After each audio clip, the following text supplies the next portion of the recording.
right, get ready.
Denied.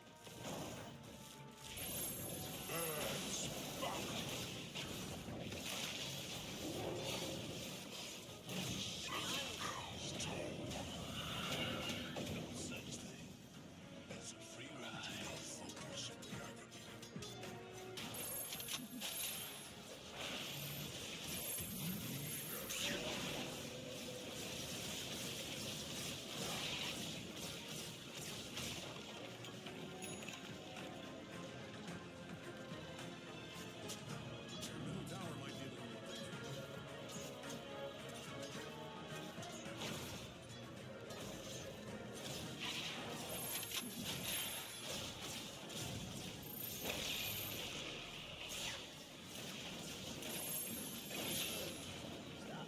Wicked barbecue.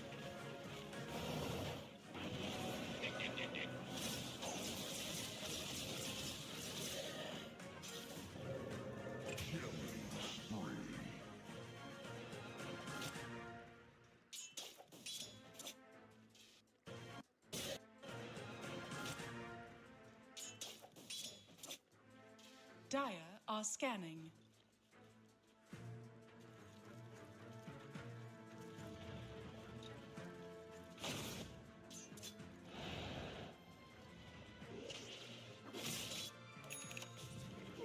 Radiant are scanning. Tower's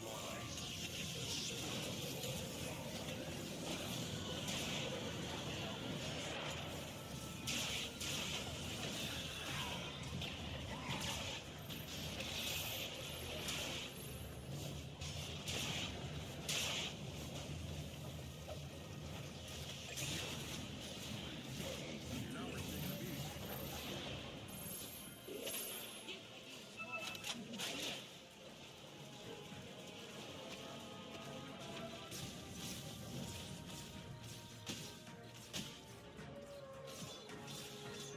Dire's middle tower is under attack.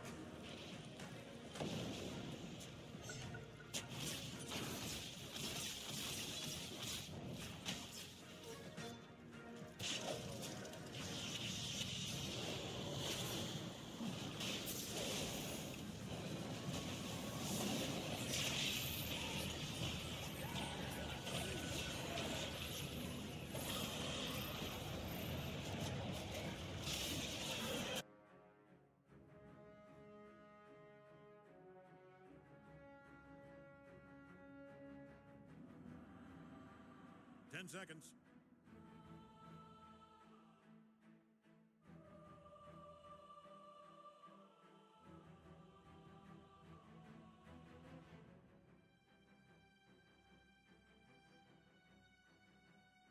Your turn. Come on, it's not rocket science. That was not even science. Just point at something.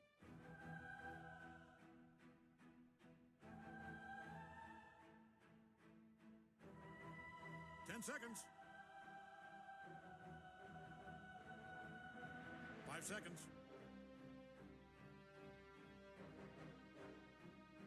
You're up.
righteous shall choke on their sanctimony.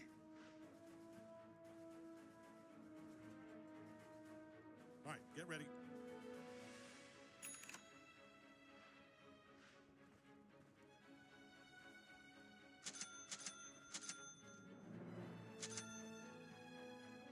I steal ahead.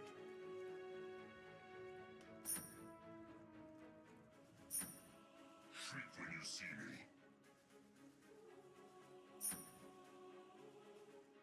On the move.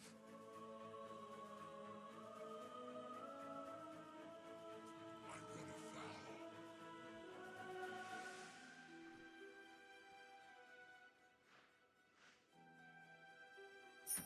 Tis a solemn undertaking. Watch them Heads up, flee. 30 seconds. I wrote up a little pep talk, just your standard inspirational, incredibly powerful and moving speech. Greg was sobbing like a baby when he heard it. It's longer than 30 seconds, though, so I'll skip it. Cut and run. Wise, flee my footfalls.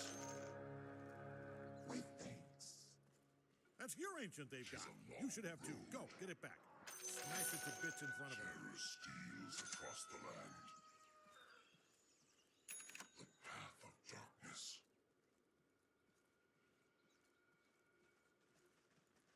Hitting my stride. On the move. Athwart my path. Watch them flee. Shriek when you see me. I tear you asunder. Wise, flee my footfalls.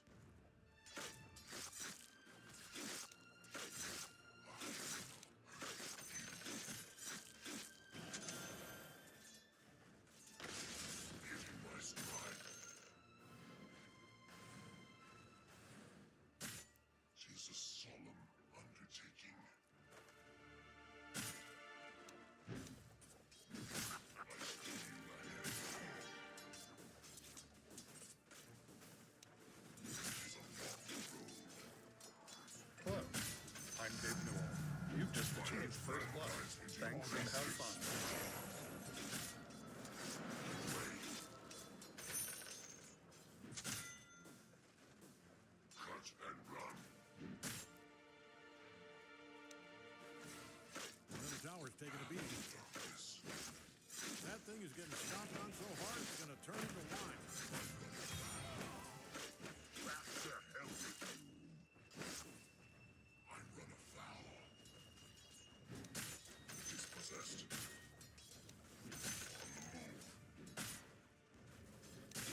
you see me. The wise flee my footfalls.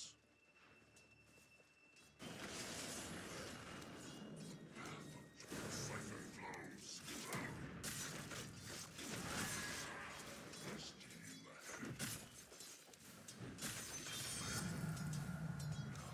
Follow their gut strengthener.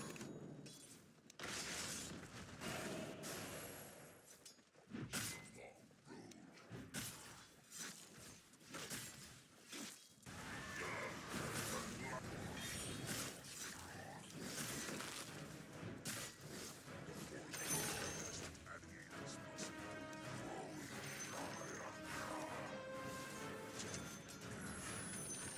Well, their courier's dead.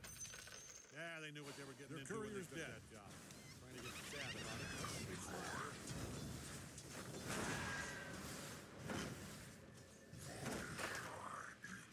East Coast. Havoc reigns. Hitting my stride.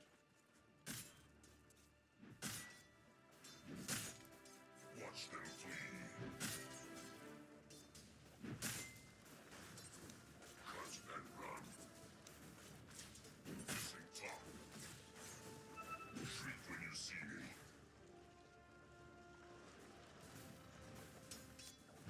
Wait.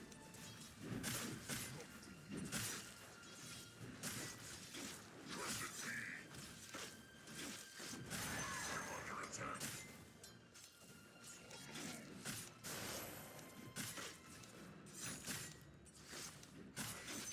Hurt you.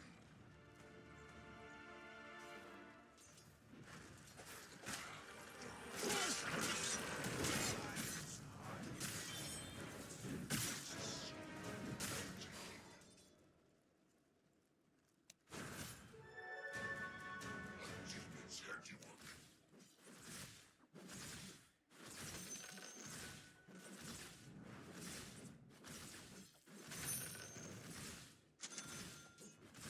Legendary carnage. Hey, your top tower's under attack. Let's see how this plays out. Maybe it's just a very stupid trap. Reflection. Wise. My increase. My enemies know death. Watch my path. Gold is mined using as corpses.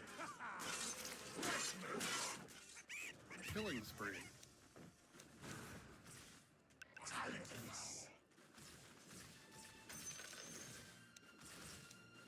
Wise, flee my footfalls.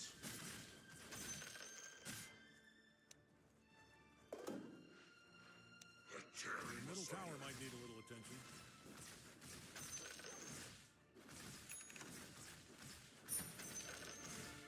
Fear he who fears nothing. It is a solemn undertaking. Shriek when you see me. Bottom tower's under attack there. Crushing skirmish.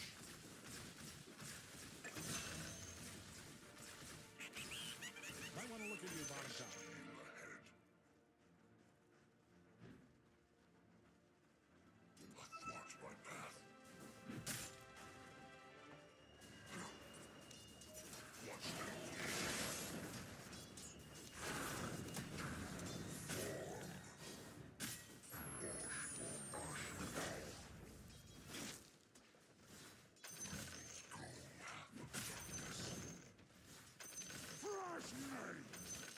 A dominating performance.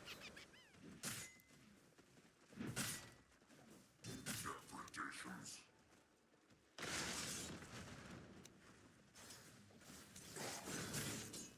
Here it comes.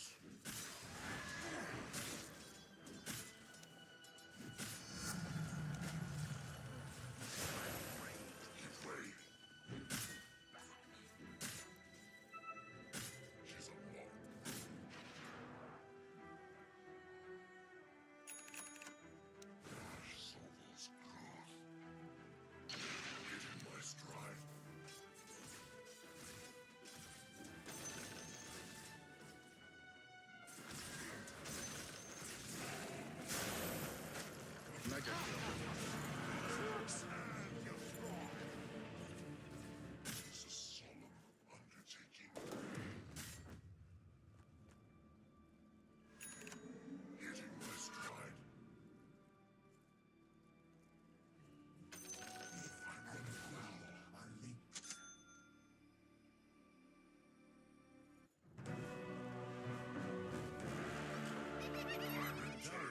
beating. Steeled and tempered.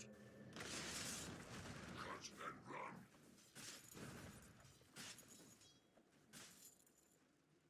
Tempt my blade, why don't you?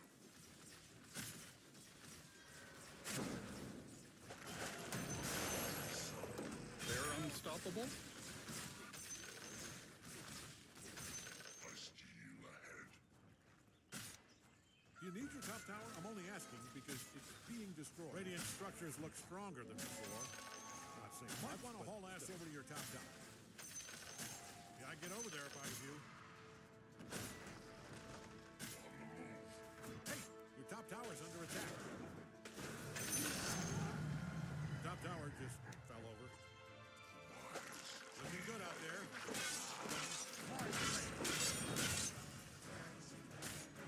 Give way. Conjuration.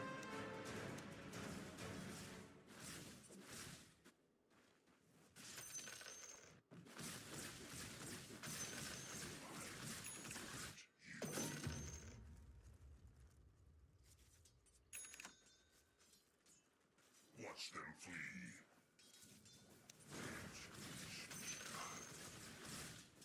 Cursed be.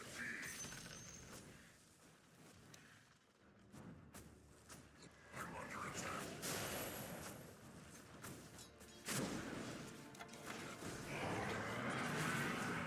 Shriek when you see me. Come.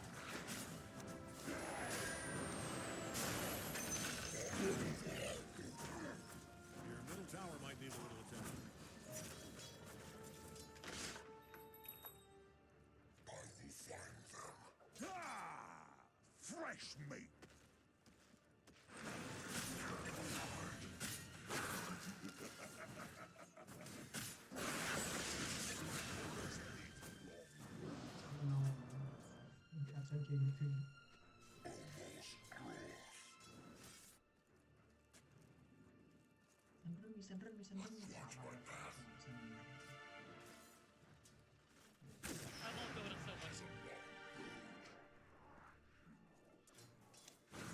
Ikasafras. A lot of towers under attack there. Whew, it is getting smashed all that out. Power corrupts. She's a long road. Regeneration.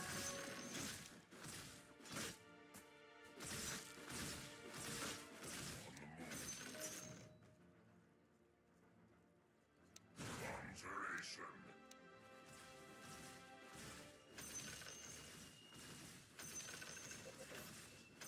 Shriek when you The see middle me. tower's taking a beating. You know what? It's probably fine.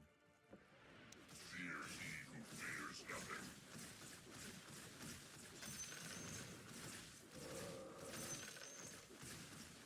Hitting my stride.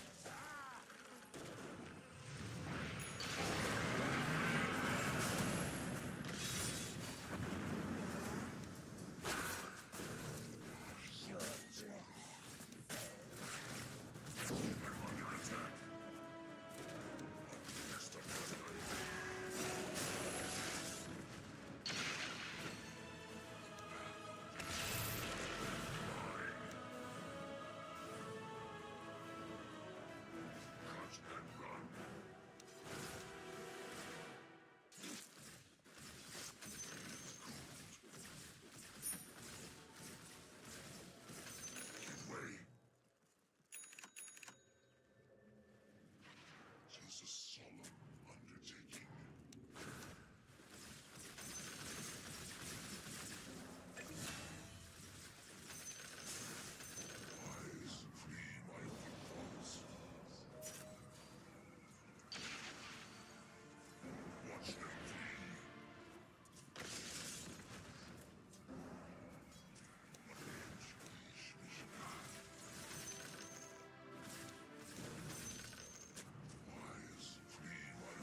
their middle tower.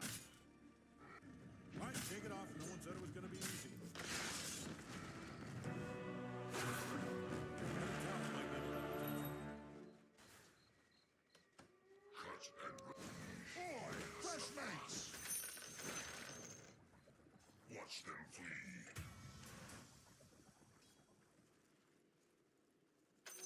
Must team ahead.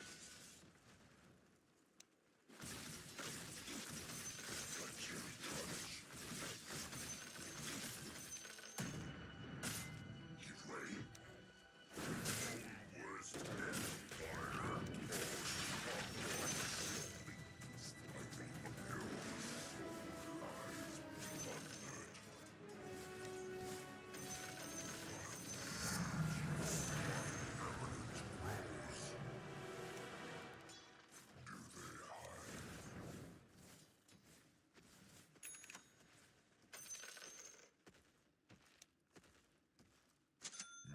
will escape.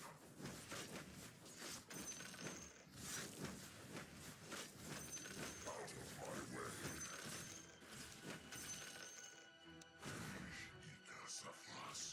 Might want to look into your bottom tower. I wouldn't just ignore this. You got to show these idiots who's boss, or they'll never stop bullying that poor tower. Might want to look into your bottom tower. Oh, they are really taking it to you.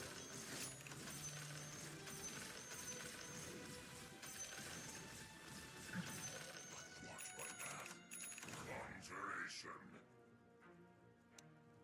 Hitting my stride.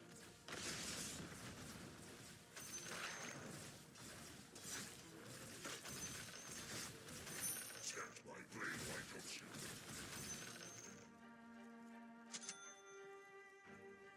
I run afoul.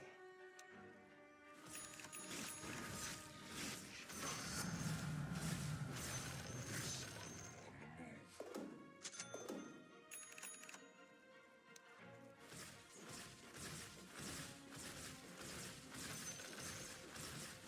Your middle tower's taking a beating. Solemn undertaking.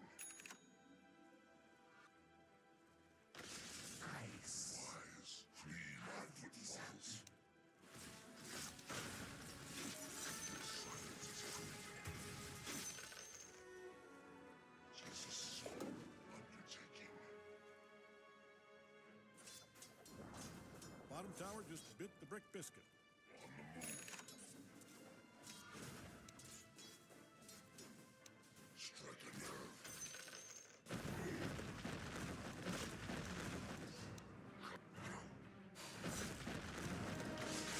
Bottom tower's under attack.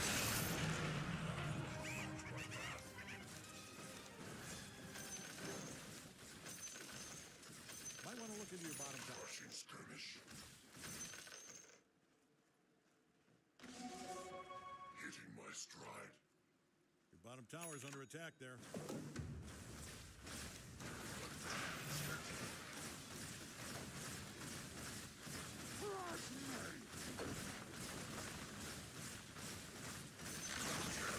Nice. Your top tower's smashed all the hell.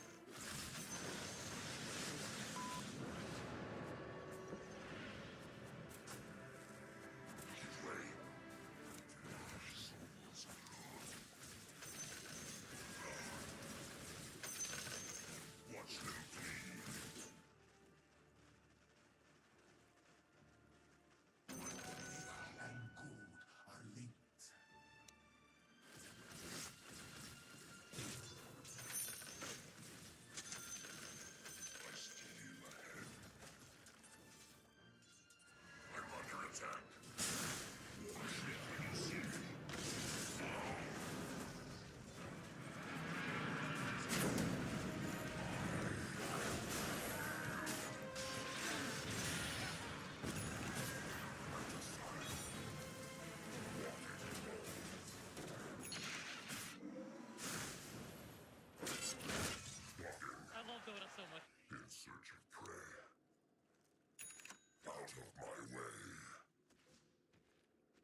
Bottom tower's under attack there. Path of darkness.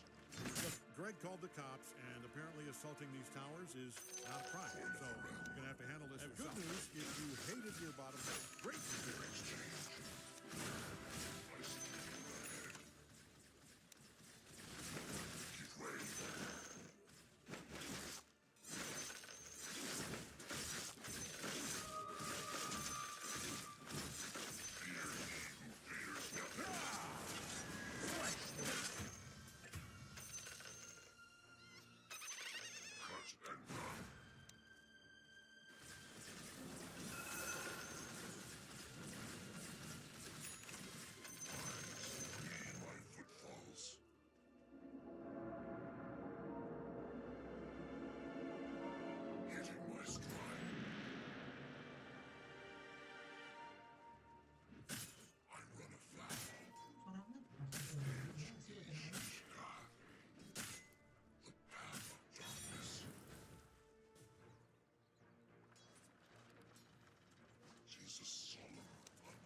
Tempt my blade, why don't you?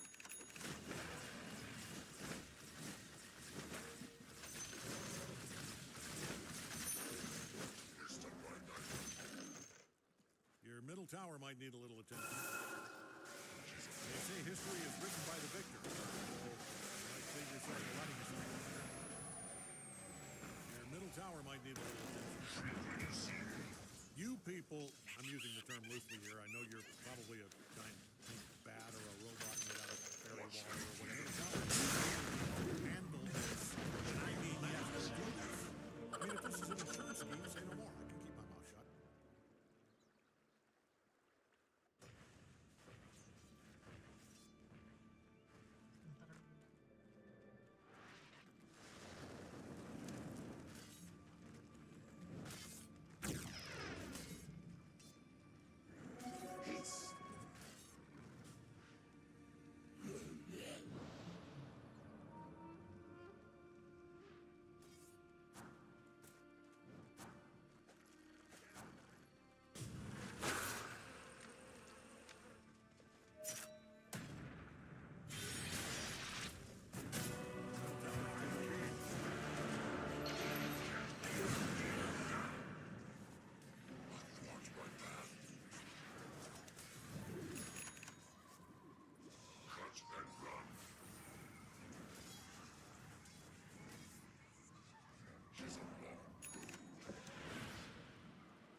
skirmish.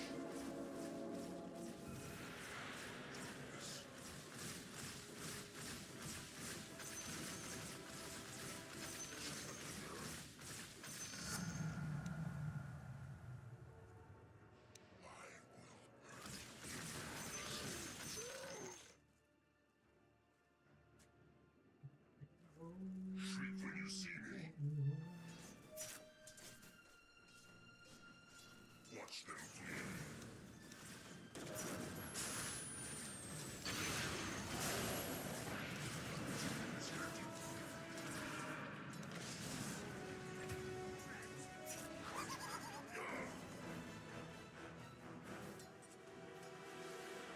Watch my path. Conjuration.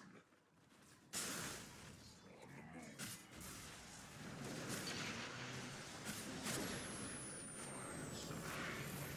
I'm under attack.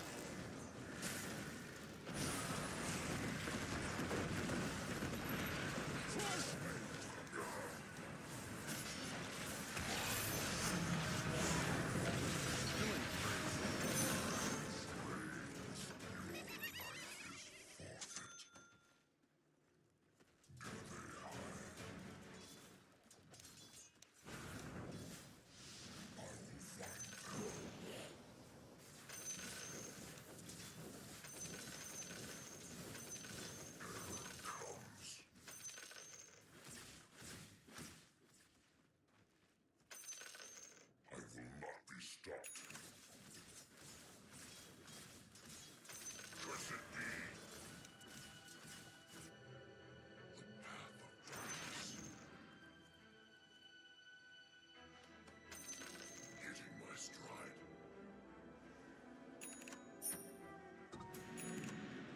She's a long road.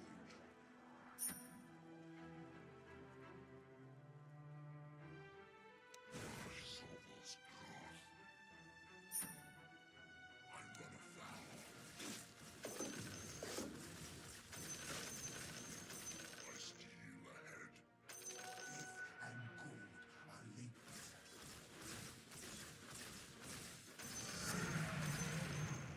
I carry courage. Give way. A demon's handiwork.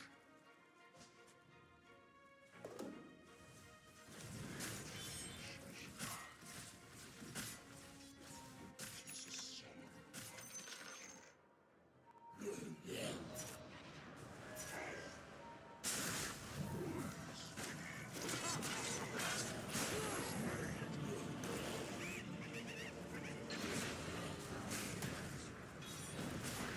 Killing spree.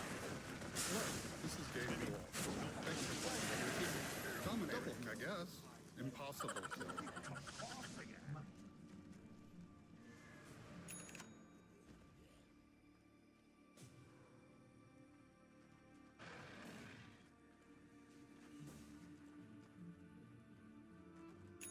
Your middle tower might need a little attention.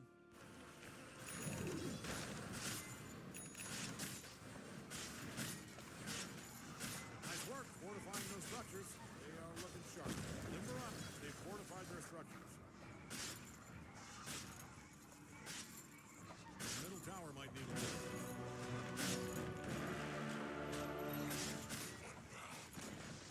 Bottom tower is no longer tip-top. It's just, well, it's just tip.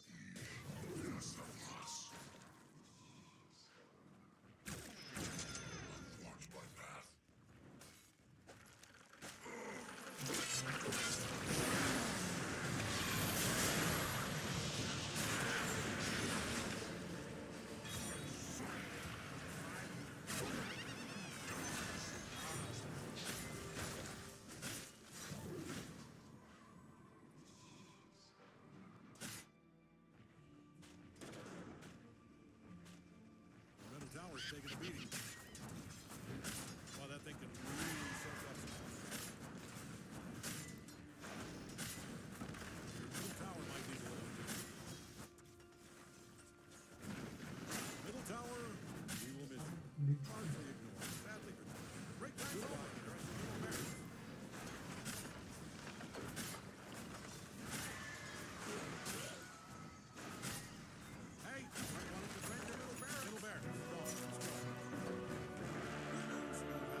middle barracks. The middle tower's taking a beating.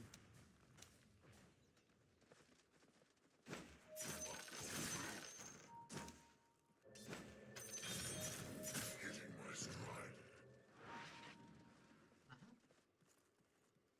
On the move.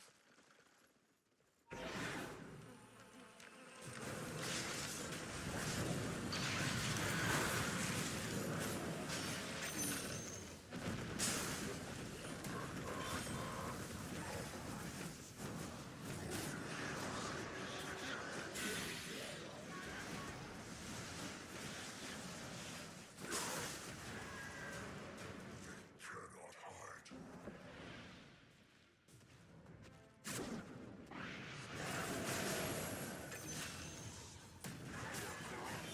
Fortified the structure.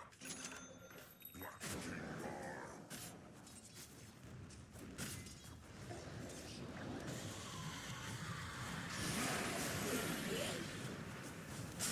Killing spree.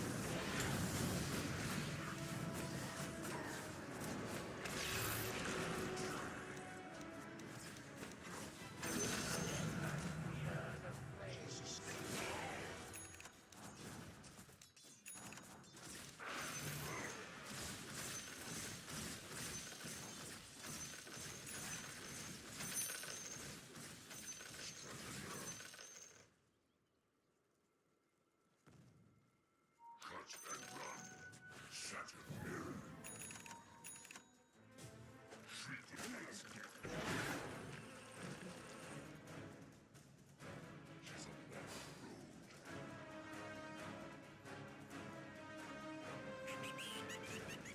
Obliteration. Watch them flee.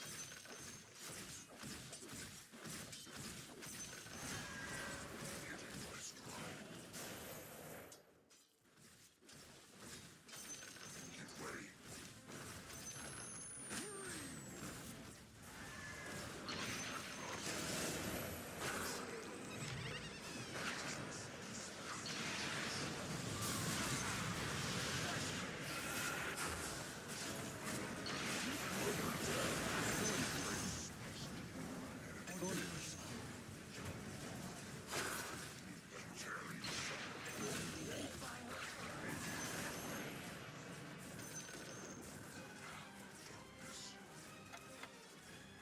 Obliteration. Cursed be. Your bottom tower's under attack there. Athwart my path.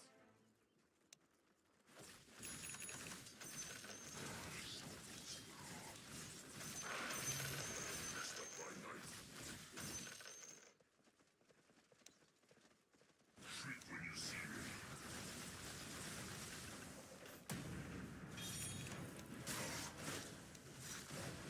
Watch them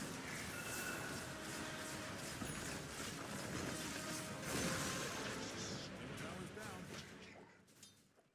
You got him on the ropes. Hit him again. The wise flee my footfalls.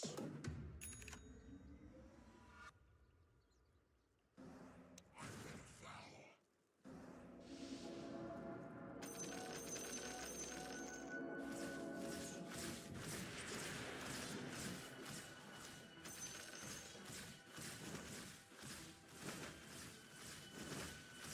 Stand my way, why don't you?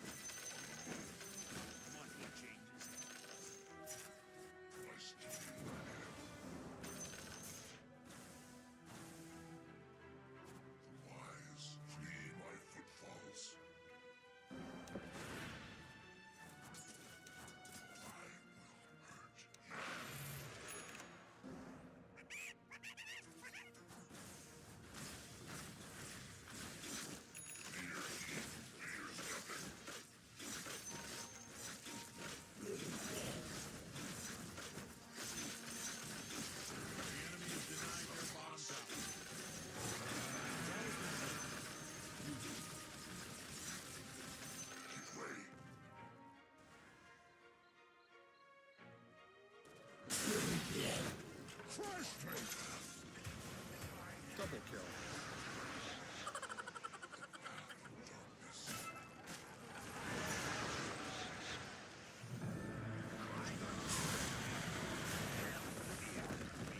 see me? Watch them.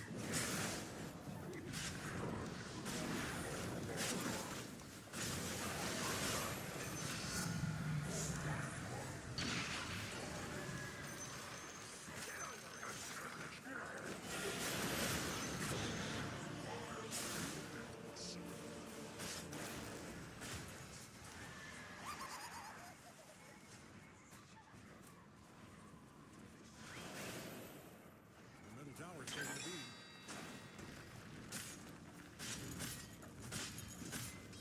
Uh-oh. Radiant's fortified their structures. Your middle tower might need a little attention.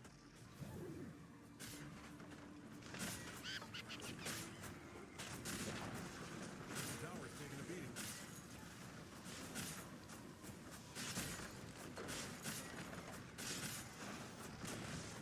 You know, just because your tower's being attacked doesn't mean... Hey, don't look now, but your ancient's under attack.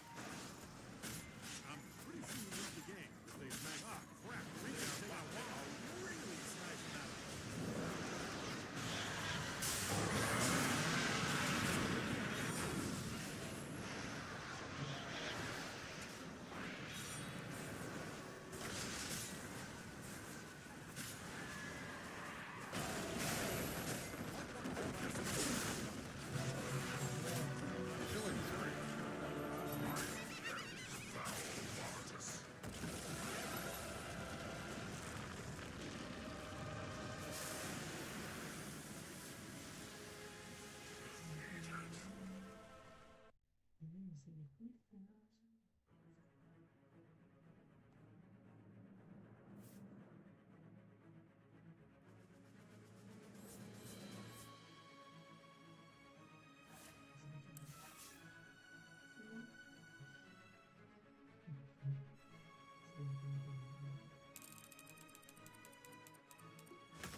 10 seconds left.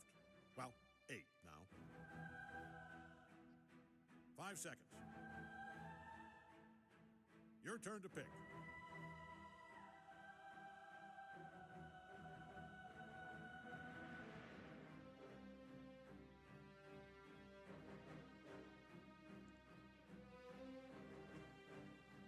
Seconds.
All right, get ready.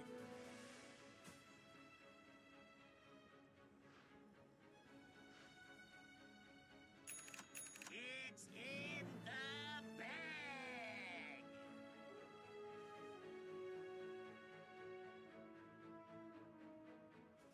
Our Middle enemies is missing. trust in our victory assured.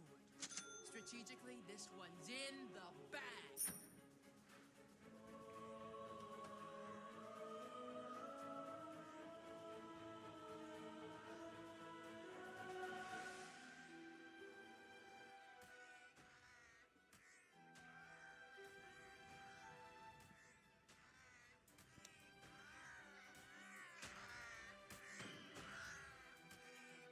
All right, everybody, 30 seconds.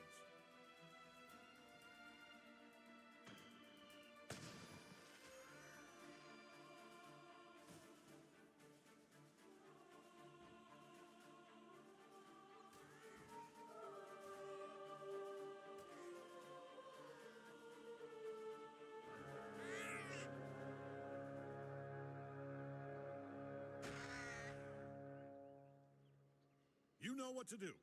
And if you don't, just head toward the sound of smashing towers and try to look busy.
Thanks for playing Dota 2. Double kill.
What are you just standing there for?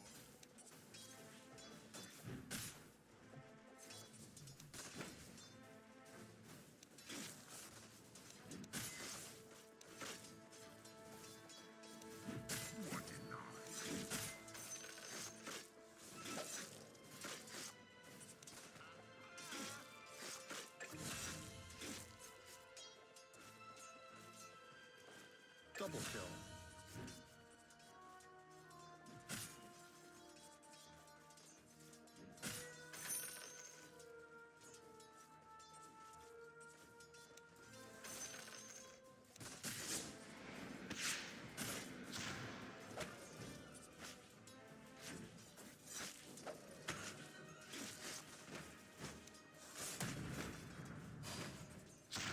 You were doing very well.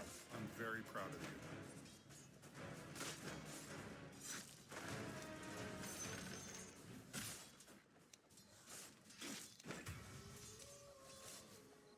You were doing very well. I'm very proud of you.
performance.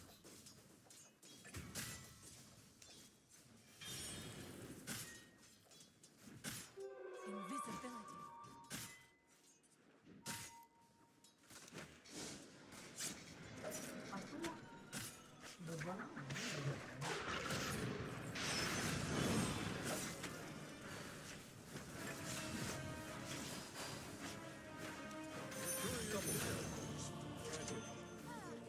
But, you know, good for us.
Dominating, I guess.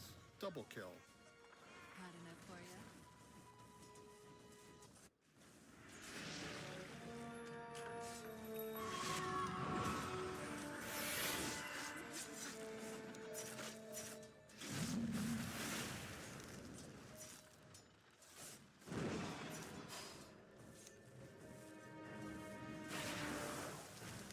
Mega kill.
asking because it's being destroyed.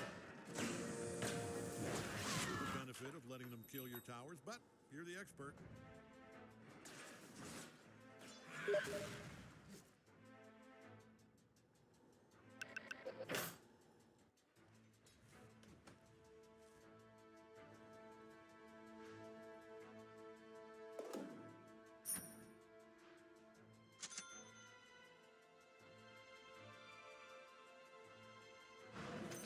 This will do nicely.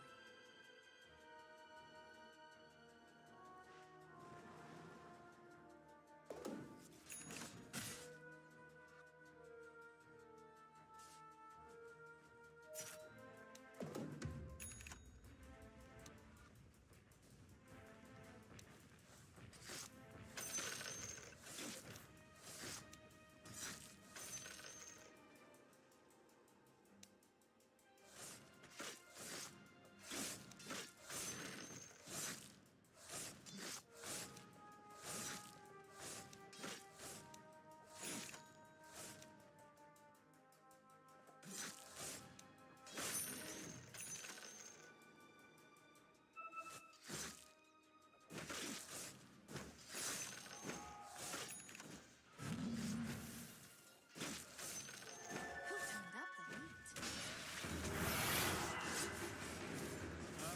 Killing Brady spree. fortified their structure. Somebody do something. Killing spree.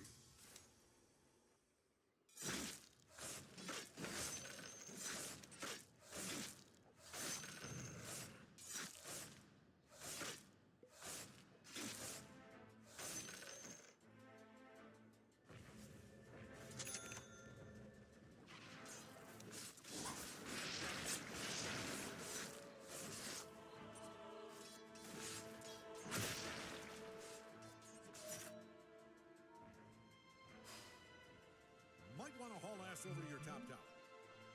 Dominating, I guess. Don't like your odds here.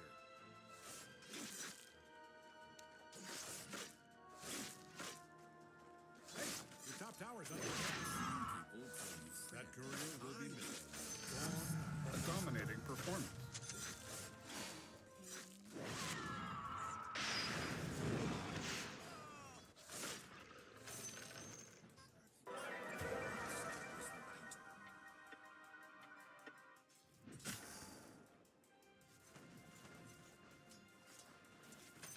None to burn.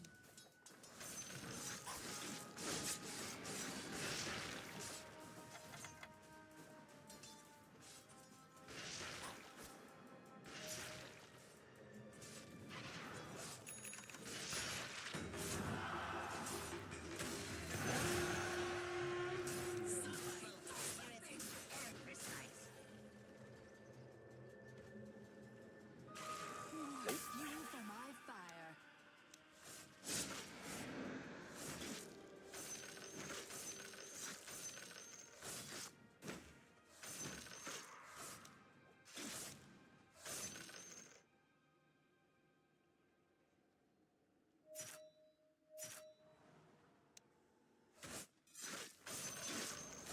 Oh, the enemy has denied their middle tower. I think we all underestimated them. I mean, look at them. How could you not?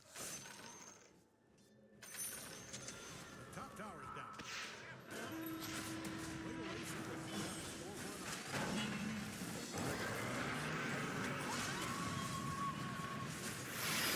They're unstoppable. Killing spree.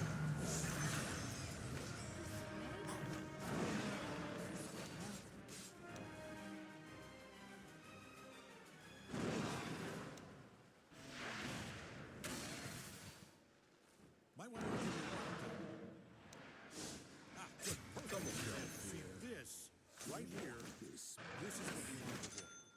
You were doing very well. I'm very proud of you.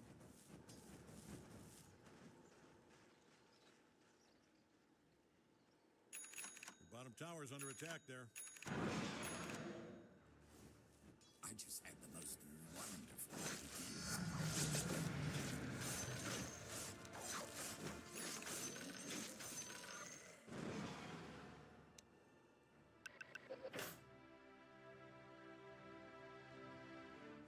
middle tower's taking a beating. They say history is written by the victor, so you might save yourself a writing assignment here.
you need your top tower? I'm only asking because it's being destroyed.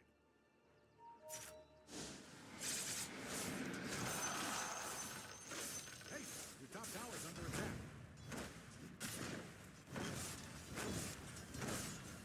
Fortify the hell out of those structures. Good job. Might want to haul ass over your top tower. You're not going to like it. They are really tearing that thing down. You need your top tower? I'm only asking because it's being destroyed. The bottom tower is down. It is pretty fun. Geez, Bells, your opponents must be having the best time up there. Not the worst news. I mean, it's in the top 10 worst newses, but stay positive.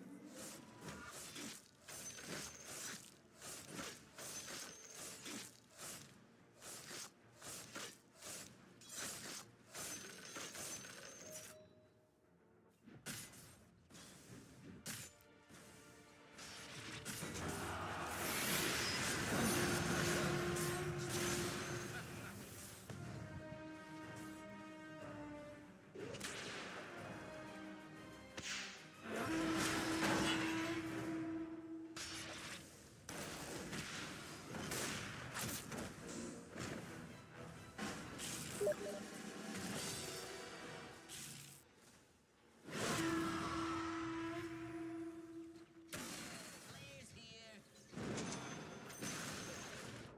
Their middle tower is down.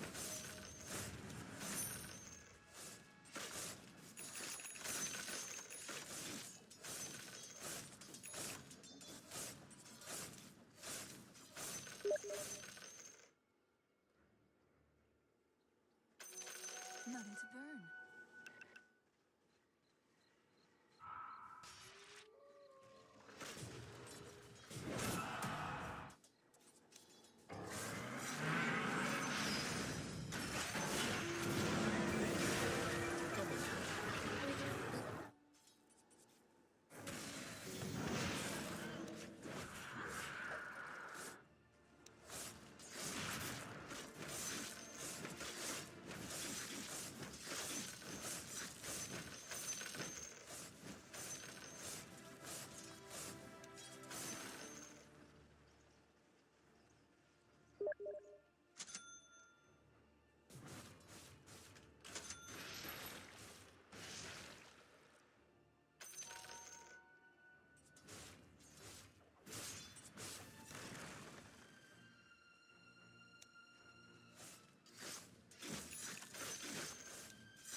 For the effort.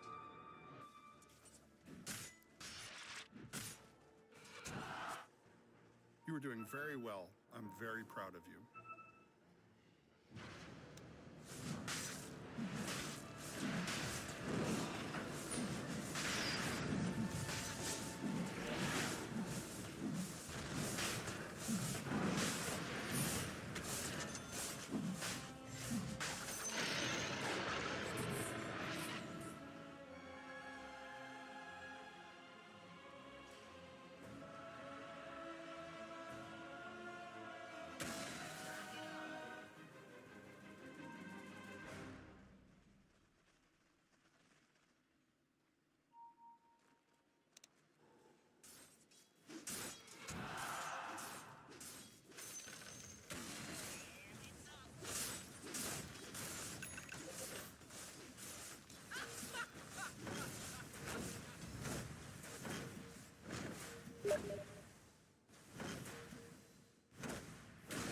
Bombing in.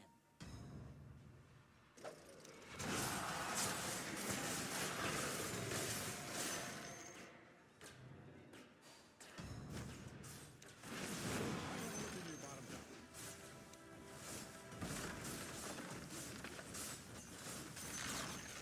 Their top tower is down.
some kind of responsibility for this, right? Your middle tower might need a little attention.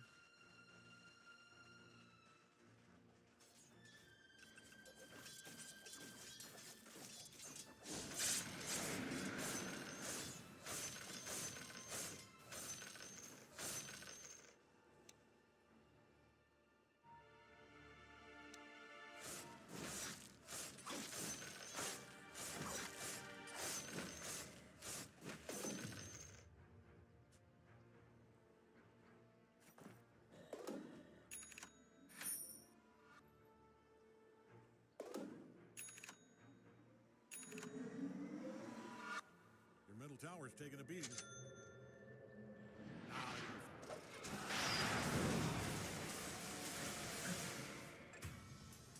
Your middle tower might need a little attention.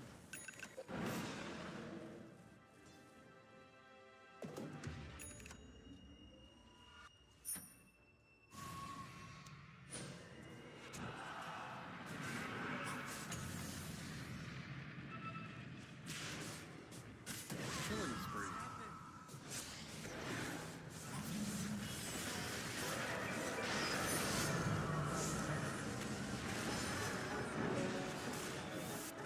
Double kill.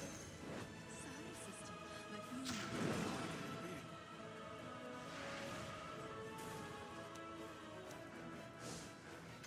Killing spree. More than 2 kills, but less than 4 kills. Why am I surrounded by such peons?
tower's taking a beating.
Maximum unpause.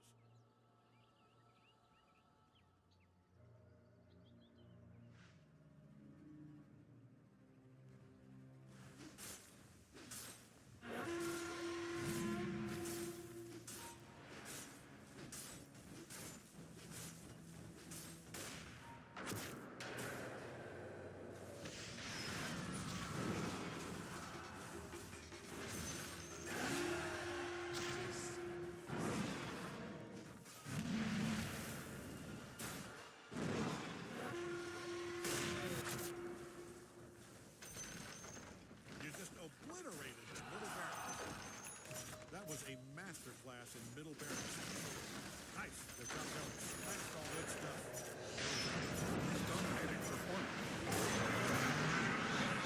All throat for their top barracks. Your middle tower might need a little attention.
And we're back.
Maximum unpause.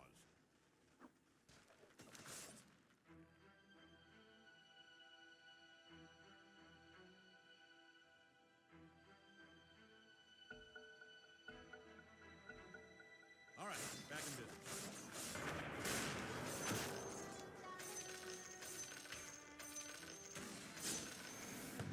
Well, your courier's dead. Rest in peace.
Imagine lying in bed, the weight of the day slowly fading as your mind begins to drift. In those quiet moments, your thoughts wander, reflecting on the journey of your life, the choices you've made, and the endless possibilities that lie ahead. What if, instead of falling into the usual cycle of worry and overthinking, you could immerse yourself in the calming, timeless wisdom of ancient philosophy? Imagine letting the teachings of Stoicism, Taoism, and existential thought lull you into a state of introspective peace, helping you to release the anxieties of the day and embrace the gentle flow of existence. Philosophy isn't just for academic halls or intellectual debates. It's a guide for navigating the human experience, and it offers a profound balm for a restless mind. The wisdom of Marcus Aurelius teaches us resilience and the art of inner peace. His reflections remind us that much of our suffering is born from our own perceptions, our attachment to outcomes, and our resistance to the natural course of events. As you listen to his words, imagine releasing the burdens you carry, letting go of the need to control what lies beyond your grasp. In this way, Stoicism becomes a comfort, encouraging you to accept each moment as it is and to let go of what you cannot change. Then we turn to Taoism, with its emphasis on flow and harmony with the universe. The Tao teaches us to let go, not in a passive way, but as an act of trust in the unfolding of life. The Taoist approach encourages us to loosen our grip, to find ease in every breath, and to allow ourselves to be carried by life's currents rather than struggling against them. As you lie there, listening to the principles of the Tao, imagine the weight of expectations, judgments, and self-criticism melting away, leaving you free to simply be. The art of letting go isn't about abandoning purpose, it's about finding purpose within the flow, a path that's naturally aligned with who you truly are. In the stillness of the night, we also explore the beauty of imperfection, the art of embracing the flaws and messiness that make life real. Perfection is an illusion, a fragile mask that we're taught to wear, but it's our cracks and scars that tell our true story. By embracing imperfection, you learn to let go of the relentless pressure to be flawless. In this embrace, you may find a sense of peace that is grounding and real, a peace that allows you to rest fully and authentically. We end with the existential pursuit of meaning, the task of crafting purpose in a world that doesn't hand it to us. Through the words of Seneca, you're invited to reflect on what it means to live a life of meaning, to create purpose that resonates with your soul. It's not about a grand mission or lofty goal. It's about finding the small, intentional acts that bring fulfillment to your everyday life. The existential journey isn't about certainty. It's about the courage to live with open eyes, to embrace the unknown, and to find beauty even in the simplest moments. As you drift off, let the teachings of these great philosophers sink into your mind, gently shaping your thoughts and bringing a sense of calm and clarity. Let their wisdom carry you to a place of serenity, where the concerns of tomorrow fade, and all that remains is the present moment. A quiet sanctuary, rich with possibility. In this stillness, may you find rest, renewal, and the seeds of wisdom that will guide you forward when morning comes.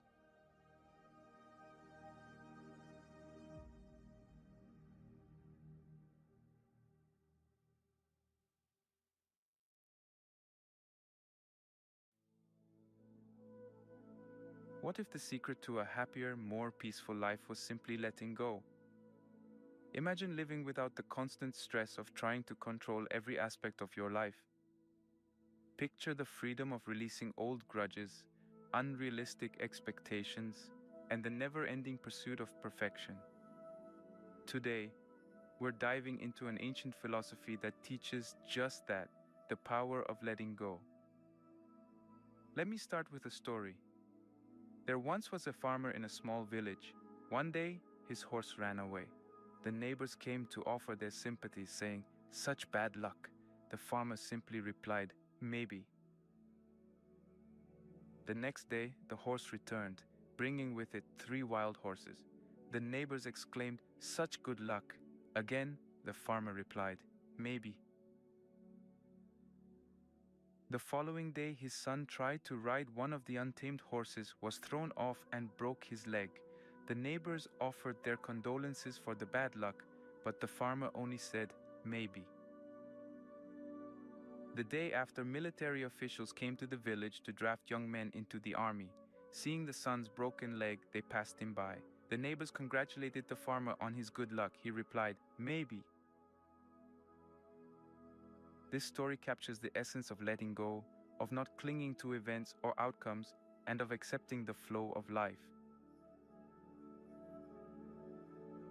We'll explore the wisdom of Taoism, an ancient Chinese philosophy that emphasizes harmony with the natural world and the art of letting go.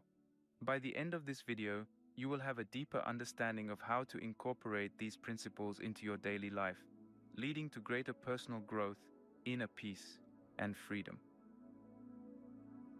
What is Taoism? Taoism, also spelled Taoism, is a philosophical and spiritual tradition that originated in China over 2,000 years ago. Its foundational text, the Tao Te Ching, is attributed to Lao Tzu, a semi-mythical figure who is believed to have lived during the 6th century BCE. Taoism teaches that the Tao, or the Way, is the fundamental principle that underlies and unifies the universe. The Tao is indescribable and beyond human comprehension, yet it is the source of all existence. Central to Taoist philosophy are 3 core principles: the Tao, Wu Wei, and Yin Yang. The Tao is the ultimate reality, the source, and the principle that governs the universe. It is a force that flows through all life, and living in harmony with the Tao means aligning oneself with this natural flow. Often translated as non-action or effortless action, Wu Wei is the practice of taking action that is in perfect harmony with the flow of life. It means not forcing things, but rather allowing things to unfold naturally. This principle represents the interdependence of opposites. Yin and Yang are complementary forces that create balance and harmony in the universe. Understanding and embracing this balance is key to living a harmonious life. The Tao Te Ching, a collection of 81 short chapters, is the most important text in Taoism. It offers profound wisdom on how to live a life of simplicity, humility, and compassion. The teachings of the Tao Te Ching guide us to live in harmony with the Tao and to embrace the natural flow of life.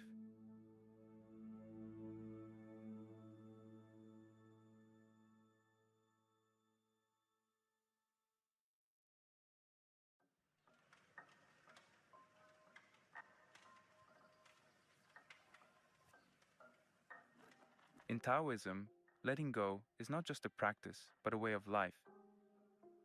It is about aligning oneself with the natural flow of the universe and finding peace and balance in every moment. This philosophy is rooted in several key concepts, including Wu Wei, simplicity and patience, and non-attachment. Each of these principles offers valuable insights into how we can live more harmoniously and peacefully by letting go of our need to control everything around us. Wu Wei, the art of effortless action. Wu Wei, often translated as non-action or effortless action, is a central concept in Taoism that teaches us to act in accordance with the natural flow of life. It does not mean doing nothing or being passive, but rather taking action that is in harmony with the Tao, the fundamental nature of the universe. Imagine a river flowing smoothly around rocks and obstacles. The water does not struggle or resist, it simply flows around whatever is in its path. This is the essence of Wu Wei, taking the path of least resistance and allowing things to unfold naturally. In our daily lives, Wu Wei can be applied by not forcing things to happen. For example, if you are working on a project and encounter a problem, instead of stressing and forcing a solution, you might take a step back, relax, and allow a natural solution to present itself. Often when we stop trying so hard to control every detail, things work out more smoothly and effectively. Wu Wei teaches us to trust the process and have faith that things will happen as they are meant to, without excessive effort or force.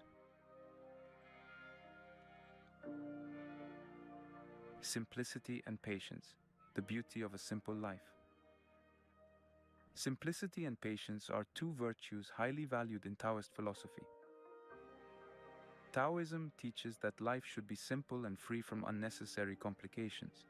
This simplicity is not just about having fewer possessions, but also about having fewer desires and ambitions. When we simplify our lives, we free ourselves from the constant pursuit of more money, more status, more stuff.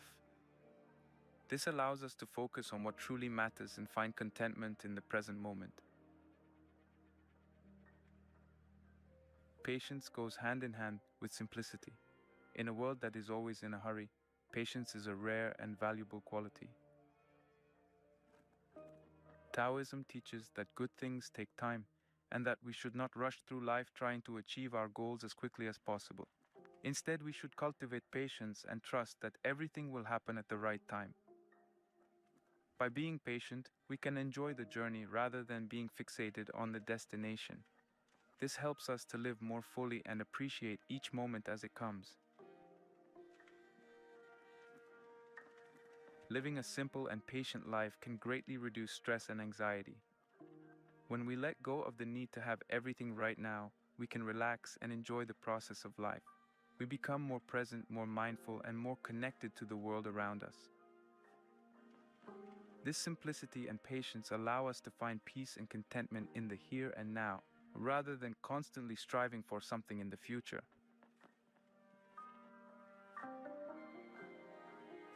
Non-attachment, freedom from possessions and rigid ideas. Non-attachment is another crucial aspect of Taoist philosophy. It involves letting go of our attachments to material possessions, rigid ideas, and even our own egos. In Taoism, attachment is seen as a source of suffering because it creates a sense of dependency and fear of loss. By learning to detach ourselves from these things, we can experience true freedom and peace.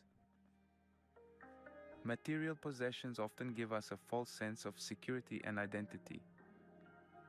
We might believe that having the latest gadgets, the nicest clothes, or the biggest house will make us happy.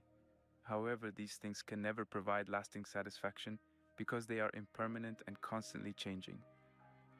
Taoism teaches us to find joy and fulfillment within ourselves, rather than relying on external objects.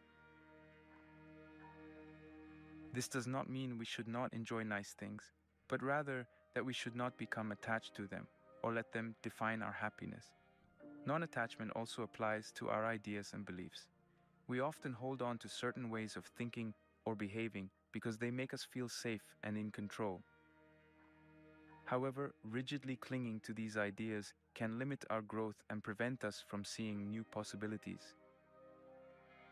Taoism encourages us to be open-minded and flexible, to let go of our fixed beliefs and be willing to change. This openness allows us to learn and grow, to adapt to new situations, and to see the world in a new light. Finally, non-attachment involves letting go of our egos, the sense of self that separates us from others and the world. The ego is often driven by fear and desire, constantly seeking validation and control. By letting go of our ego, we can connect more deeply with the Tao and experience a sense of oneness with all of life. This does not mean losing our individuality, but rather transcending the ego's limitations and embracing our true nature.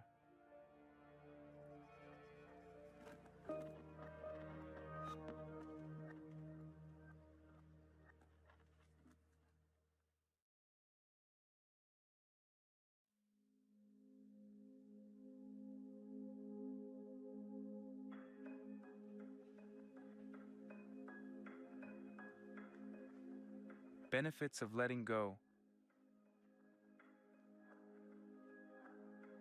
mental peace.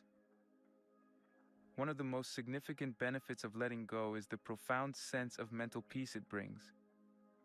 In our fast-paced world, stress and anxiety are common experiences. We often feel pressured to meet deadlines, achieve goals, and live up to expectations. This constant striving can leave us feeling overwhelmed and exhausted.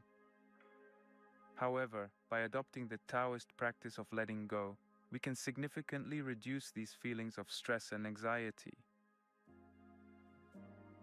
When we stop trying to control every aspect of our lives and accept things as they are, we create space for calmness and clarity. Letting go means trusting that things will work out as they are meant to, without our constant intervention. This trust in the natural flow of life can alleviate the pressure we place on ourselves, allowing us to relax and experience a greater sense of well-being. Instead of being caught in a cycle of worry and tension, we can embrace a state of ease and serenity. Furthermore, letting go helps us to break free from negative thought patterns that contribute to stress and anxiety. When we hold on to grudges, regrets, or fears, we are constantly reliving past hurts and anticipating future problems. This keeps us trapped in a state of mental turmoil. By letting go of these negative emotions, we can live more fully in the present moment. Mindfulness practices, which are closely aligned with Taoist principles, encourage us to observe our thoughts and feelings without judgment and to let them pass without attachment. This shift in perspective allows us to experience a sense of inner peace and reduces the mental clutter that contributes to stress and anxiety.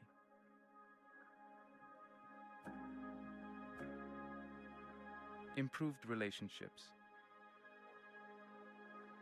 Another significant benefit of letting go is the positive impact it has on our relationships.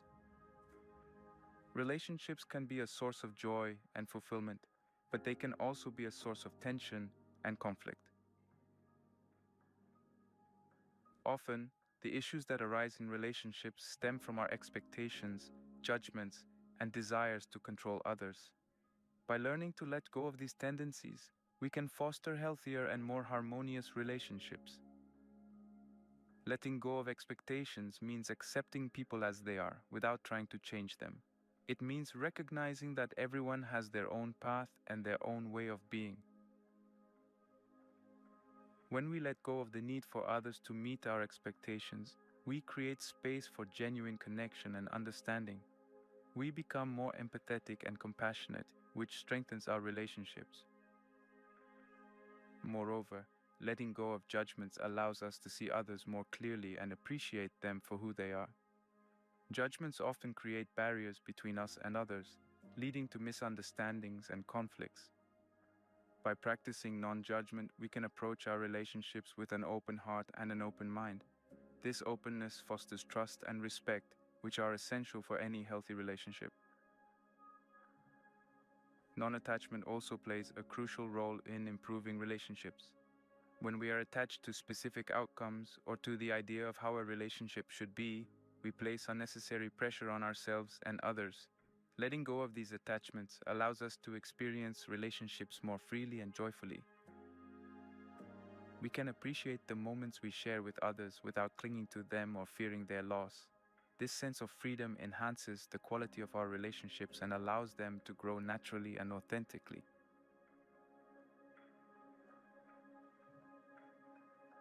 Increase creativity. Letting go and practicing non-attachment can also lead to increased creativity and innovation. Creativity thrives in an environment of openness and freedom. When we are attached to rigid ideas or specific outcomes, we limit our ability to think creatively and explore new possibilities. By letting go of these attachments, we open ourselves up to a world of creative potential. Non-attachment allows us to approach problems and challenges with a fresh perspective. Instead of being confined by preconceived notions or fixed ideas, we can think outside the box and come up with innovative solutions. This openness to new ideas and possibilities is a key driver of creativity. When we are not afraid to let go of old ways of thinking, we can experiment, take risks, and explore uncharted territories. Furthermore, letting go of the need for perfection can enhance our creative expression. The fear of making mistakes or not being good enough can stifle our creativity and prevent us from sharing our ideas with the world. By embracing the Taoist principle of letting go, we can release these fears and allow ourselves to create freely and authentically. Creativity is not about achieving perfection, but about expressing our unique vision and perspective. When we let go of the pressure to be perfect, we can enjoy the creative process and produce work that is more genuine and impactful.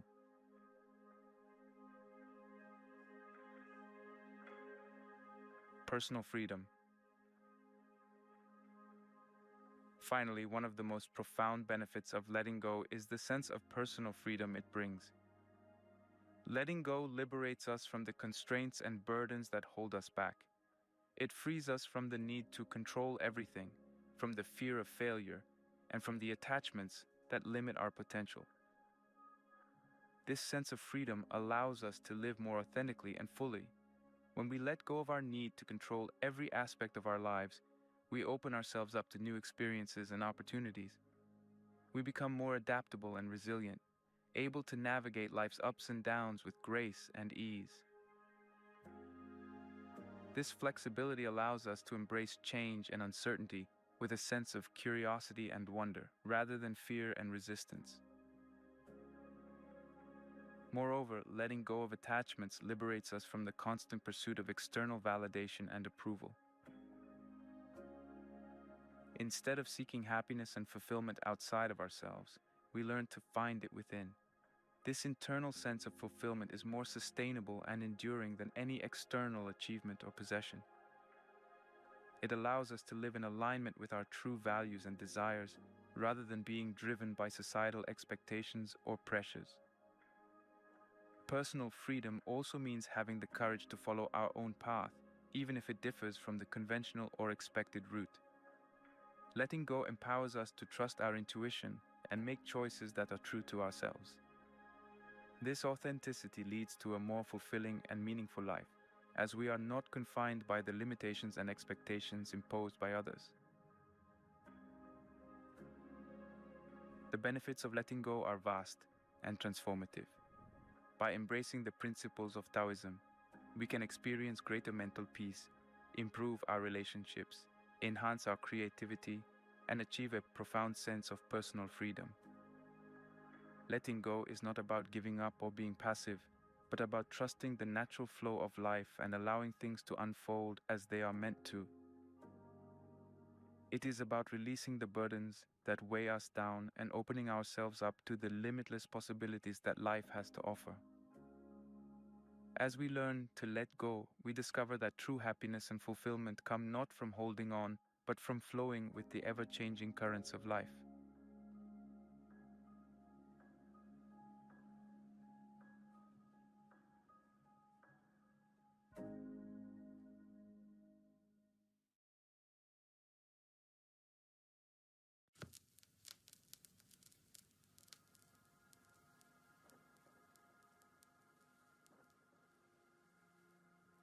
Practice letting go.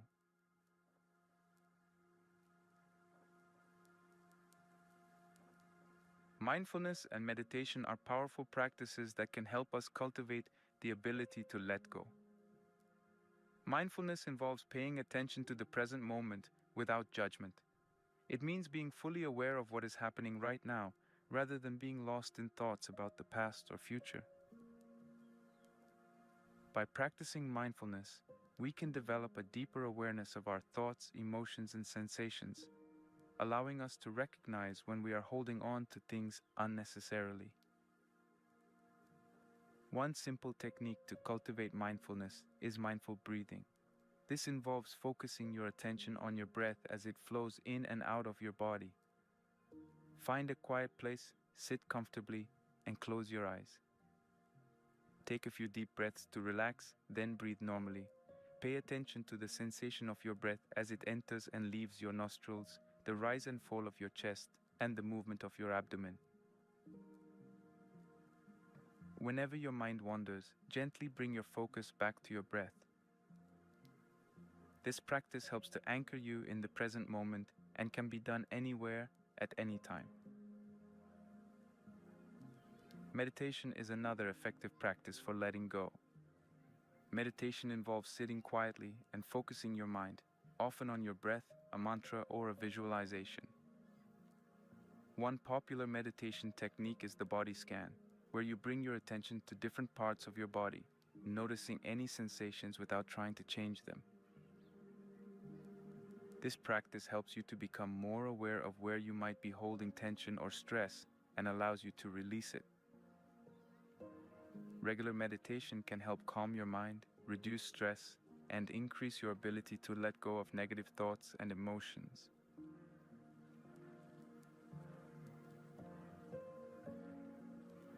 Acceptance is a core principle of letting go. It means acknowledging and embracing reality as it is, without trying to change or resist it. This doesn't mean passivity or giving up. Rather, it is about recognizing that some things are beyond our control and choosing to focus our energy on what we can influence. One way to practice acceptance is through self-compassion. Often we are our own harshest critics, holding on to unrealistic expectations and self-judgment. By practicing self-compassion, we learn to be kinder to ourselves, accepting our flaws and mistakes as part of the human experience. When you make a mistake, instead of berating yourself, acknowledge that it is okay to be imperfect. Treat yourself with the same kindness and understanding that you would offer a friend. Another aspect of acceptance is letting go of the need for approval from others. We often seek validation from others to feel good about ourselves, but this can lead to constant striving and dissatisfaction. By accepting ourselves as we are, we free ourselves from this need for external validation. This involves recognizing our intrinsic worth and believing that we are enough, just as we are. Acceptance also means embracing change and uncertainty. Life is constantly changing, and trying to resist this natural flow can create stress and frustration. By accepting that change is inevitable and that we cannot predict or control everything, we can approach life with a more open and flexible mindset. This allows us to adapt to new circumstances and find peace in the midst of uncertainty.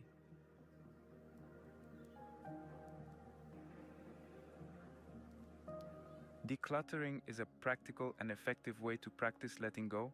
It involves removing unnecessary items from your physical space and simplifying your surroundings. This process can have profound physical and mental benefits, creating a sense of order and calm in your environment.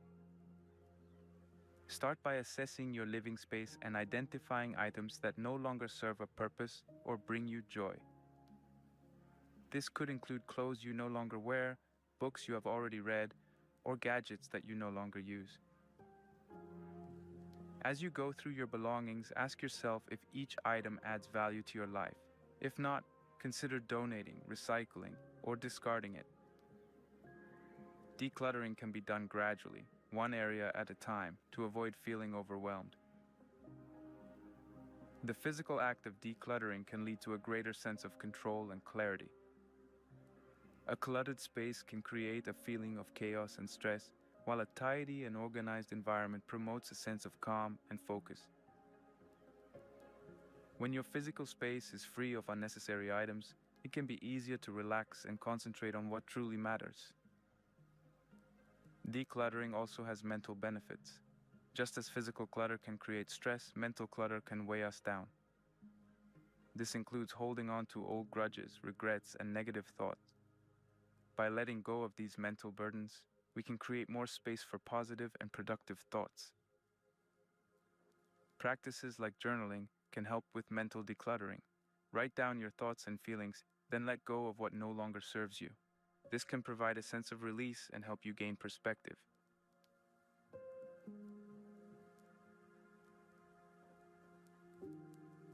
Letting go of control is one of the most challenging aspects of letting go, but it is also one of the most liberating.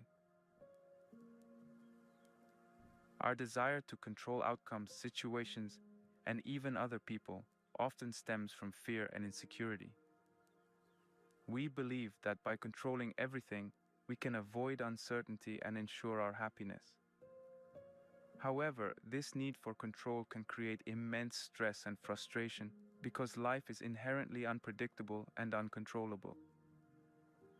Learning to let go of control allows us to live more freely and harmoniously. One strategy to let go of control is to practice mindfulness and self-awareness. By becoming more aware of our thoughts and behaviors, we can identify when we're trying to control things unnecessarily. For instance, notice when you are micromanaging a project or constantly worrying about the future. Acknowledge these tendencies without judgment and remind yourself that it is okay to not have everything figured out.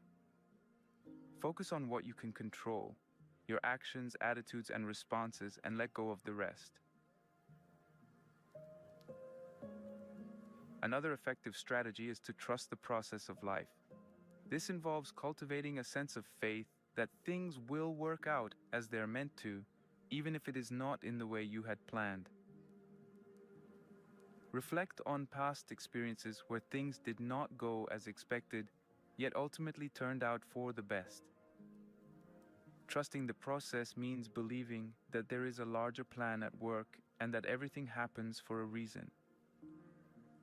This perspective can help you release the need to control every detail and instead go with the flow. Practicing gratitude is also a powerful way to let go of control.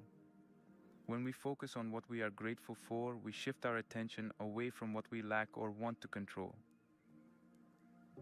Each day, take a moment to reflect on the things you are thankful for, whether big or small.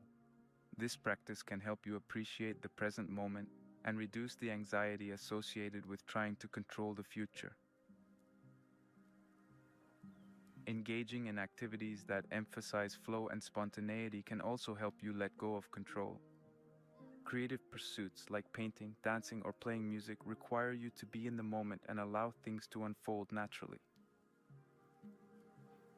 Similarly, spending time in nature, where you can observe the effortless flow of life, can remind you of the beauty and harmony that exists without human intervention. These activities encourage a state of flow where you are fully immersed and engaged, letting go of the need to control the outcome. Finally, setting boundaries is crucial in the process of letting go of control. Recognize that you cannot control other people's actions or decisions, and trying to do so can strain your relationships. Instead, focus on setting healthy boundaries that protect your well-being. Communicate your needs and expectations clearly, but also be willing to respect others' autonomy and choices. By setting boundaries, you can reduce the impulse to control and create more balanced and respectful relationships.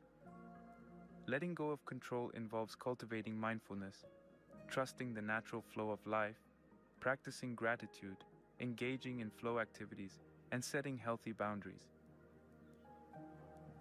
These strategies can help you release the need to control every aspect of your life and embrace a more relaxed and trusting approach. By letting go of control, you can reduce stress, enhance your relationships, and experience a greater sense of freedom and peace. This practice is not about giving up responsibility, but rather about recognizing the limits of your control and choosing to focus your energy on what truly matters. Letting go of control allows you to live more authentically, in alignment with the natural rhythms of life.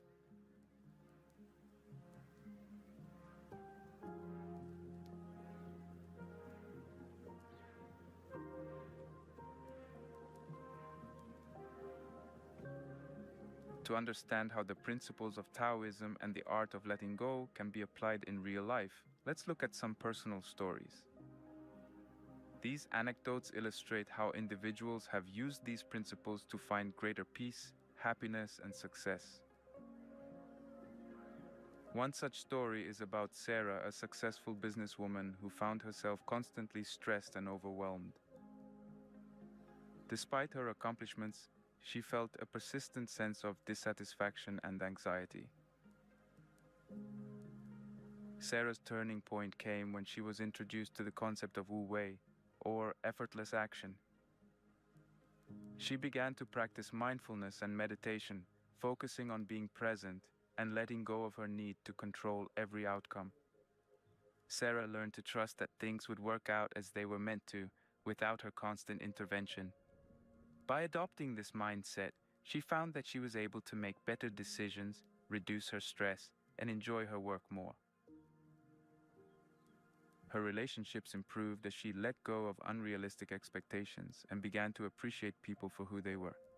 Sarah's story shows how the practice of letting go can transform one's professional and personal life. Another inspiring story is that of John, who struggled with anger and resentment for many years. He held on to grudges and past hurts, which affected his mental health and relationships. Through the practice of non-attachment, John learned to let go of his anger and embrace forgiveness. He started a daily meditation practice, focusing on letting go of negative emotions and cultivating compassion. Over time, John noticed a significant change in his outlook on life. He became more patient, understanding, and at peace with himself and others. His story demonstrates the profound impact that letting go of negative emotions can have on one's well-being and relationships.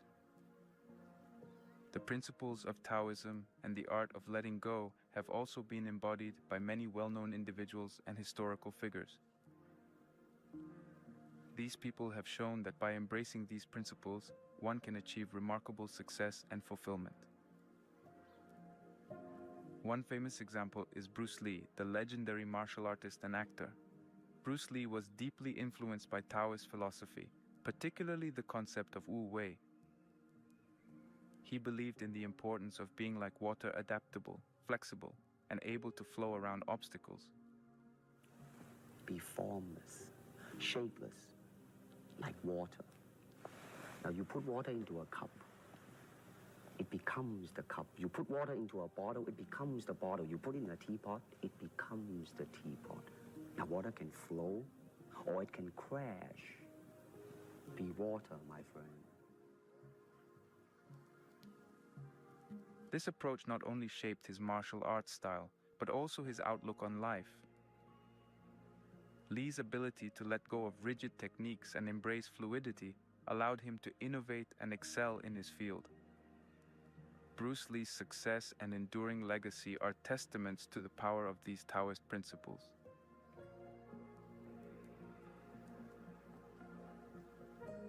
Another historical figure who exemplified the art of letting go is Lao Tzu, the founder of Taoism and the author of the Tao Te Ching.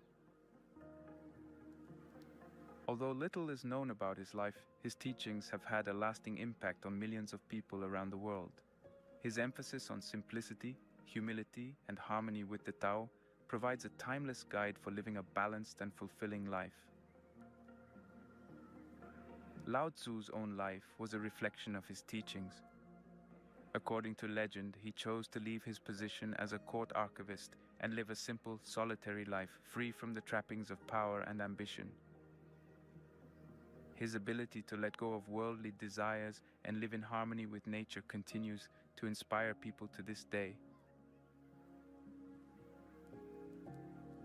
Steve Jobs, the co-founder of Apple Inc., is another prominent figure who practiced the art of letting go. Jobs was known for his innovative thinking and ability to embrace change. He understood that failure and setbacks were part of the journey, and that holding on to rigid plans or ideas could hinder progress. Jobs once said, "Remembering that you are going to die is the best way I know to avoid the trap of thinking you have something to lose. You are already naked. There is no reason not to follow your heart." This philosophy of letting go of fear and attachment allowed him to take bold risks and drive innovation, leading to the creation of some of the most groundbreaking products in technology.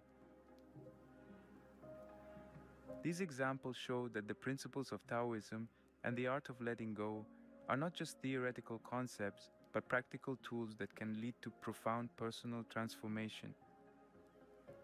Whether through the adaptability of Bruce Lee, the simplicity of Lao Tzu, or the innovation of Steve Jobs. These individuals demonstrate that letting go can open the door to a more fulfilling and meaningful life. By embracing these principles, we can navigate the challenges of life with greater ease and grace, finding peace and contentment in the ever-changing flow of existence.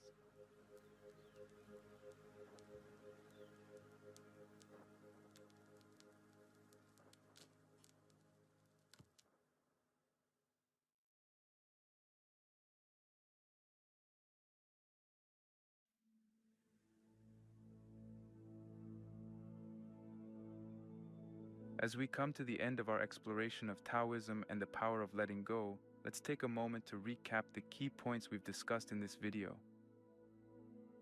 We began by understanding the foundational concepts of Taoism, including the Tao, Wu Wei, and Yin Yang. These principles teach us about the natural flow of life and the importance of living in harmony with it. We learned that letting go is not about giving up, but about trusting the process of life and allowing things to unfold naturally. We delved into the concept of Wu Wei, or effortless action, which encourages us to act in harmony with the natural flow rather than forcing outcomes.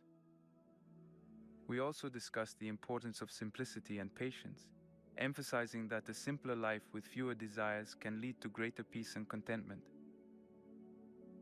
Non-attachment was another crucial aspect we covered, highlighting the benefits of detaching from material possessions, rigid ideas, and the ego. The benefits of letting go were illustrated through its impact on mental peace, improved relationships, increased creativity, and a profound sense of personal freedom. By letting go of control, we reduce stress and anxiety, foster healthier relationships, open ourselves to new ideas, and live more authentically.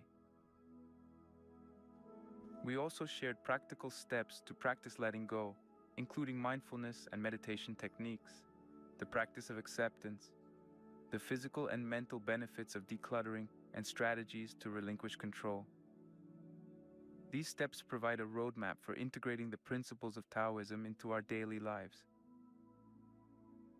Throughout the video, we highlighted real-life examples and stories of individuals who have successfully applied Taoist principles, showing us that these ideas are not just theoretical, but can lead to profound personal transformation.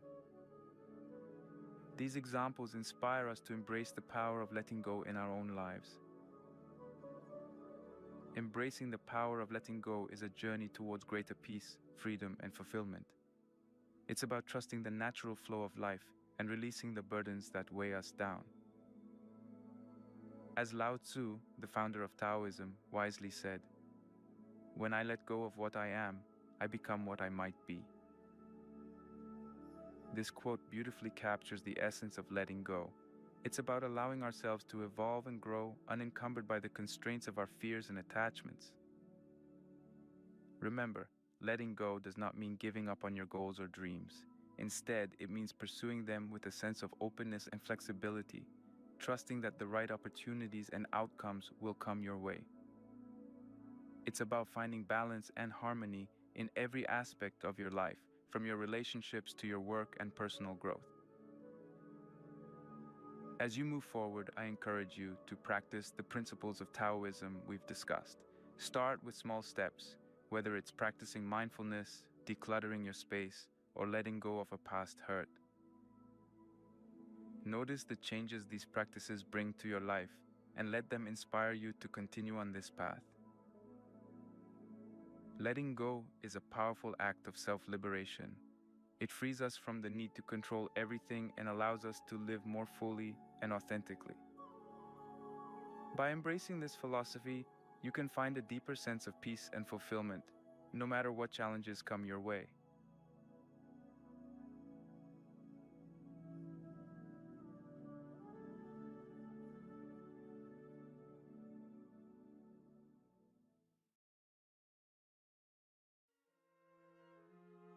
Do you ever find yourself grappling with life's complexities, seeking guidance amidst the chaos, or perhaps pondering the very essence of existence? In the vast labyrinth of philosophical thought, one voice emerges with timeless resonance, offering solace and wisdom to those navigating the intricacies of human experience.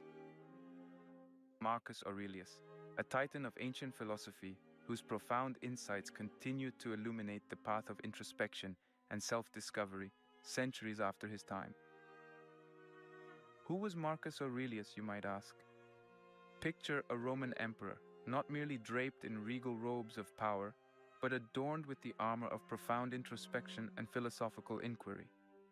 Born in 121 AD, Marcus Aurelius ascended to the throne of the Roman Empire, facing the monumental challenges of governance and conquest. Yet amidst the tumult of imperial responsibilities, he devoted himself to a lifelong pursuit, the cultivation of wisdom and virtue. But why, in the 21st century, do we still turn to the musings of a Roman emperor for guidance? The answer lies in the enduring relevance of his insights. Aurelius grappled with the very same existential dilemmas that plague our modern minds: the pursuit of happiness, the nature of virtue, and the art of living well. His Meditations, a collection of personal reflections, serve as a timeless wellspring of wisdom, offering profound insights into the human condition. Now here's the crux of it all.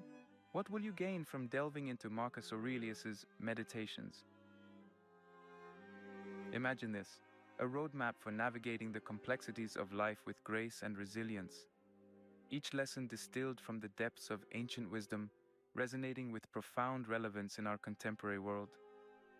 Through the lens of his timeless philosophy, you'll uncover insights that transcend the boundaries of time and culture, guiding you towards a deeper understanding of yourself and the world around you. But let me pose a question to you. Amidst the ceaseless chatter of life, how often do you pause to ponder life's deeper truths? In a world inundated with distractions and noise, finding moments of clarity and introspection can feel like an elusive pursuit. Yet, within the pages of Marcus Aurelius's Meditations lies a sanctuary of serenity, a refuge from the cacophony of everyday existence. So here's the challenge I present to you. Join me on a journey of discovery as we uncover 21 profound lessons from Marcus Aurelius's Meditations. Together, we'll explore the timeless wisdom distilled within these ancient pages, each insight serving as a beacon of light amidst the darkness of uncertainty. But be forewarned, once you embark on this journey of self-discovery, there's no turning back. Prepare to confront the depths of your own soul as we traverse the landscapes of virtue, resilience, and existential inquiry. But fear not, for within the pages of this timeless masterpiece, you'll find not only answers, but also solace, a guiding light to illuminate the path ahead. So, brace yourself, dear viewer, for an odyssey of the mind and spirit, a voyage into the heart of ancient wisdom, where the echoes of Marcus Aurelius's voice still resonate with clarity and conviction.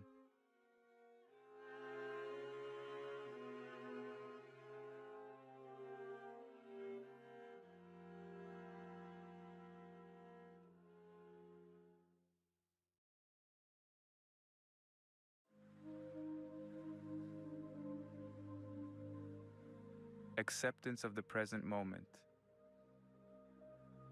Accept the things to which fate binds you, and love the people with whom fate brings you together, but do so with all your heart. Living in the present moment is a concept often preached, but seldom practiced. Yet within these words from Marcus Aurelius, we find a profound invitation to embrace the here and now with unwavering acceptance. What does it truly mean to accept the present moment? It's about surrendering to the reality of what is, relinquishing our resistance to the unfolding of life's circumstances, and finding peace amidst the chaos. In a world characterized by constant distractions and perpetual striving, the notion of acceptance may seem counterintuitive. However, he reminds us that true liberation lies in embracing the present moment with open arms, free from the shackles of regret and anticipation. Whether we find ourselves in moments of joy or adversity, it is our ability to accept the present reality that grants us inner peace and serenity. Practice of Stoicism. objective judgment now at this very moment, unselfish action now at this very moment, willing acceptance now at this very moment of all external events. Stoicism, a philosophy founded on the principles of reason, virtue, and self-discipline, finds its embodiment in the life and teachings of Marcus Aurelius. At its core, Stoicism teaches us to cultivate an unwavering sense of inner tranquility amidst the turbulence of life's uncertainties. Rather than being swept away by the tides of emotion or circumstance, Stoicism empowers us to maintain a steadfast resolve, rooted in reason and virtue. For him, the practice of Stoicism was not merely a philosophical abstraction, but a guiding principle that permeated every aspect of his life. In the face of adversity, he exemplified the Stoic virtues of courage, resilience, and equanimity, demonstrating a steadfast commitment to living in accordance with nature's dictates. Through his actions and writings, he serves as a timeless exemplar of Stoic philosophy, inspiring countless individuals to embrace a life of virtue and inner strength. Virtue as the highest good. The happiness of your life depends upon the quality of your thoughts. Therefore, guard accordingly and take care that you entertain no notions unsuitable to virtue and reasonable nature. In a world obsessed with the pursuit of pleasure and material wealth, he offers a radical redefinition of what constitutes the highest good in life, virtue. Unlike fleeting pleasures or external accolades, virtue is an enduring quality that transcends the vagaries of fortune, enriching the soul with a sense of purpose and meaning. For Marcus Aurelius, the cultivation of virtue was not merely a means to an end, but the very essence of a life well lived. Whether it be the virtues of courage, temperance, or justice, he reminds us that true happiness arises from aligning our thoughts and actions with the noble principles of virtue. In a world fraught with moral ambiguity and ethical dilemmas, the pursuit of virtue serves as a guiding light, illuminating the path towards a life of integrity and moral excellence. Understanding impermanence. All is ephemeral, fame and the famous as well. In the grand tapestry of existence, one undeniable truth prevails: the impermanence of all things. From the fleeting beauty of a sunrise to the transient glory of empires, Marcus Aurelius invites us to confront the ephemeral nature of life with courage and equanimity. Rather than clinging to the illusion of permanence, he exhorts us to embrace the ever-changing flux of existence with open arms, recognizing that all things are subject to the inexorable march of time. Embracing impermanence is not an act of resignation, but a testament to the resilience of the human spirit.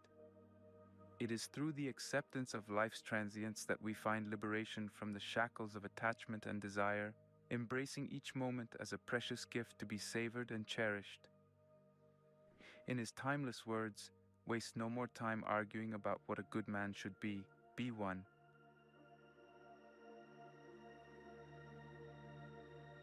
The power of self-reflection. Look within. Within is the fountain of good, and it will ever bubble up if thou wilt ever dig. In the frenetic pace of modern life, amidst the cacophony of external distractions, the practice of self-reflection emerges as a beacon of clarity, a sanctuary amidst the chaos. Marcus Aurelius understood the transformative power of introspection, recognizing that true wisdom arises from the depths of self-awareness. Through the act of turning inward, we gain insight into the workings of our minds and the motivations that drive our actions. Self-reflection is not merely a passive exercise, but an active engagement with the inner landscape of the soul. It is a journey of self-discovery, wherein we confront our fears, biases, and insecurities with courage and honesty. By shining a light on the shadowy recesses of our psyche, we uncover hidden truths and untapped potential, paving the way for personal growth and transformation. Mastery of emotions. Choose not to be harmed, and you won't feel harmed. Don't feel harmed, and you haven't been. Emotions like tempestuous waves crashing upon the shore have the power to engulf us in a sea of turmoil or propel us towards the shores of serenity. For Marcus Aurelius, mastering one's emotions was not a lofty ideal, but a practical necessity for navigating the vicissitudes of life with equanimity. In the face of adversity, he teaches us to cultivate an inner fortress of emotional resilience, shielding ourselves from the onslaught of negative thoughts and feelings. Central to his teachings on emotional mastery is the principle of cognitive reframing, the art of reinterpreting adversity through a lens of stoic detachment. Rather than succumbing to the tyranny of our emotions, we have the power to choose our response to external events, thereby reclaiming agency over our inner state. Through the practice of mindfulness and self-awareness, we learn to observe our emotions with detached curiosity, recognizing that they are fleeting phenomena devoid of inherent power. In his words, the soul becomes dyed with the color of its thoughts. These words serve as a poignant reminder that our thoughts shape our reality, influencing our emotions and actions in profound ways. By cultivating a mindset of stoic resilience, we transcend the limitations of circumstance, finding solace amidst the storm of life's trials and tribulations. The practice of gratitude. When you arise in the morning, think of what a precious privilege it is to be alive, to breathe, to think, to enjoy, to love. In a world characterized by rampant consumerism and insatiable desire, the practice of gratitude emerges as a radical act of defiance, a rebellion against the tyranny of scarcity and lack. Marcus Aurelius understood the transformative power of gratitude, recognizing that true abundance arises not from the accumulation of material wealth, but from an attitude of appreciation for life's simple blessings. Gratitude is not merely a fleeting emotion, but a way of life, a daily practice that imbues each moment with a sense of wonder and awe. By cultivating an attitude of gratitude, we shift our focus from what we lack to what we have, thereby opening ourselves to the abundance that surrounds us. In his words, when you arise in the morning, think of what a precious privilege it is to be alive, to breathe, to think, to enjoy, to love. Embracing adversity. The impediment to action advances action. What stands in the way becomes the way. Adversity, like a crucible of fire, has the power to forge us into stronger, more resilient beings. For Marcus Aurelius, adversity was not to be feared but embraced as an opportunity for growth and self-discovery. In the face of life's trials and tribulations, he teaches us to cultivate a mindset of resilience, recognizing that obstacles are not barriers, but stepping stones on the path to personal evolution. Central to his teachings on adversity is the principle of amor fati, the love of fate. Rather than lamenting the hand we've been dealt, we learn to embrace our circumstances with courage and equanimity, recognizing that each challenge is an opportunity for growth and self-transformation. The impediment to action advances action. What stands in the way becomes the way.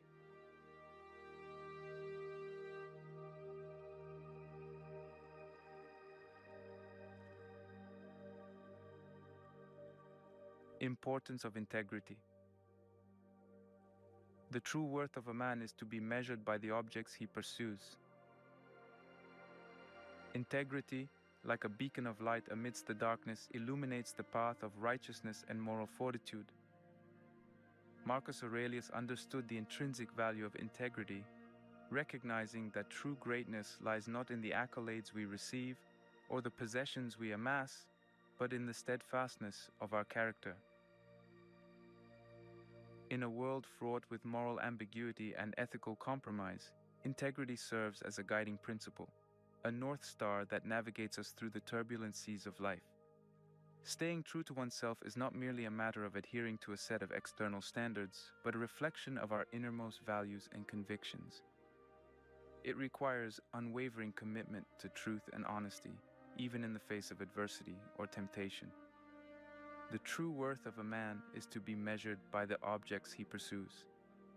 These words remind us that our worth is not determined by outward appearances, but by the integrity of our actions and the purity of our intentions.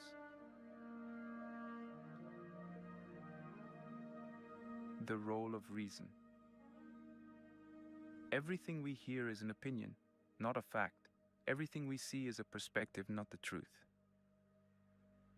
In a world characterized by misinformation and cognitive bias, the power of reason emerges as a beacon of clarity, a guiding light amidst the fog of uncertainty. Marcus Aurelius understood the transformative power of rational thinking, recognizing that true wisdom arises not from blind adherence to dogma, but from a rigorous process of critical inquiry. The role of reason was not merely intellectual but moral, a tool for discerning truth from falsehood, virtue from vice. Everything we hear is an opinion, not a fact. Everything we see is a perspective, not the truth. These words serve as a potent reminder that reality is often shrouded in illusion, requiring us to exercise discernment and skepticism in our pursuit of knowledge. The virtue of equanimity. Accept the things to which fate binds you, and love the people with whom fate brings you together, but do so with all your heart. In a world of constant flux and uncertainty, the virtue of equanimity emerges as a steadfast anchor, a beacon of stability amidst the stormy seas of life. Marcus Aurelius understood the transformative power of maintaining inner balance, recognizing that true peace arises not from resisting the ebb and flow of existence, but from embracing it with open arms. The virtue of equanimity invites us to cultivate a sense of acceptance and resilience in the face of life's inevitable ups and downs. It is a recognition that change is the only constant in life, and that our ability to adapt and flow with the currents of fate determines our inner peace and well-being.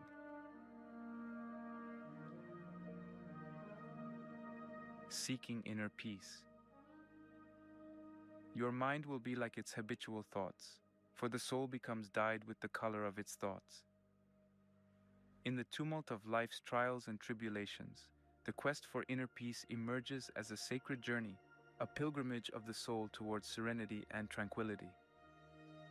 Marcus Aurelius understood the transformative power of inner peace, recognizing that true happiness arises not from external circumstances, but from a sense of inner harmony and contentment. Finding peace within oneself requires a commitment to mindfulness and self-awareness, a willingness to confront the inner demons that haunt our thoughts and emotions. It is a journey of self-discovery wherein we learn to cultivate a mindset of gratitude and acceptance, embracing life's challenges with grace and equanimity. Your mind will be like its habitual thoughts, for the soul becomes dyed with the color of its thoughts. These words serve as a reminder that true peace begins within, emanating outward to illuminate the world with its radiant glow.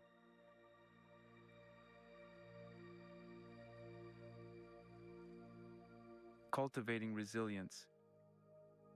The obstacle is the way.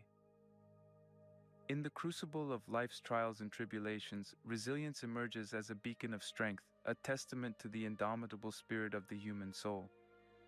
Marcus Aurelius understood the transformative power of resilience, recognizing that adversity is not a barrier, but a crucible for personal growth and self-discovery. Through the practice of stoic endurance, we learn to confront life's challenges with courage and fortitude, turning obstacles into opportunities for transcendence. Building mental strength is not a matter of brute force or unyielding determination, but a cultivation of inner resilience, an unwavering commitment to facing adversity with grace and equanimity. The obstacle is the way. These words serve as a reminder that true greatness arises not from the absence of obstacles, but from our ability to overcome them with courage and resilience. Practicing moderation. Moderation in all things.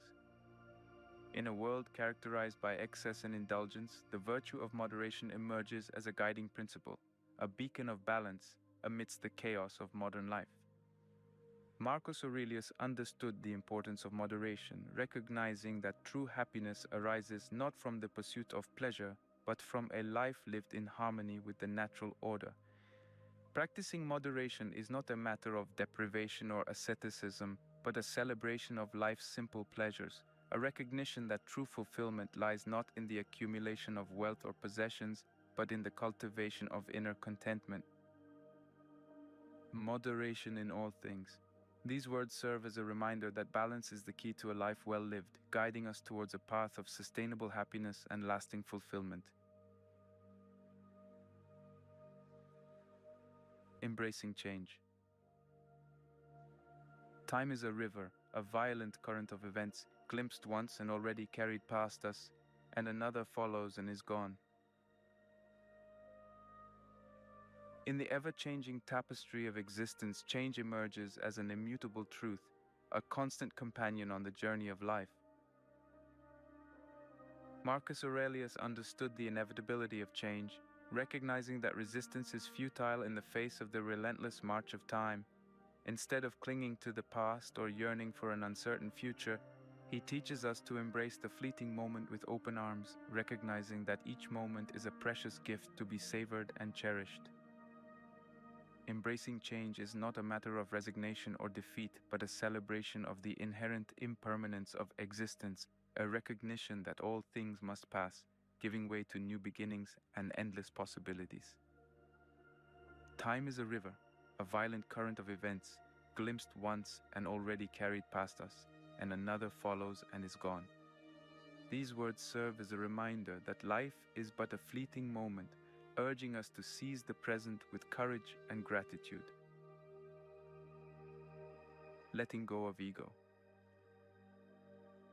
It never ceases to amaze me. We all love ourselves more than other people, but care more about their opinion than our own. In the labyrinth of the human psyche, ego emerges as a formidable adversary, a shadowy specter that clouds our judgment and distorts our perception of reality. Marcus Aurelius understood the detrimental effects of ego, recognizing that self-absorption is the root cause of much suffering and discontent. Instead of seeking validation from external sources or clinging to a false sense of identity, he teaches us to let go of ego, to transcend the narrow confines of the self, and embrace the interconnectedness of all living beings. Letting go of ego is not a matter of self-denial or self-effacement, but a liberation from the shackles of narcissism and self-interest. It is a recognition that true happiness arises not from the pursuit of fame or fortune, but from a sense of inner peace and contentment. It never ceases to amaze me. We all love ourselves more than other people, but care more about their opinion than our own. These words serve as a poignant reminder that true freedom lies in transcending the ego, embracing humility, and cultivating compassion for all beings.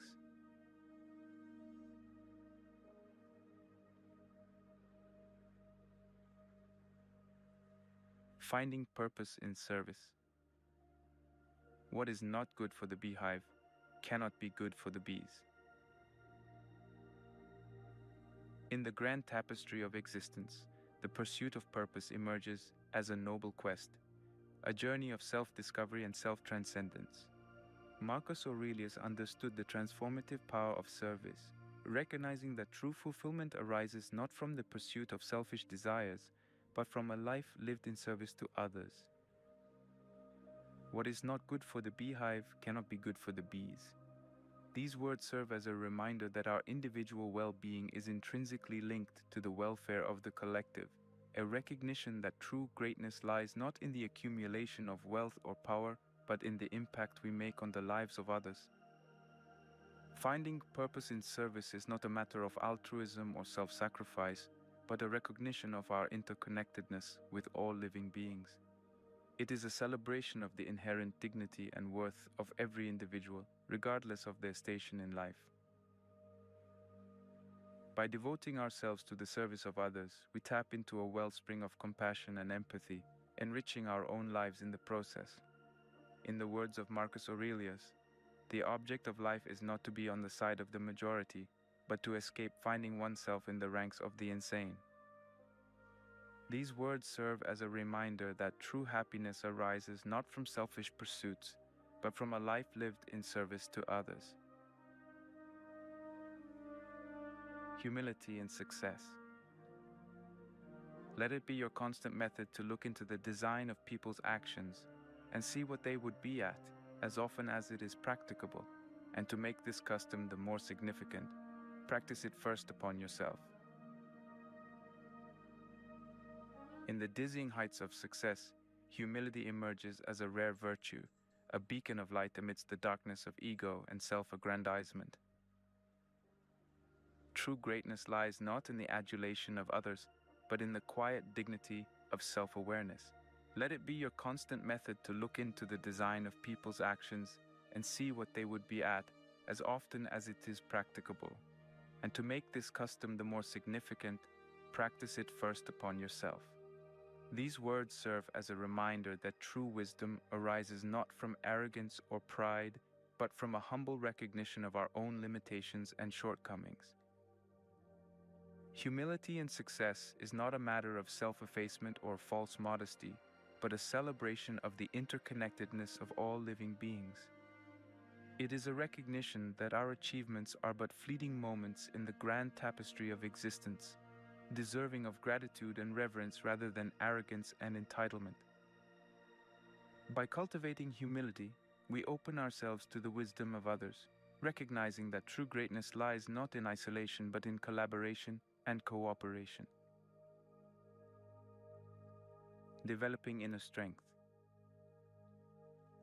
The universe is change, our life is what our thoughts make it. In the crucible of life's trials and tribulations, inner strength emerges as a beacon of resilience, a testament to the indomitable spirit of the human soul. Marcus Aurelius understood the transformative power of inner strength, recognizing that true greatness lies not in the absence of adversity, but in our ability to overcome it with courage and fortitude.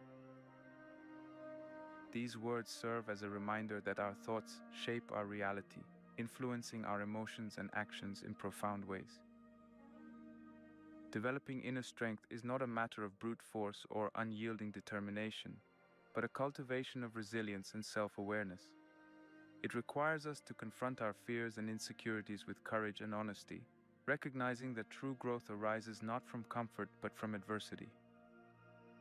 By embracing life's challenges with grace and equanimity, we tap into a wellspring of inner strength, empowering us to navigate the vicissitudes of existence with courage and grace. Embracing mortality. You could leave life right now. Let that determine what you do and say and think. In the shadow of mortality, the inevitability of death emerges as a sobering truth, reminder of the fragility and impermanence of human existence. The awareness of our own mortality serves as a catalyst for living a life of purpose and meaning. You could leave life right now. Let that determine what you do and say and think. These words serve as a reminder that our time on this earth is finite, urging us to seize the present moment with courage and gratitude. Embracing mortality is not a matter of morbid fixation or nihilistic despair, but a celebration of the preciousness of life. It is a recognition that each moment is a gift to be savored and cherished, an opportunity to make a meaningful impact on the world around us. By confronting the reality of death with courage and equanimity, we free ourselves from the shackles of fear and regret, embracing life with open arms and open hearts.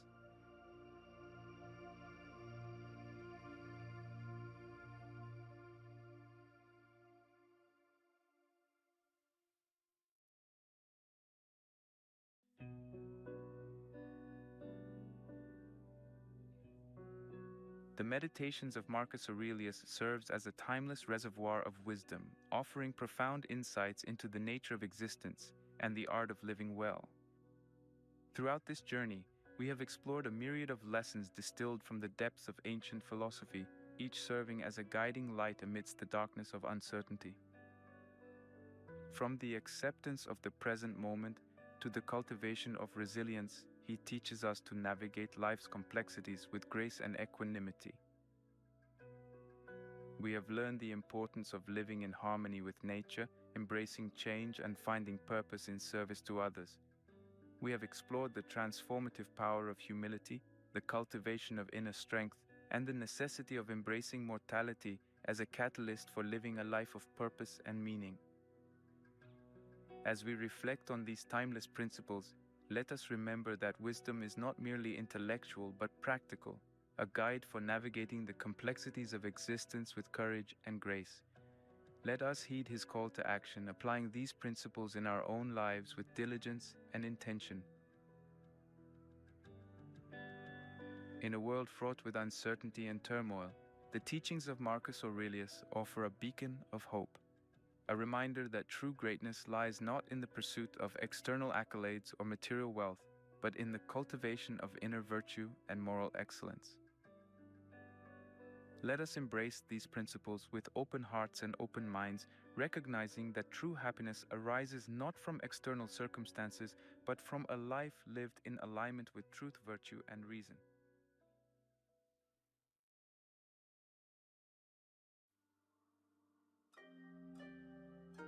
Have you ever looked at a cracked vase or a weathered stone and seen something inexplicably beautiful? What if I told you that there's an entire philosophy dedicated to appreciating the imperfect, the impermanent, and the incomplete? This is the heart of a uniquely Japanese outlook known as wabi-sabi, and today we're going to explore how this ancient wisdom can dramatically change how you perceive the world and your own life. Wabi-sabi is not just an aesthetic, it's a way of life that embraces the beauty of nature's flaws and life's unpredictable journey. It stems from the serene and profound realms of Zen Buddhism, which appreciates the ephemeral nature of life.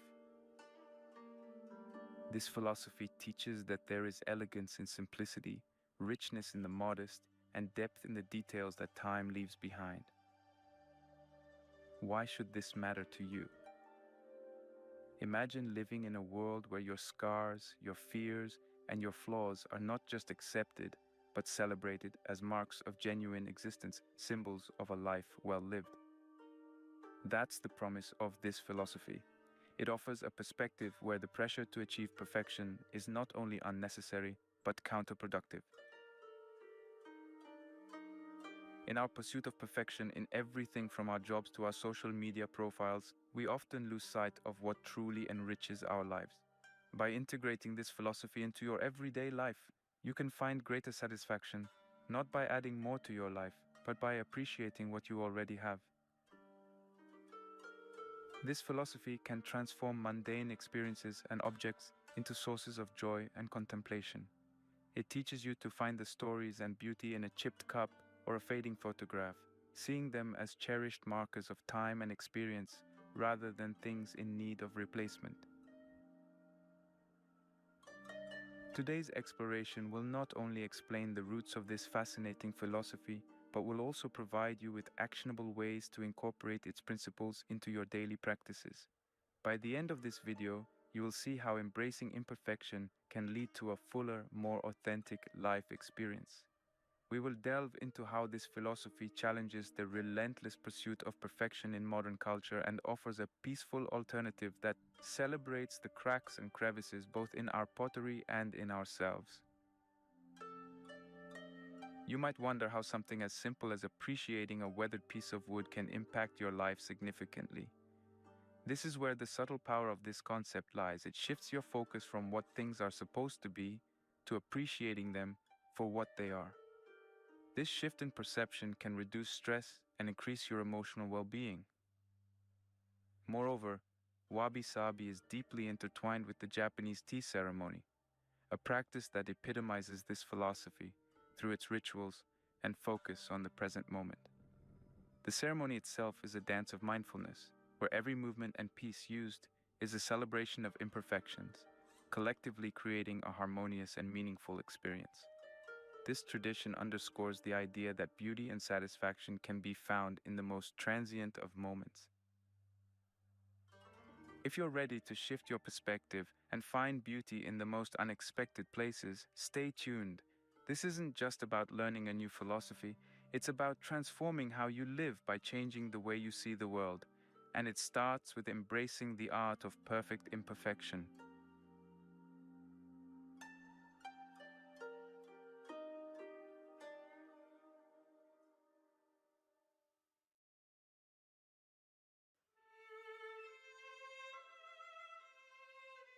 The art of perfect imperfection.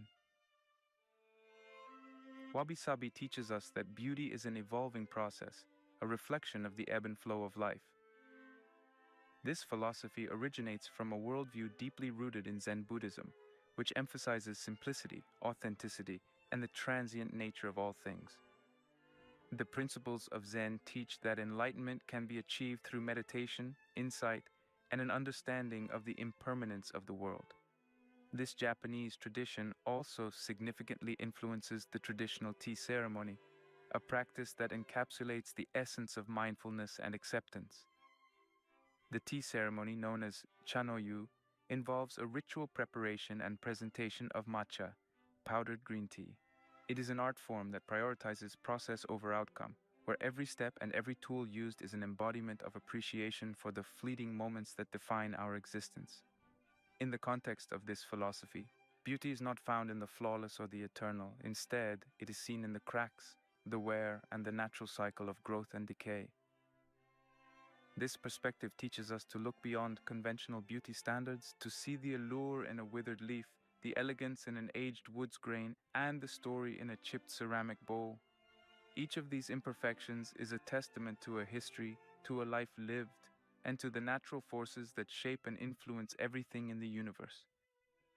Moreover, the concept of this philosophy was never meant to stand still but to flow and change with life itself. It suggests that beauty is dynamic and ever-changing, and our understanding of beauty must evolve with it. By embracing this philosophy, we learn to appreciate the richness of life as it is now, without clinging to past ideals or future expectations. This notion of finding beauty in the here and now is an integral part of Zen teachings, which assert that the present moment is all we truly have. Thus, this philosophy and its integration into the Japanese tea ceremony serve as profound reminders of the transient nature of our existence. They encourage us to live more fully, to appreciate the temporary beauty that surrounds us, and to cultivate a sense of peace about the world's inherent imperfections. By learning to appreciate these elements, we open ourselves to experiences and aesthetics that defy the conventional, broadening our perspectives and deepening our engagement with the world. This philosophy is more than just an aesthetic criterion. It is a pathway to a deeper understanding of life and our place within it. It challenges us to reconsider our relationship with nature, objects, and each other in a way that promotes authenticity and harmony. This philosophy not only enhances our appreciation for art and design, but also deepens our respect for the natural world and its capacity to teach us about beauty, resilience, and the inevitability of change.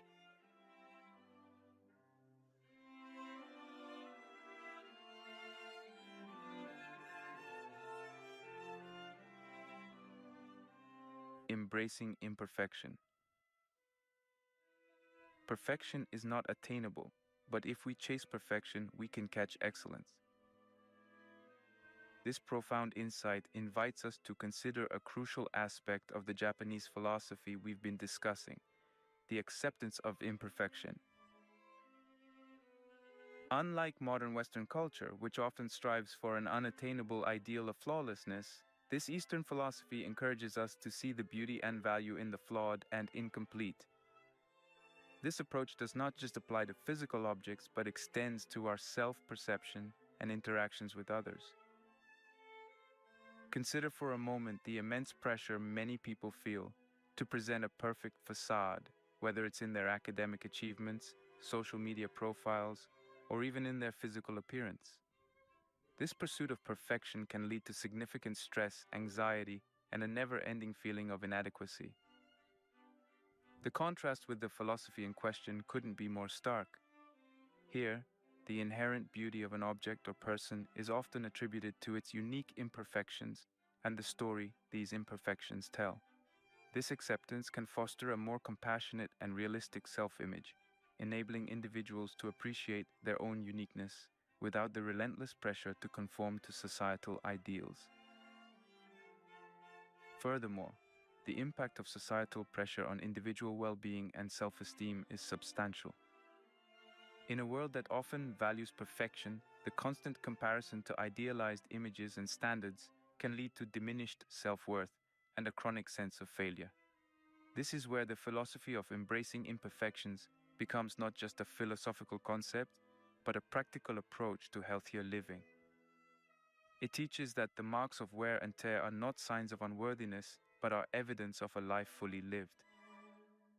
This shift in perspective can relieve the psychological burden of needing to appear perfect, reducing anxiety and depression, and promoting a more balanced and satisfied state of mind. In addition, this philosophy promotes resilience. By understanding that everything is subject to change and decay, individuals can become more emotionally and mentally flexible, better able to cope with the challenges and setbacks that life inevitably brings. This resilience is crucial in a society that often hides its vulnerabilities, showcasing only success and concealment of failure. Embracing imperfection, therefore, is not just an aesthetic choice, but a profound life-affirming stance that encourages acceptance, growth, and a deeper engagement with the world as it truly is, not as we wish it to be. Thus, this philosophical approach offers a powerful antidote to the modern obsession with perfection. By realigning our perceptions with the realities of nature and existence, it helps cultivate a more genuine, fulfilling approach to life. It challenges us to redefine beauty, success, and value in terms that recognize the dignity of the natural and the unfinished. This can lead to a more authentic, liberated way of living that celebrates the inherent worth of every individual and every moment, just as they are, without the relentless pressure to polish, perfect, or perform.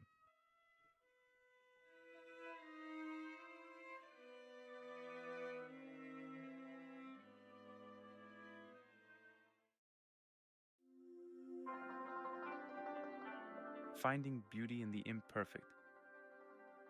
There is a crack in everything. That's how the light gets in. This evocative statement perfectly captures the essence of finding beauty in the imperfect and understanding how the philosophy we've been discussing nurtures this perception.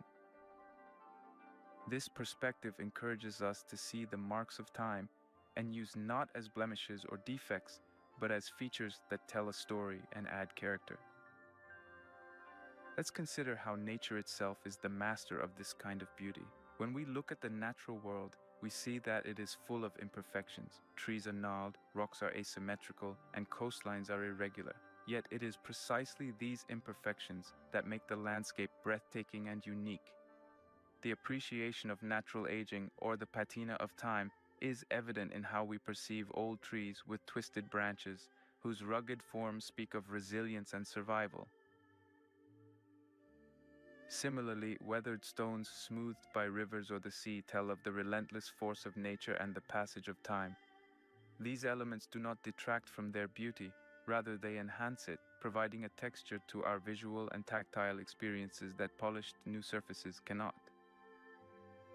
In the realm of art and aesthetics, this philosophy is vividly illustrated in practices such as kintsugi, the Japanese art of repairing broken pottery with lacquer mixed with precious metals like gold or silver. Instead of hiding the damage, kintsugi emphasizes it, creating a new form of beauty that acknowledges and respects the object's history.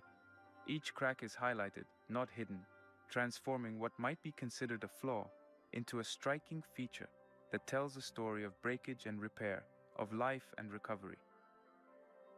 Similarly, the asymmetry in traditional Japanese gardens is a deliberate effort to mimic the sporadic, unplanned beauty of nature. These gardens are designed to lead the eye on an unstructured journey through contrasting textures and uneven landscapes that mimic the natural world, promoting meditation and mindfulness. They are a reflection of the world as it is, not a manicured version of how we might want it to be. This design philosophy can teach us to appreciate the beauty in the uncontrolled and unplanned, encouraging a more accepting and open view of our own lives. Understanding and embracing this view can significantly affect how we perceive the world and ourselves. It teaches us to value the present moment and find beauty in the now, despite its imperfections, rather than constantly striving for a more perfect future that may never come. This philosophy helps cultivate a sense of inner peace and satisfaction, recognizing that beauty is everywhere, in every crack and imperfection, if only we learn to recognize and cherish it. By embracing the idea that flaws can contribute to beauty, we become more accepting of our own imperfections and those of others. This can lead to a more compassionate society, where the pressure to be perfect is lessened, and individuals feel more valued for their unique traits and histories. This shift in perspective is not just about aesthetic appreciation, but about fostering a kinder, more inclusive approach to life that celebrates diversity and resilience in the face of life's challenges.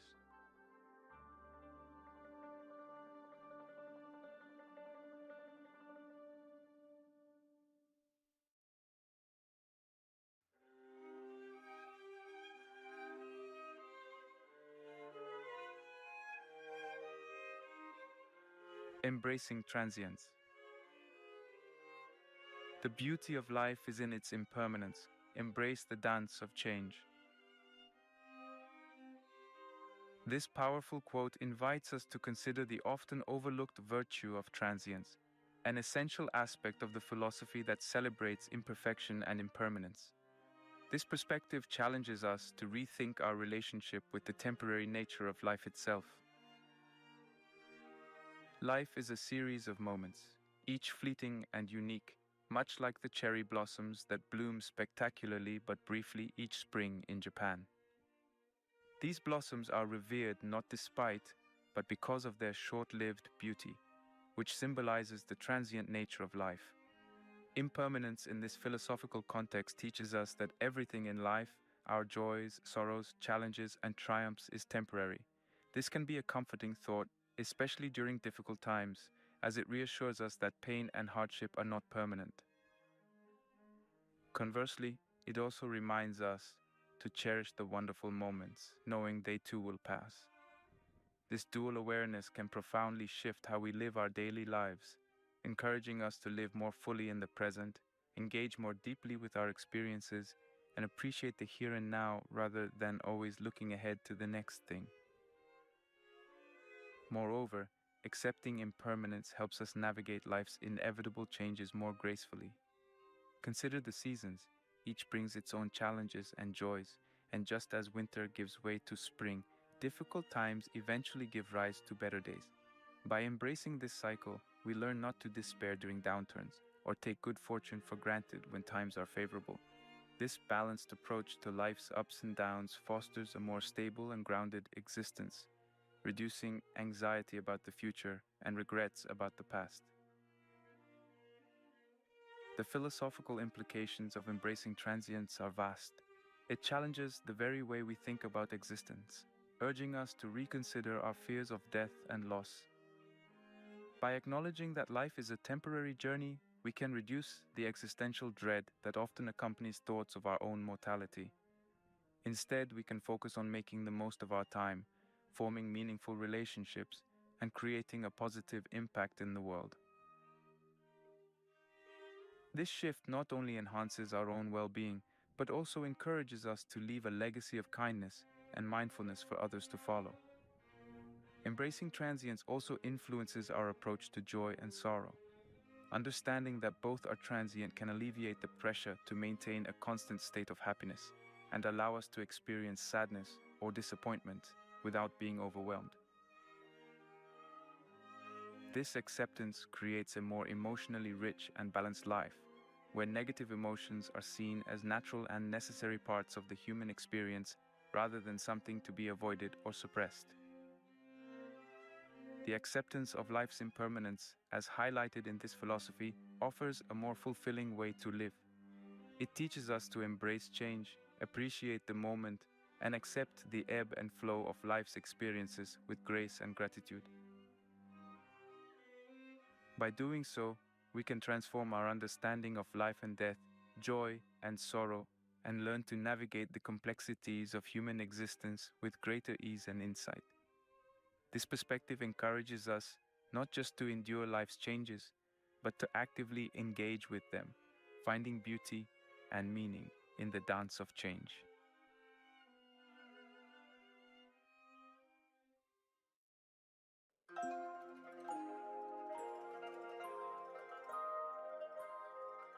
Power of simplicity. In simplicity, there is truth.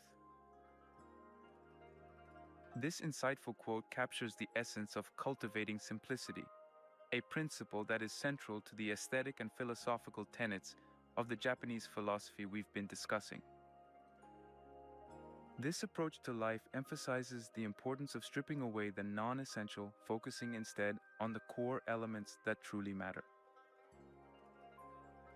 In an age where consumerism and digital overload often overwhelm our senses and clutter our minds, the call for simplicity becomes increasingly vital. Simplicity in this context is not just about minimalism in design or possessions, it's about cultivating an inner clarity and prioritizing life's essential values. This philosophy teaches that true beauty and satisfaction derive from a deep appreciation of the basics, whether in art, in nature, or in our daily routines. By reducing the extraneous, we make room for the truly important aspects of life to flourish. For example, a simple, unadorned pottery piece that bears the marks of its maker can be more appealing and meaningful than a perfectly mass-produced item. This preference for simplicity extends to personal lifestyles as well, encouraging practices that focus on authenticity and a deep connection to one's environment and community. The benefits of decluttering and simplifying life are manifold. On a practical level, reducing physical clutter in our homes and workspaces can lead to a clearer mind and reduced stress. Numerous studies have shown that excessive belongings can create a sensory overload, whereas clean and orderly spaces can help calm the mind and improve focus. But decluttering isn't just about tidying up physical spaces. It's also about simplifying our schedules, commitments, and even our digital lives. This process helps us prioritize activities and relationships that truly enrich our lives, allowing us more time and energy to engage deeply with them. On a deeper level, simplifying life can lead to significant emotional and psychological benefits. It allows for greater self-reflection and a clearer understanding of one's desires and needs. Without the constant distraction of new items or the pressure to keep up with social trends, individuals can develop a stronger sense of self and a more grounded existence. This clarity can enhance one's relationships and overall life satisfaction, as decisions are more likely to be aligned with personal values and long-term goals. The cultivation of simplicity as taught by this philosophy is not merely an aesthetic choice, but a profound lifestyle decision that can lead to a richer, more fulfilling life. It challenges us to rethink what is truly necessary and what brings us genuine joy and peace. This minimalist approach doesn't mean living without luxury or comfort, but rather making more conscious choices that align with core principles of authenticity and sustainability. By embracing simplicity, we learn to appreciate the abundance of less and find greater depth and meaning in our everyday lives.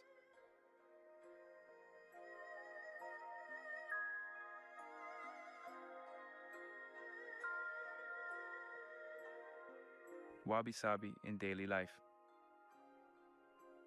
Enjoy the little things in life, for one day you may look back and realize they were the big things. This closing quote beautifully summarizes the essence of incorporating the principles we've discussed into daily life. It's about recognizing and savoring the beauty in the mundane, the imperfection, and the transient moments that often go unnoticed but cumulatively define our existence. Let's explore some practical ways to bring this philosophy into our everyday routines, emphasizing mindfulness and the acceptance of life's natural flow. One practical tip is to start each day with a moment of appreciation. Before the rush of daily responsibilities begins, take a few minutes to notice and appreciate something simple around you, perhaps the way morning light filters through your window, the texture of your breakfast, or the sound of the birds outside. This practice helps cultivate a habit of mindfulness, which can extend throughout the day, enhancing your awareness and appreciation of your surroundings. Another way to embrace these principles is through the art of journaling. Keep a gratitude journal where you regularly record things you're thankful for, especially those small, imperfect details that might typically go unnoticed. This could be a note about a pleasant conversation, the unique way your coffee spilled and created a pattern, or how you felt reading a book. Journaling not only serves as a reminder of these moments, but also encourages a positive mindset that focuses on beauty and appreciation. Additionally, simplifying your living space can be a transformative step. Declutter your environment to keep only those items that have meaning or serve a purpose. This doesn't mean your space should be sparse or devoid of decoration. Rather, let each item around you be something that resonates with personal significance, tells a story, or brings joy. This might mean repairing and keeping an old, comfortable chair that's seen better days because it holds numerous memories, rather than replacing it with something new but impersonal. In terms of accepting the natural flow of life, practice letting go of the need for control. This can be applied in small, everyday contexts, like not fretting over a change in plans or a project that didn't go perfectly at work or school. Recognize that these deviations are part of life's impermanence and can lead to unexpected joys or learning experiences. Moreover, encourage yourself and others to find beauty in small, everyday moments and objects. This could be practicing photography with your phone or a camera, focusing on capturing images of everyday life in unusual, insightful ways. Photograph the way shadows play on a busy street, the smile of a friend, or a meal before it is eaten. Photography can be a powerful tool to observe the world in a more detailed and appreciative way. Lastly, engage in activities that slow down your pace and allow you to enjoy the process of creation. This could be anything from gardening, where you witness the slow but rewarding process of growth and decay, to cooking, where you can appreciate the colors, textures, and flavors of ingredients. Each activity offers unique imperfections and challenges, providing opportunities to embrace and celebrate the unexpected and the transient. By integrating these practices into your life, you gradually shift your focus from seeking perfection to appreciating the beauty in imperfection. This not only makes your daily life more fulfilling, but also aligns your actions with a deeper philosophical appreciation for life as it is, enhancing your overall well-being and contentment. Remember, it's the small, seemingly insignificant moments and details that often weave the richest tapestries of our lives. Embracing this can transform ordinary days into a series of meaningful experiences, rich in beauty and satisfaction.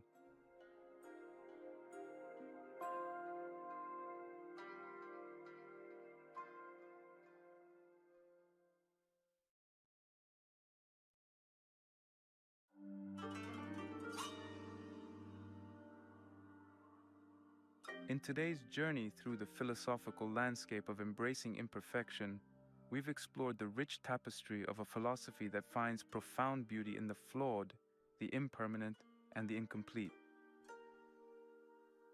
We began by introducing the idea, deeply rooted in Japanese culture, that there is elegance and depth in the naturally occurring imperfections around us. This principle, derived from Zen Buddhism and embodied in practices like the Japanese tea ceremony, teaches us to appreciate the beauty in the now and the authenticity of weathered objects and transient moments. We discussed the concept of embracing imperfection, where we contrasted the often unattainable standards of modern society with the acceptance and celebration of flaws as markers of true existence. This perspective not only challenges the relentless pursuit of perfection, but also offers a more compassionate and realistic approach to viewing ourselves and the world around us. Further, we delved into the aesthetic appreciation of natural aging and decay, as seen in weathered stones, cracked pottery, and the asymmetry of traditional Japanese gardens. These examples illustrate how the imperfect and the impermanent can stir a deeper connection to the beauty of the natural world and our own lives. We also considered the philosophical implications of impermanence, embracing the transient nature of life, which helps us appreciate every fleeting moment and reduces the existential weight of our everyday struggles. By acknowledging that life's experiences, both joys and sorrows, are temporary, we cultivate emotional resilience and a balanced perspective on the ups and downs of our existence. Moreover, we highlighted the virtue of simplicity, which aligns with this philosophy in promoting a life focused on the essentials. Simplifying our environments and routines can lead to a clearer mind and a more fulfilling life, allowing us to focus on what truly matters: relationships, passions, and personal growth. Incorporating these principles into daily life, we offered practical tips like practicing mindfulness, simplifying one's space, and finding joy in the small everyday details. By doing so, we learn to live more authentically, fully embracing the present and finding contentment in the imperfections that define our unique journeys. Remember that the journey to appreciating imperfection doesn't require us to abandon our aspirations or stop striving for improvement. Rather, it invites us to redefine what it means to live a successful, beautiful life. It encourages us to find balance and beauty in the natural flow of life, accepting imperfections not just as a part of life, but as a fundamental component of its inherent beauty. As you step forward from this video, take a moment to reflect on the imperfections in your own life.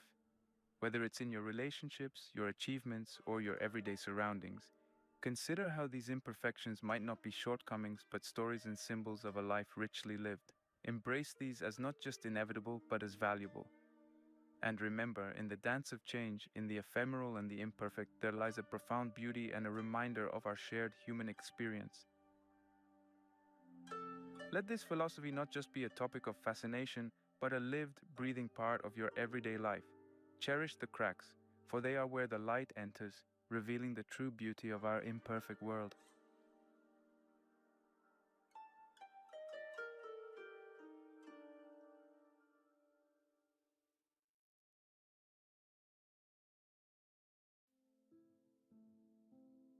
In an age where the mantra, "time is money," is echoed from the bustling streets of cities to the cluttered inboxes of our digital lives, the relentless pursuit of efficiency has quietly morphed into a relentless pursuit of exhaustion. Did you know that the average person makes over 35,000 decisions daily? From the moment we wake up to the moment we close our eyes, we are bombarded with choices, notifications, and deadlines, all vying for a slice of our ever-diminishing attention span. This relentless pace of modern life, while often celebrated as the hallmark of productivity and success, carries with it an unspoken toll: a surge in stress-related illnesses, a pandemic of mental health crises, and a creeping sense of disconnection from what truly matters. But what if the secret to a richer, more fulfilling life lies not in speeding up, but in embracing the courage to slow down? Today, we delve into an oasis of calm in the desert of our fast-paced existence, the concept of slow living. Far from encouraging idleness, slow living offers a radical yet simple antidote to the high-speed, high-stress lifestyle that has ensnared so many of us. It's a philosophy that dares to question the modern equation of speed with success, suggesting instead that richness comes from experience, not efficiency. At its core, slow living is about making a conscious choice. It's about deciding to step off the treadmill of life to walk beside it, savoring the scenery, engaging deeply with our surroundings, and fostering connections that nourish the soul. It's a movement that advocates for a life less hurried, not for the sake of doing less, but to live more deliberately, more fully, and more in tune with ourselves and the world around us. But is such a shift even possible in today's fast-paced world, or is it merely a luxury afforded to the few? Can the principles of slow living genuinely provide an answer to the malaise of modernity, or are they just another trend in the endless cycle of lifestyle fads? We're going to explore the psychology behind slow living, diving into its numerous benefits, from improved mental health and physical well-being to deeper, more meaningful relationships. We'll unpack the principles and practices that define slow living, offering both a philosophical perspective and actionable advice for integrating these practices into your daily life. By the end of our journey today, you'll have a deeper understanding of how adopting even small aspects of slow living can transform your relationship with time, productivity, and ultimately with life itself. We'll challenge the prevailing narrative that faster is always better and explore how slowing down can lead to a more enriching and satisfying life. So if you're feeling overwhelmed by the pace of your life, curious about the slow living movement, or simply seeking a more mindful way to navigate your days, stick around. This exploration might just offer the perspective shift you need to embrace a more balanced, joyful, and fulfilling approach to life.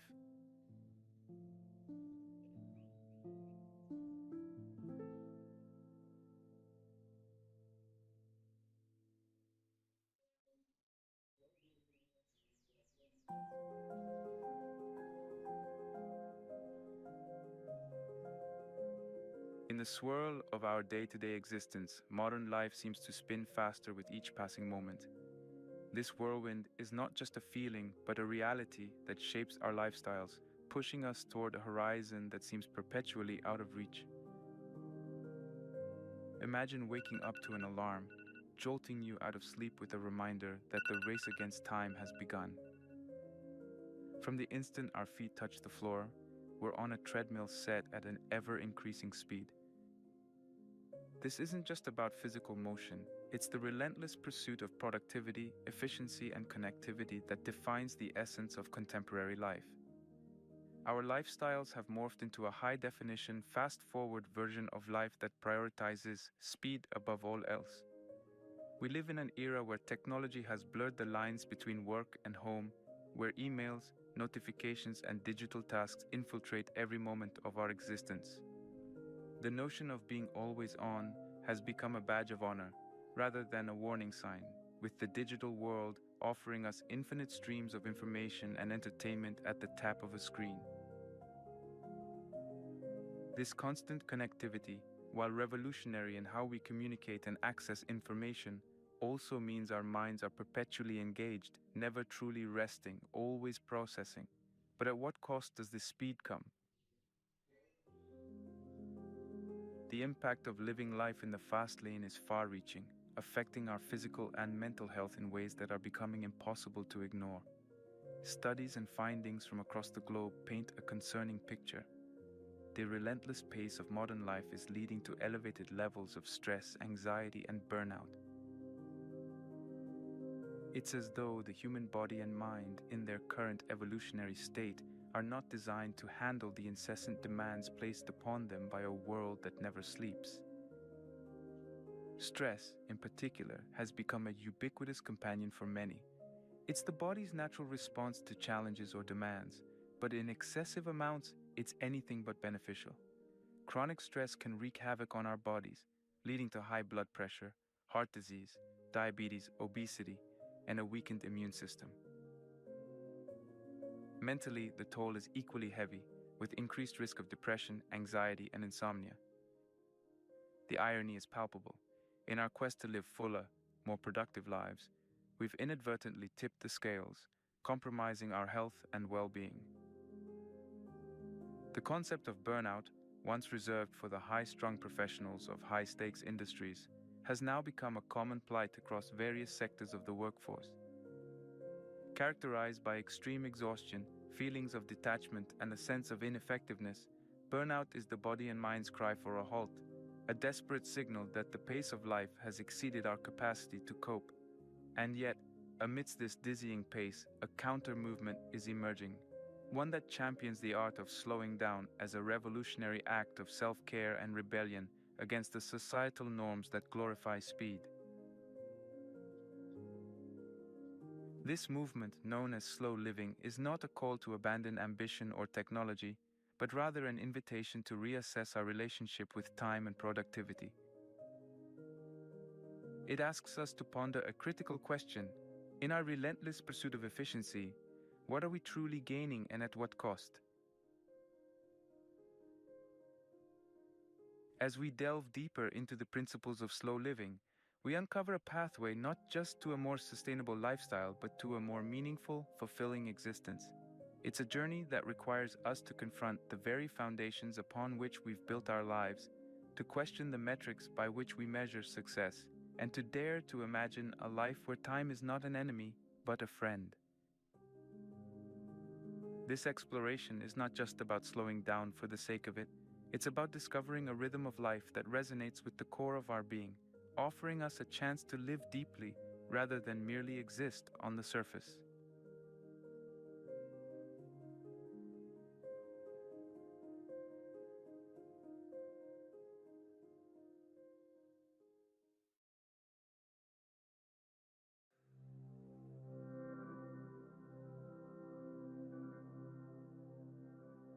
The philosophy of slow living is not a new invention. Rather, it's a return to principles that have guided human societies for centuries. This approach to life, which emphasizes balance, harmony, and alignment with nature's rhythms, draws heavily from ancient wisdom. Cultures across the world, from the East with its Zen Buddhism, Taoism, and the teachings of Confucius, to the Western philosophies of Stoicism and Epicureanism, have long preached the virtues of living in harmony with the natural world, practicing mindfulness, and finding satisfaction in the simple pleasures of life. These ancient teachings underscore the importance of a life well lived over one that is merely busy. They tell us that true fulfillment arises not from the accumulation of material wealth or the relentless pursuit of success, but from a deep engagement with the world around us, a celebration of the present moment, and an appreciation for the simple joys that life offers.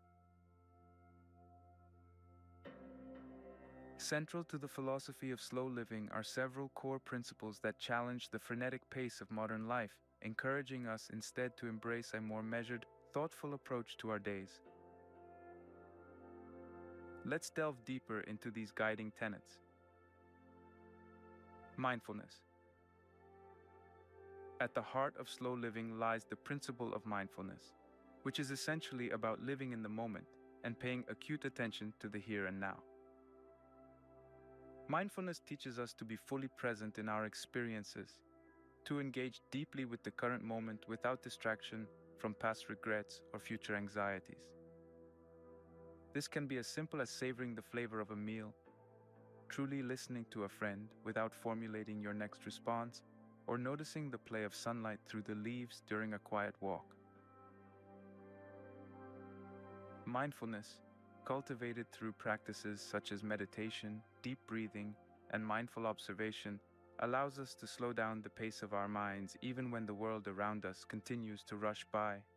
It's about finding stillness within, a quiet center from which we can experience life more fully. Simplicity. Another cornerstone of slow living is simplicity, which involves reducing clutter, not just physical clutter in our homes, but also the noise and distractions that fill our minds and lives. It's about identifying what's truly important and letting go of the rest. This principle is not about deprivation, but about discernment, recognizing that more stuff, more commitments, and more stimuli do not necessarily lead to more happiness. On the contrary, simplicity can lead to a richer, more vibrant life by clearing space for what really matters. In practice, simplicity might mean decluttering our living spaces, limiting our engagements to those that truly add value to our lives, or reducing our consumption to focus on quality rather than quantity. Quality over quantity. This principle encourages us to value the quality of our experiences and possessions over sheer quantity. In a world where we're often urged to seek more goods, more experiences, more achievements, slow living invites us to find satisfaction in fewer but richer experiences. It's about choosing a handmade item that tells a story over a mass-produced one. preferring a leisurely meal with loved ones over a hurried fast food bite, or opting for one meaningful project at a time rather than multitasking between many. By focusing on quality, we engage more deeply with our choices, leading to greater fulfillment and appreciation for the craftsmanship, time, and effort behind the things we choose to bring into our lives. Connection. Finally, slow living emphasizes the importance of connection, deep, meaningful connections with people, with nature, and with ourselves. It recognizes that relationships are not sustained through likes and comments on social media, but through time spent together in conversation, shared experiences, and mutual support. Similarly, our connection to nature is rekindled not through screensavers and documentaries, but through direct, immersive experiences in the natural world. And our connection to ourselves is deepened not by constant busyness and distraction, but by quiet reflection, creative pursuits, and self-care. These connections are essential for a fulfilling life, providing us with a sense of belonging, peace, and joy.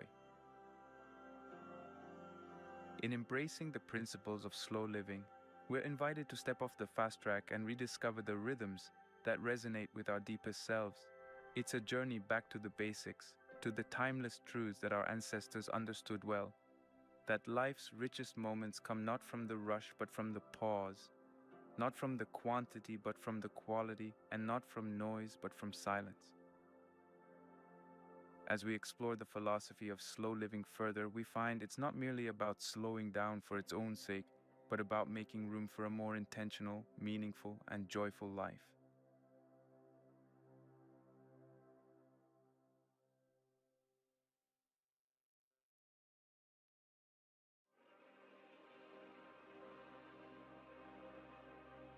Embarking on a journey into the realm of slow living brings with it a plethora of benefits that touch every aspect of our lives. From the tranquility of our minds to the vitality of our bodies and the depth of our relationships, the rewards of embracing a slower pace are profound and far-reaching. Let's dive into these benefits to understand how they manifest in our lives. Improved mental health. In a world that often feels like it's spinning too fast, our minds can become whirlpools of stress, anxiety, and depression. The constant rush to meet deadlines, the incessant buzz of notifications, and the pressure to keep up can leave us feeling drained and disconnected from ourselves. However, slow living offers a sanctuary, a place of calm in the storm. By adopting principles of mindfulness and simplicity, we learn to navigate our days with a sense of peace and purpose rather than chaos and hurry. The practice of focusing on the present moment, a key component of slow living, helps to break the cycle of worry and rumination that often fuels anxiety and depression. Moreover, by simplifying our lives and reducing the clutter of obligations and distractions, we create space for mental rest and rejuvenation. This simplicity allows our minds to breathe, to process, and to rest, reducing the overwhelm that can lead to burnout and mental fatigue. In embracing slow living, we're not just doing less. We're giving our minds the gift of space, leading to greater clarity, creativity, and joy. Enhanced physical health. The benefits of slow living extend beyond the mind to have a tangible impact on our physical health. The stress and fast pace of modern life don't just affect our mental well-being, they manifest in our bodies, contributing to a range of health issues. High blood pressure, heart disease, sleep disturbances, and weakened immune systems can all be exacerbated by a life lived in the fast lane. Slow living, with its emphasis on mindfulness, simplicity, and connection, offers a counterbalance to these pressures, promoting physical health and well-being. Engaging in slow, mindful practices, spending time in nature, and adopting a slower pace of eating can lead to lower blood pressure and reduced risk of heart disease. These practices encourage a state of relaxation and calm, allowing our bodies to shift from the stress-induced fight or flight mode to a restorative rest and digest state. This shift can improve heart health, enhance immune function, and support overall physical well-being. Moreover, slow living encourages a more mindful approach to eating and physical activity, fostering a healthier relationship with food and our bodies. By taking the time to prepare and savor meals, we're more likely to make nutritious choices and enjoy the process of eating.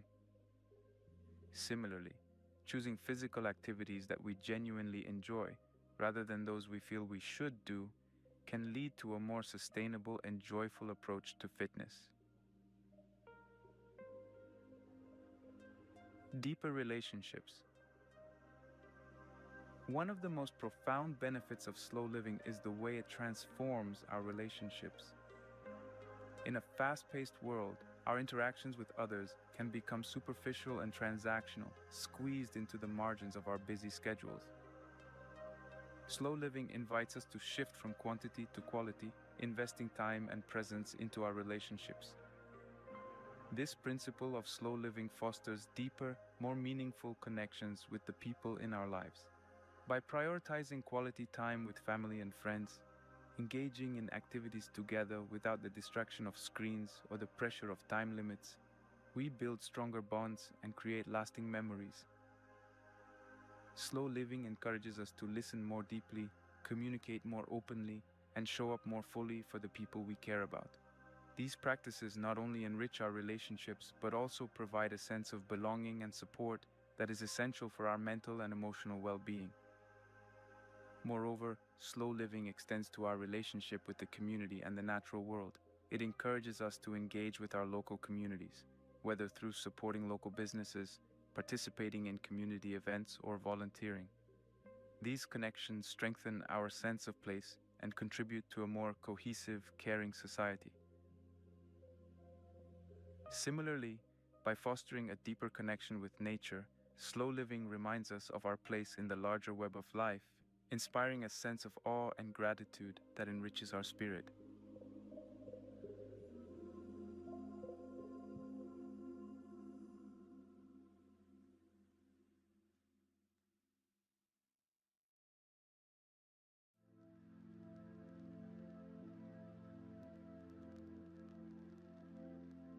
While the slow living movement offers a compelling blueprint for a more meaningful and balanced life, embracing its principles in a society that often prizes speed, efficiency, and constant connectivity presents its own set of challenges. Moreover, criticisms regarding the movement's practicality and accessibility highlight important conversations about privilege and the universal applicability of slow living ideals. Practicality. The first hurdle many encounter when considering slow living is the perceived impracticality of adopting such a lifestyle in a fast-paced, productivity-driven society. For many people, the demands of work, family responsibilities, and societal expectations create a whirlwind of activity from which slowing down seems not only impractical, but almost unthinkable. The modern economic model, with its focus on growth and efficiency, often leaves little room for the slower pace of life advocated by slow living proponents. Individuals may worry about falling behind in their careers, feeling judged for not keeping up, or simply finding it logistically challenging to carve out moments of slowness in a schedule brimming with obligations. Moreover, the digital age has brought about a culture of instant gratification and constant connectivity, making it difficult for many to disconnect, even briefly. The expectation to be always available, coupled with the fear of missing out, can make the idea of unplugging a source of anxiety rather than relief. In this context, the slow living movement's emphasis on disengagement from digital overload and prioritization of in-person interactions can seem like a lofty ideal rather than a practical reality. Criticism. Criticism of the slow living movement often centers around issues of privilege and accessibility.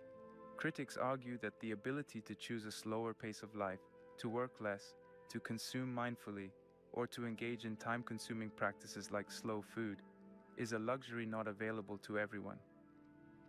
For individuals struggling to make ends meet, working multiple jobs, or living in environments that don't support a slower lifestyle, the ideals of slow living can seem out of reach, if not outright exclusionary. The critique extends to the movement's emphasis on simplicity and minimalism, which for some can imply a level of financial security and choice not afforded to everyone. The ability to declutter or to choose quality over quantity presupposes a baseline of material comfort that allows for such decisions. As such, critics of slow living argue that the movement risks being out of touch with the realities of many people's lives, offering solutions that may work well for the privileged few, but fail to address the systemic issues that drive the relentless pace of modern life for the majority. Furthermore, the slow living movement's focus on connecting with nature, engaging in leisurely hobbies, and cultivating in-person relationships assumes access to green spaces, free time, and a supportive community. For individuals living in urban environments, under financial strain, or dealing with social isolation, these aspects of slow living may not only be challenging, but can also highlight inequalities and disparities in access to a fulfilling lifestyle. Despite these challenges and criticisms, the slow living movement continues to inspire those seeking an alternative to the fast-paced demands of modern life. It calls for a broader conversation about how we can collectively create a society that values well-being, sustainability, and connectedness over speed and productivity.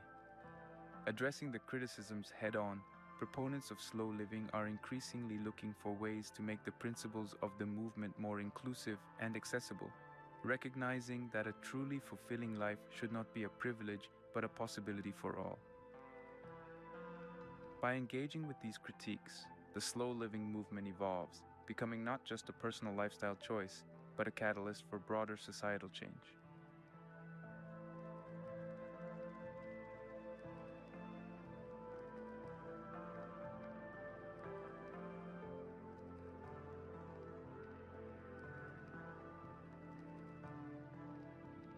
Embracing the slow living movement doesn't mean you have to overhaul your entire life overnight.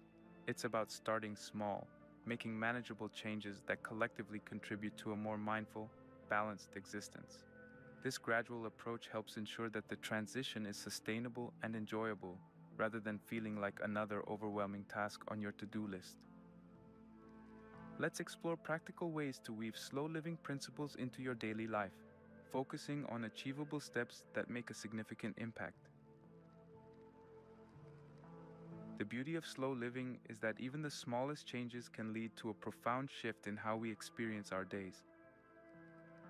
One easy way to begin is by identifying moments in your routine that feel particularly rushed or stressful and consciously deciding to approach them differently. For instance, if mornings are a frantic race against the clock, try waking up just 15 minutes earlier to enjoy a quiet cup of tea or coffee before the day begins. This small adjustment can set a more peaceful tone for the entire day. Another approach is to single out one activity each day to perform slowly and with full attention. This could be eating a meal without the distraction of screens, taking a leisurely walk, or simply sitting quietly for a few minutes to breathe and reflect. The key is to be fully present during this time, allowing yourself to fully engage with the activity and the sensations it brings. These moments of slowness serve as daily reminders of the value of pacing ourselves and savoring life's simple pleasures. Mindfulness practices are at the heart of slow living, helping us to stay anchored in the present moment and reducing the pace of our internal dialogue. A great starting point for cultivating mindfulness is through regular meditation. Meditation doesn't have to be intimidating or time-consuming. Even a few minutes a day can make a difference. There are many free apps and online resources available to guide beginners through short, simple meditation sessions that can fit into even the busiest schedules. Another mindfulness practice is to conduct a daily mindfulness check-in at different points throughout the day. This involves pausing whatever you're doing to take a few deep breaths and notice your surroundings, your thoughts, and your feelings without judgment. These check-ins can help break the cycle of constant mental chatter and bring a sense of calm to your day. Gratitude journaling is another effective mindfulness practice. Each night, write down 3 things you're grateful for. This practice shifts your focus to the positive aspects of your life and can significantly enhance your sense of well-being and contentment.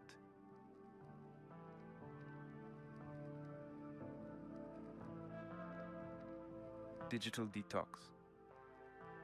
In our hyper-connected world, technology plays a significant role in accelerating the pace of life.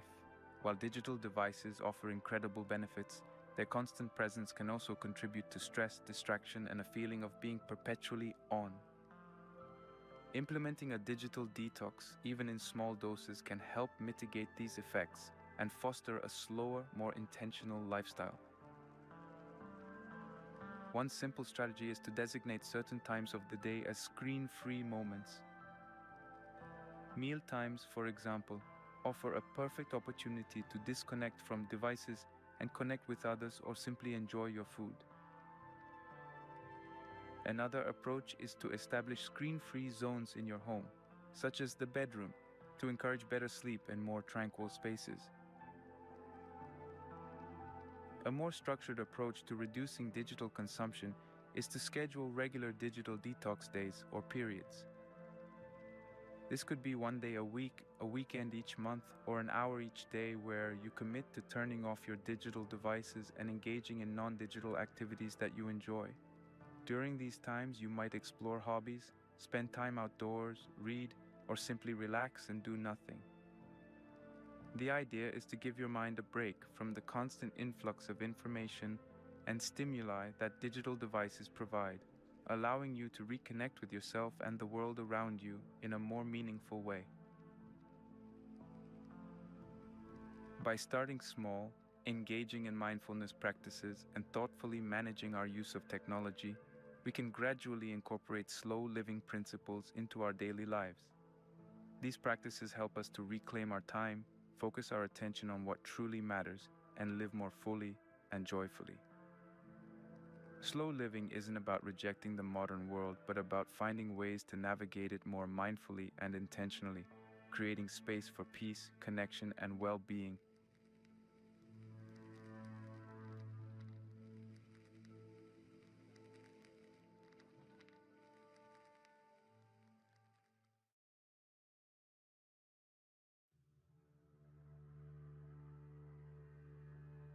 The philosophy of slow living, while not explicitly formulated in the writings of ancient philosophers or even early psychologists, resonates deeply with many of their teachings and perspectives.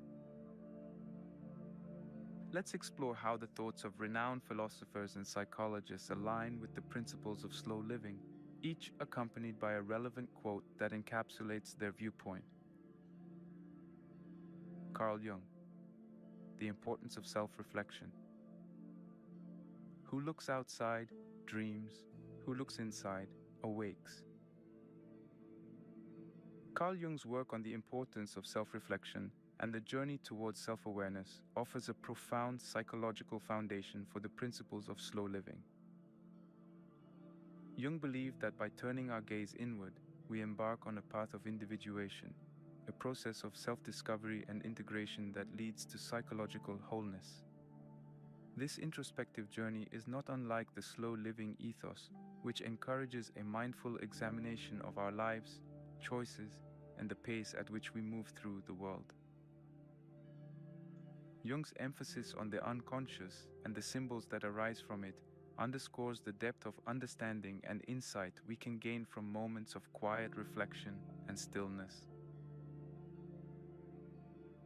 Slow living, with its encouragement to pause and reflect, mirrors Jung's belief in the transformative power of looking within to find balance, purpose, and a deeper connection to our authentic selves.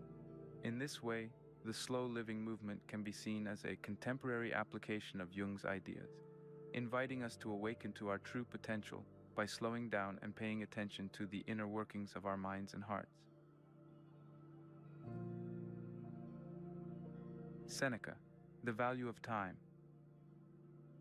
It is not that we have a short time to live, but that we waste a lot of it. Life is long enough, and a sufficiently generous amount has been given to us for their highest achievements, if it were all well invested. Seneca's reflections on time and the importance of living wisely resonate deeply with the slow living philosophy. The Stoic philosopher's assertion that the problem is not the brevity of life, but rather our misuse of it, challenges us to reconsider our relationship with time. Slow living responds to this challenge by advocating for a more intentional and considered approach to how we spend our days. By choosing to slow down, prioritize depth over speed, and cultivate mindfulness in our daily activities, we align with Seneca's wisdom.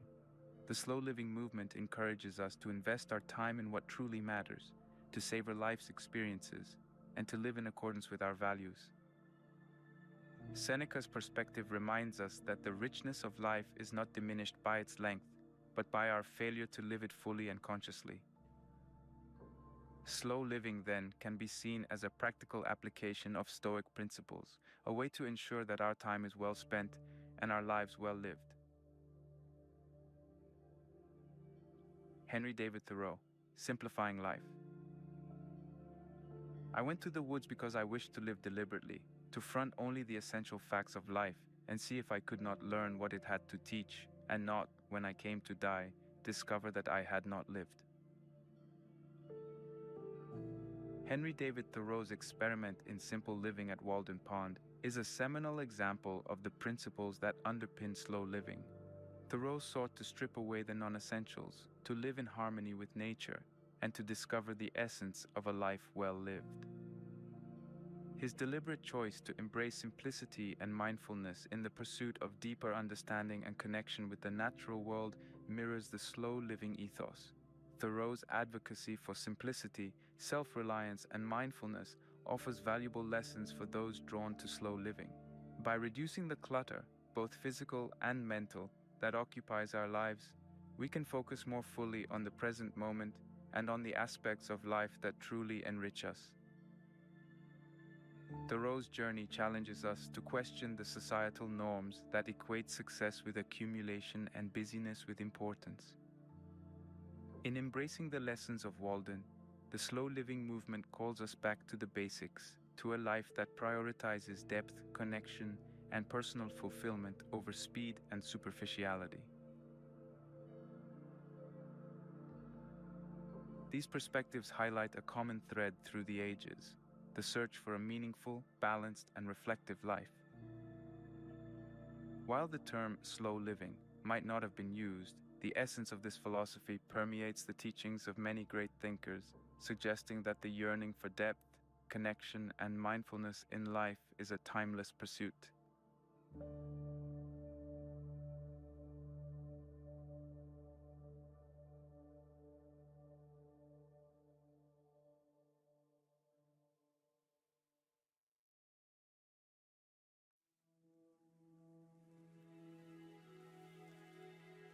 Before we wrap up this video, let's take a moment to reflect on the journey we've undertaken together, delving into the serene waters of slow living. We began by painting a picture of the modern lifestyle marked by its relentless pace, constant connectivity, and the toll it takes on our mental and physical health. The cacophony of our daily existence, with its myriad demands and distractions, has led many of us to yearn for a different way of being, one that is more intentional, balanced, and fulfilling. Into this fray stepped the philosophy of slow living, a gentle yet powerful countercurrent to the speed and noise of contemporary life. We explored its historical and philosophical roots, finding resonance with the teachings of great thinkers like Carl Jung, who invited us to look inward for awakening, Seneca, who reminded us of the true value of time, and Henry David Thoreau, who sought simplicity and deliberate living as the essence of existence. These perspectives, though centuries apart, converge on the profound realization that the quality of our lives is not determined by the speed at which we move through them, but by the depth of our engagement with the present moment. The benefits of embracing slow living are as varied as they are significant. From improved mental health, fostering a calm and resilient mind, to enhanced physical well-being and the deepening of our relationships, the rewards of decelerating our lives are both profound and pervasive. Yet, as we acknowledge, this path is not without its challenges and criticisms. particularly in a society that equates busyness with importance and productivity with worth. Despite these hurdles, the essence of slow living is not about retreating from the world, but about engaging with it more meaningfully. It's about making conscious choices that align with our deepest values and desires, rather than being swept along by the currents of societal expectation and digital overload. As we conclude, I invite you to pause and consider your own life. Where might you benefit from slowing down? What small, manageable changes can you make to introduce more moments of stillness, reflection, and connection into your days? The journey to slow living doesn't require grand gestures or radical life overhauls. It begins with a single step, a moment of pause, a deep breath. Let this exploration be a catalyst for your own exploration into slow living. Embrace the power of pause, the richness of reflection, and the beauty of connection that lies at the heart of this philosophy. As you venture forth, carry with you the wisdom of those who have walked this path before, the knowledge that slowing down is not about doing less, but about living more deeply, more fully, more truly. In the words of Mary Oliver, to pay attention, this is our endless and proper work. Let slow living be your invitation to pay attention to the life that unfolds around you and within you, every moment of every day. It's the path to a more vibrant, joyous, and meaningful existence. So take that step, embrace the slow, and awaken to the wonder of your own life.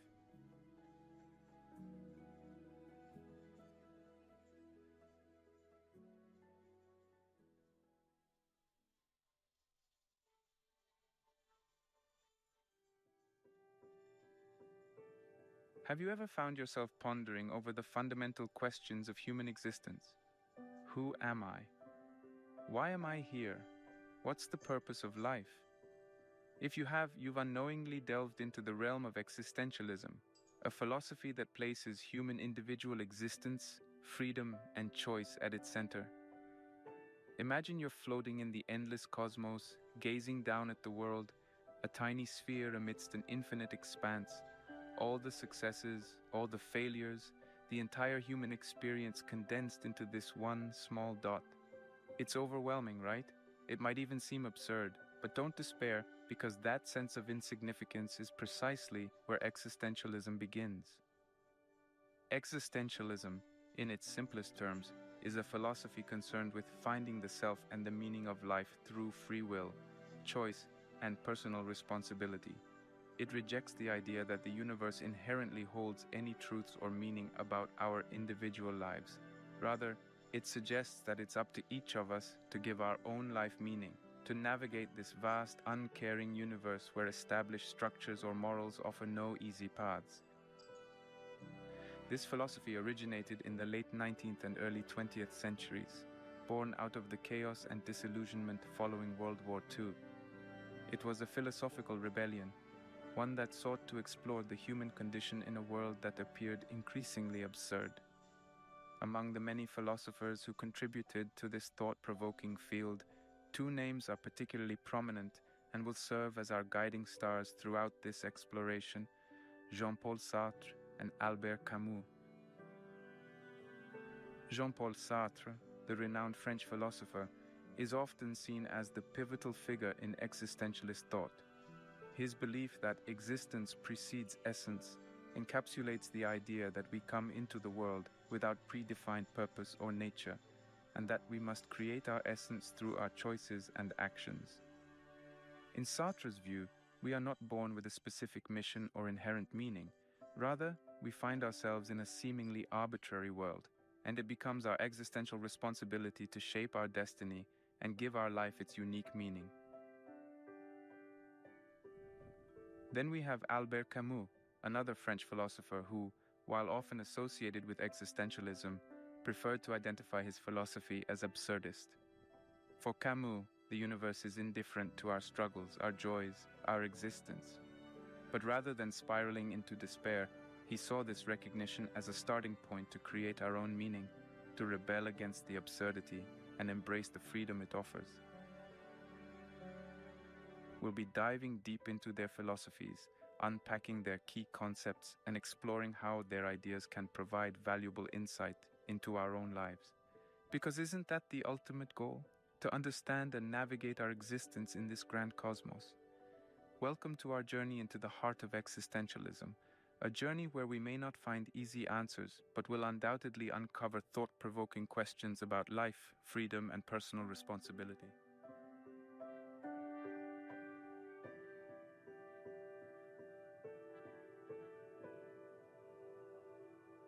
The roots of existentialism, while firmly planted in the 19th and 20th centuries, stretch back much further, drawing nourishment from the rich philosophical soil of the past.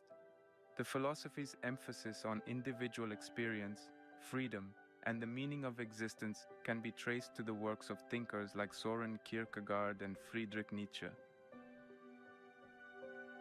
Kierkegaard, a Danish philosopher in the mid-19th century, is often hailed as the first existentialist thinker. He emphasized the importance of individual experience and personal responsibility, arguing against the trend of philosophical abstraction and insisting on the centrality of the individual's direct lived experience. He argued that truth is subjectivity, meaning that the most significant truths, especially those concerning ethics and religion, are deeply personal and subjective. On the other hand, we have Nietzsche, the iconoclastic German philosopher who fiercely criticized the established values of his time. Nietzsche's philosophy echoed the existentialist theme of individualism. He emphasized the creative, life-affirming individual who defies conventional morality to create their own values.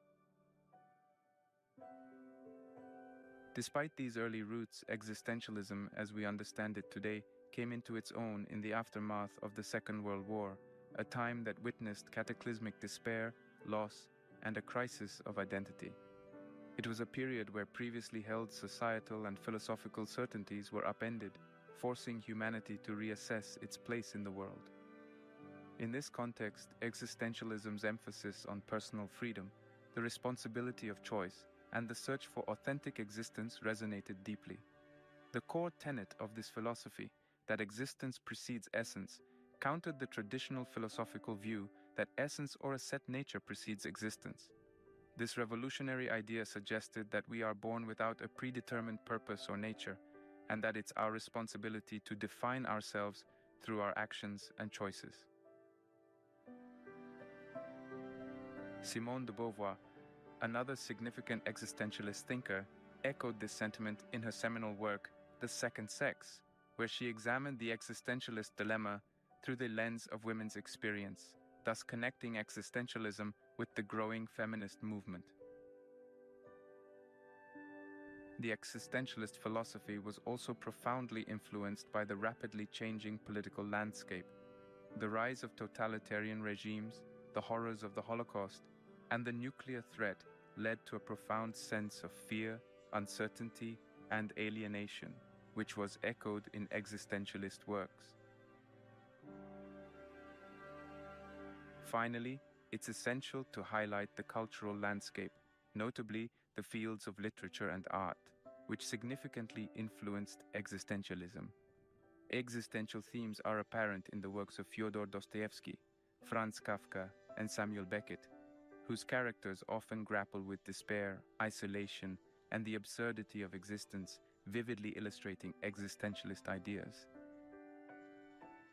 Thus, existentialism emerged from the convergence of philosophical thought, historical upheaval, and cultural expression, a reaction to the modern world's challenges, pushing individuals to confront their existence's absurdity and find personal meaning amidst the chaos. So having set the historical stage, let's now move on to the central figures of our exploration, Sartre and Camus. Their philosophies, born out of this tumultuous period, continue to challenge and inspire us as we navigate the complexities of our own lives.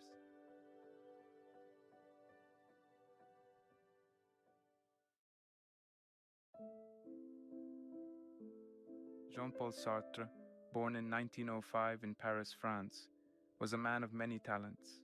He was a philosopher, novelist, playwright, and critic, with an influence that extended far beyond the confines of academic philosophy. He is widely recognized as the leading figure of the existentialist movement. Orphaned at a young age, Sartre was raised by his grandparents. He excelled academically and attended a prestigious university in Paris. There he met lifelong companion Simone de Beauvoir, a formidable intellectual in her own right, and formed a radical open relationship that would challenge societal norms. Sartre served as a meteorologist in the French army during World War II and was captured by German forces in 1940. His experiences of war and imprisonment profoundly shaped his philosophical outlook, fueling his deep engagement with questions of freedom, responsibility, and the meaning of life. One of Sartre's most significant contributions to existentialist philosophy is his assertion that existence precedes essence. This idea counters traditional philosophy, which generally posits that things have a defined essence or nature, which determines their purpose. In contrast, Sartre argues that human beings first exist, encounter themselves, and only then define their essence or nature. This idea is closely tied to Sartre's notion of radical freedom. For Sartre, each individual is radically free and responsible for their actions. Since there is no predetermined human nature or external source of value, every action a person takes helps define what it means to be human. This freedom is both exhilarating and terrifying. It allows limitless potential for self-definition but also demands total responsibility for one's life and choices. Yet, as Sartre notes, humans often seek to avoid the anxiety of this freedom by pretending they are not free, a behavior he termed bad faith. By blaming our circumstances, genetics, or societal expectations, we deny our freedom and responsibility. For Sartre, acknowledging our freedom is the first step toward authentic existence. Sartre's philosophy also engages deeply with the concept of nothingness. In his seminal work, Being and Nothingness, he grapples with the idea of consciousness as a form of nothingness, separating us from the world and allowing us the freedom to transcend our situation. This perspective frames the human condition as a paradoxical tension between being and nothingness, a struggle that defines our existence. Furthermore, Sartre discusses the concept of the look or the gaze of the other. He believed that our awareness of other people's perception of us can lead to a feeling of objectification, encapsulated in his famous phrase, "Hell is other people." For Sartre, this is not a dismissal of all interpersonal relationships, but rather a commentary on how the awareness of others' perspectives can confine our freedom. Sartre's philosophy is deeply intertwined with his commitment to political activism and social justice. He saw philosophy not merely as an academic exercise, but as a tool for critiquing and transforming society. His existentialism was a philosophy of action, urging individuals to recognize their freedom and use it to challenge injustice and create a more authentic existence.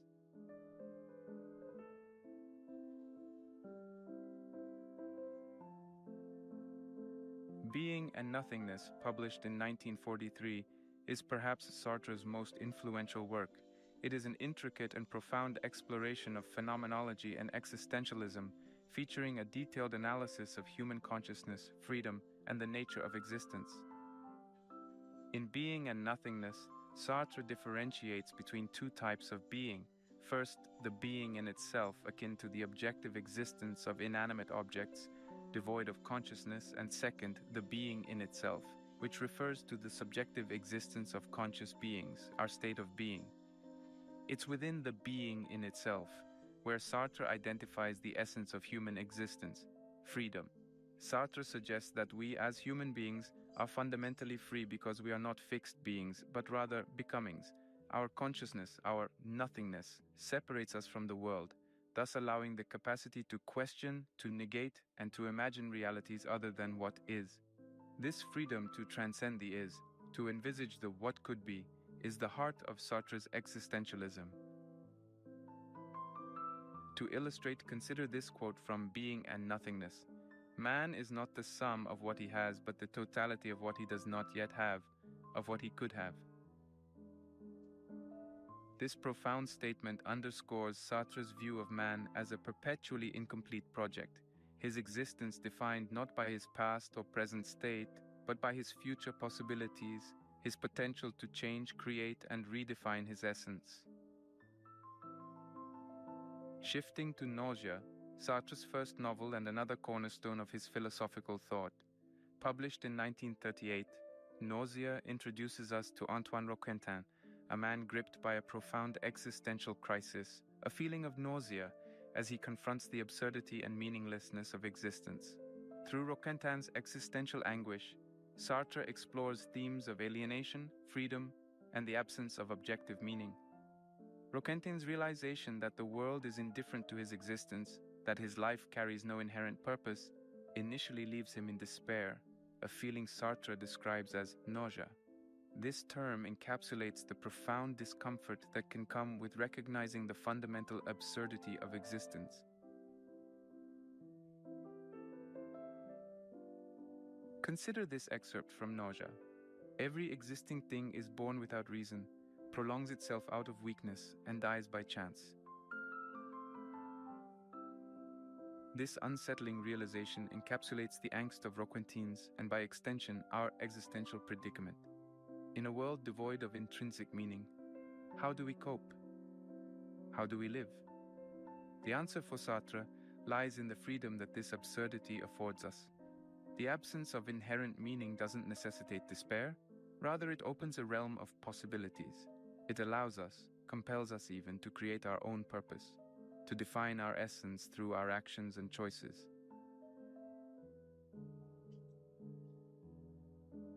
This theme is echoed in another quote from Nausea. I am free. There is absolutely no more reason for living. All the ones I've tried have given way, and I can't imagine more of them. I have to build them myself. It is a clear call to action, a recognition of the overwhelming yet liberating responsibility we bear to construct our meaning in a world that refuses to offer it readily. Sartre's works, such as Being and Nothingness and Nausea, present a bold and nuanced exploration of human existence. They challenge us to face the disquieting reality of our freedom and the absence of objective meaning, while empowering us to embrace our role as the creators of our essence.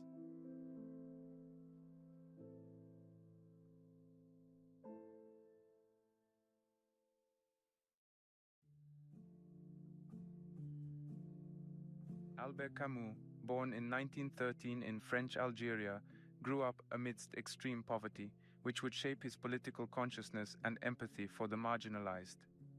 He was a brilliant student, earning a scholarship to the University of Algiers, where he studied philosophy and developed a passion for theater, journalism, and political activism. Camus moved to France just before the outbreak of World War II and became active in the French resistance, using his position as editor of the underground newspaper Combat to voice his opposition to fascism. It was this blending of philosophy, literature, and political activism that characterized Camus' career and informed his distinctive philosophical outlook. Though Camus is often associated with existentialism, he famously rejected the label, instead preferring to describe his philosophy as a philosophy of the absurd. Camus argued that life's inherent absurdity comes from the conflict between our human desire for meaning, order, and clarity, and the silent, indifferent universe that offers none. At the heart of Camus' philosophy lies his concept of the absurd, which he explores in depth in his essay The Myth of Sisyphus. Drawing from the ancient Greek myth, Camus likens the human condition to the fate of Sisyphus, doomed to eternally roll a boulder up a hill only for it to roll back down again. Like Sisyphus, we must confront the absurdity of our existence, the seemingly futile cycle of life and death in an indifferent universe. Yet Camus does not see this absurdity as a cause for despair. On the contrary, he believed that acknowledging the absurd liberates us to live fully and authentically. In his words, the struggle itself towards the heights is enough to fill a man's heart. One must imagine Sisyphus happy.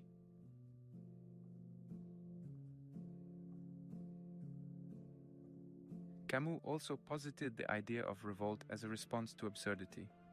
By consciously choosing to continue living in spite of life's absurdity, we enact a form of personal revolt, affirming our existence and dignity.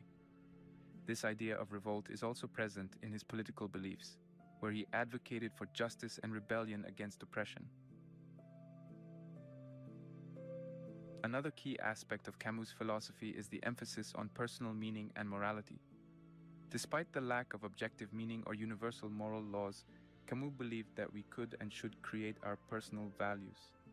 For Camus, these values often revolved around simple human joys and sensual experiences: the sun on his face, the beauty of the Mediterranean landscape, the companionship of friends. This emphasis on the sensual and tangible is encapsulated in his novel The Stranger, where the protagonist Meursault lives entirely in the physical realm. Yet even in embracing the physical, Camus didn't dismiss the importance of moral integrity. In a universe devoid of inherent meaning or moral law, Camus saw personal responsibility as paramount. This moral responsibility, however, was not founded on divine decree or societal norms, but a personal commitment to live authentically and resist injustice. Camus offers a philosophy of the absurd that is both sobering and empowering. His philosophy challenges us to confront the absurdity of our existence while inspiring us to affirm our lives through personal revolt and the creation of individual meaning.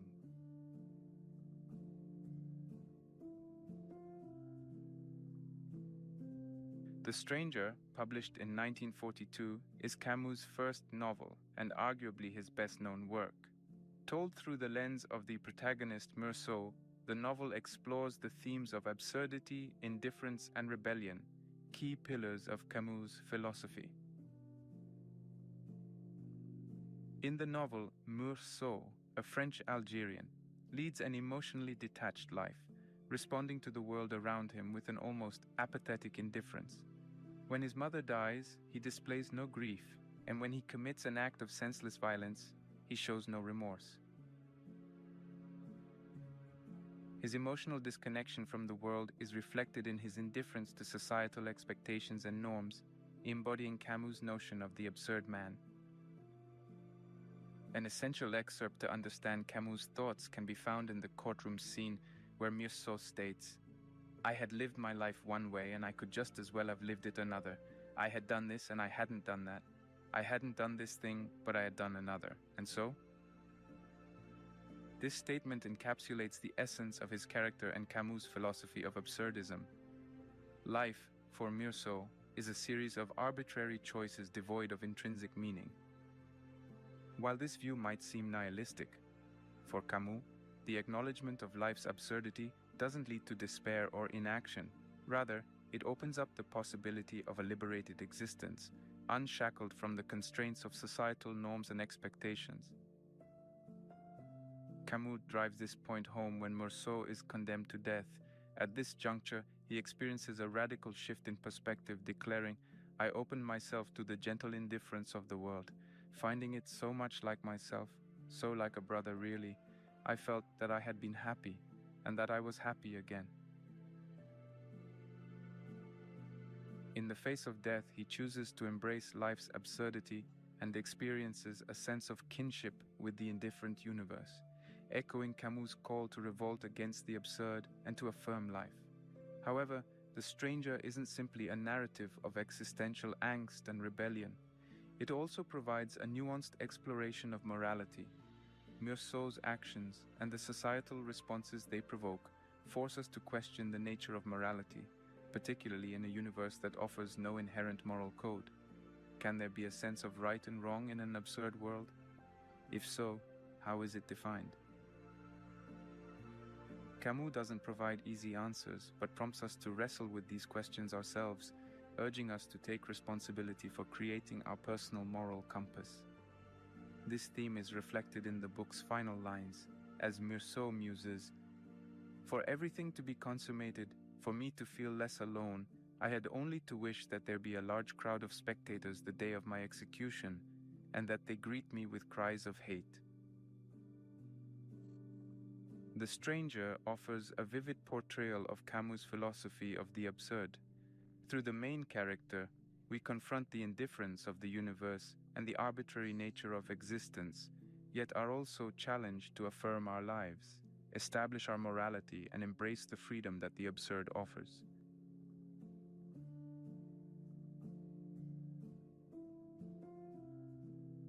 In The Myth of Sisyphus, Camus elucidates his philosophy of the absurd with greater depth and precision. He begins the essay with the provocative claim, "There is but one truly serious philosophical problem, and that is suicide." From there, he delves into an exploration of life's inherent absurdity and how we might navigate a world that appears meaningless. The title itself is a reference to a figure from Greek mythology, Sisyphus, who was punished by the gods to endlessly roll a boulder up a hill, only to watch it roll back down, repeating this task for all eternity. For Camus, Sisyphus embodies the human condition. We strive and labor in life, yet ultimately we face death and the potential meaninglessness of our efforts. However, he argues that acknowledging the absurdity of life does not lead to despair, but rather to a sense of freedom and even happiness. He encourages us to live without hope for a future life or any form of ultimate salvation, stating, "The struggle itself towards the heights is enough to fill a man's heart. One must imagine Sisyphus happy." This passage is central to understanding Camus' perspective. Despite life's inherent absurdity, despite the endless labor and inevitable death, Sisyphus can find happiness. How? By embracing the struggle, by acknowledging the absurdity of his task and yet choosing to continue, by living fully in the present and deriving satisfaction from the work itself, not some distant, promised reward. Just like Sisyphus, we are tasked with pushing our own boulders, be it work, relationships, dreams, or goals. We too face the uncertainty of our efforts' ultimate significance, the reality of death, and the indifference of the universe. And yet we also possess the ability to affirm life, to find joy in the struggle, and to carve out our personal meaning in the face of the absurd. In the end, the myth of Sisyphus is more than a philosophical essay. It's a call to arms. It urges us to revolt against the absurdity of life by affirming our existence, by choosing to continue despite the lack of inherent meaning, and by finding joy in the struggle itself. This theme of revolt is echoed in another key excerpt, where Camus states, "I draw from the absurd three consequences: my revolt, my freedom, and my passion." By accepting and confronting the absurd, we liberate ourselves from illusions of objective meaning and societal expectations. This leads to authentic living, in which we freely define our values and pursue our passions. The myth of Sisyphus encapsulates the philosophy of the absurd, asserting that life's meaning is not given but made. It is up to us to grapple with the absurd, embrace the struggle of existence, and craft our unique path, much like Sisyphus, with his ceaseless and solitary labor. Camus offers a philosophy of the absurd that is both sobering and empowering. His philosophy challenges us to confront the absurdity of our existence, while inspiring us to affirm our lives through personal revolt and the creation of individual meaning. In our next segment, we'll explore how these existential philosophies of Sartre and Camus can apply to our daily lives, guiding us in our quest for authenticity, freedom, and personal meaning.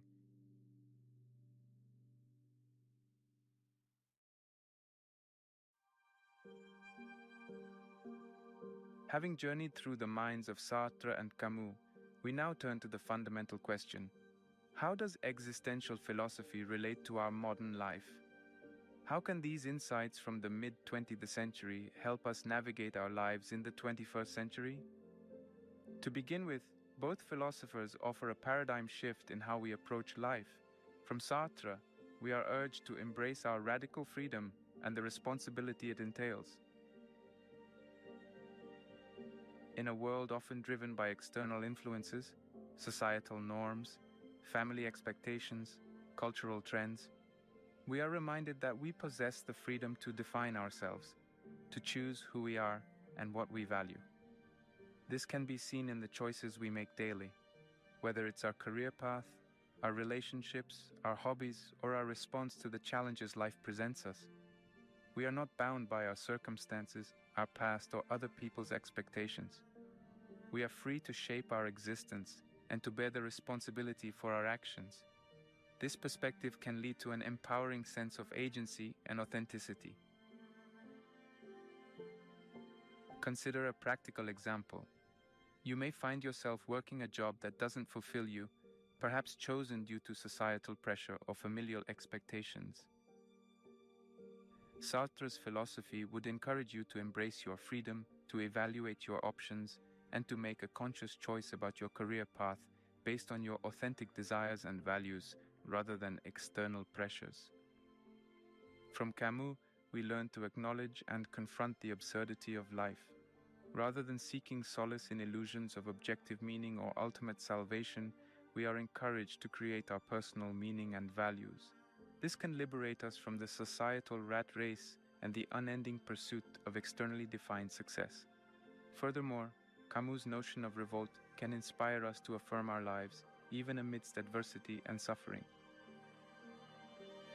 Consider a situation where you're confronted with a personal setback, like a failure or loss. Camus' philosophy would urge you to confront this adversity head-on, to recognize its absurdity, and to continue striving regardless, thus revolting against the absurd. Applying this to a practical context, suppose you experience a failure in your personal or professional life.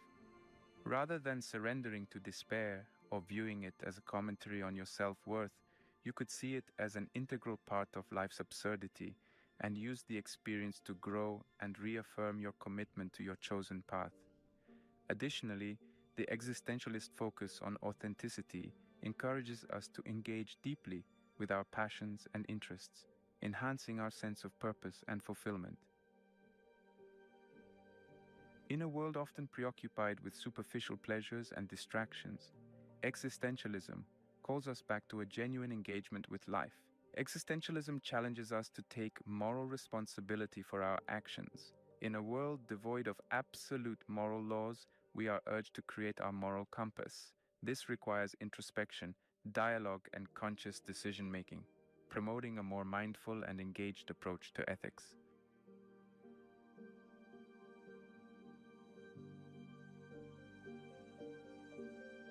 Existentialism invites us to reconsider how we perceive our lives and our search for purpose.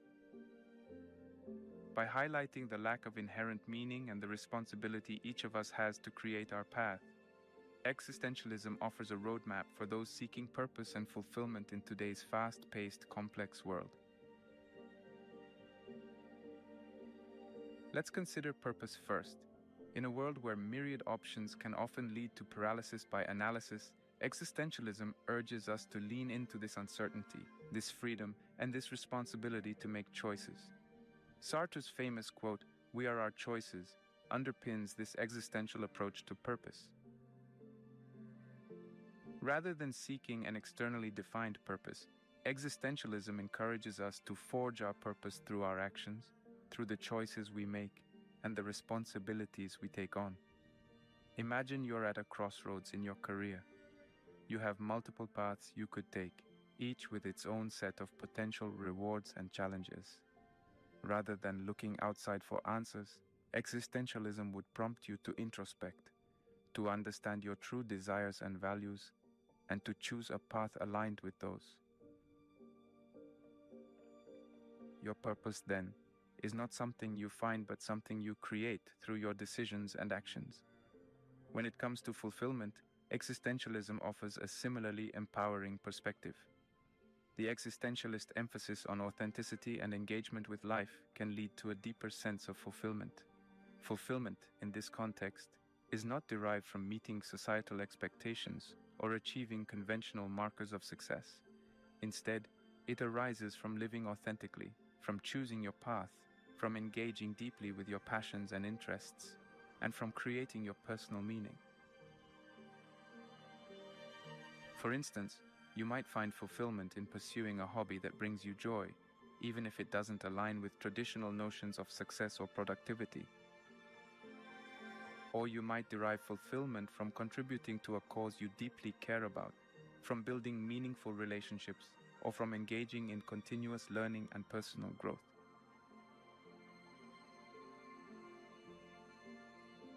Both Sartre and Camus assert that we create our life's meaning through our actions and attitudes. This perspective shifts the focus from external validation to internal authenticity. It reminds us that we are not passive spectators, but active participants in our lives. This shift can lead to profound personal growth and a more fulfilling life as we cease to be defined by external circumstances and begin to shape our existence based on our authentic selves.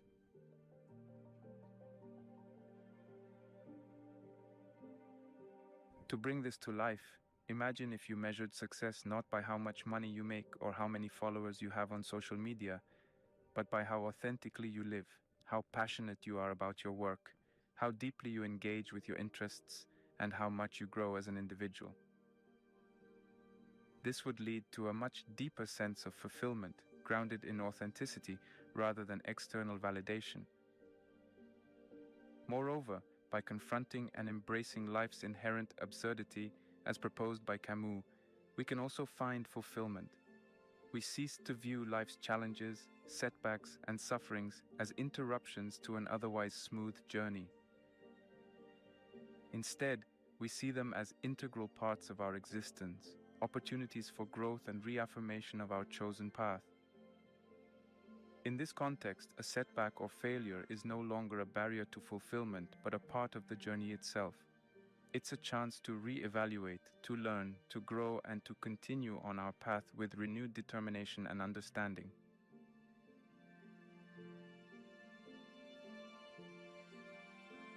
Existentialism provides us with a powerful lens through which to view our quest for purpose and fulfillment.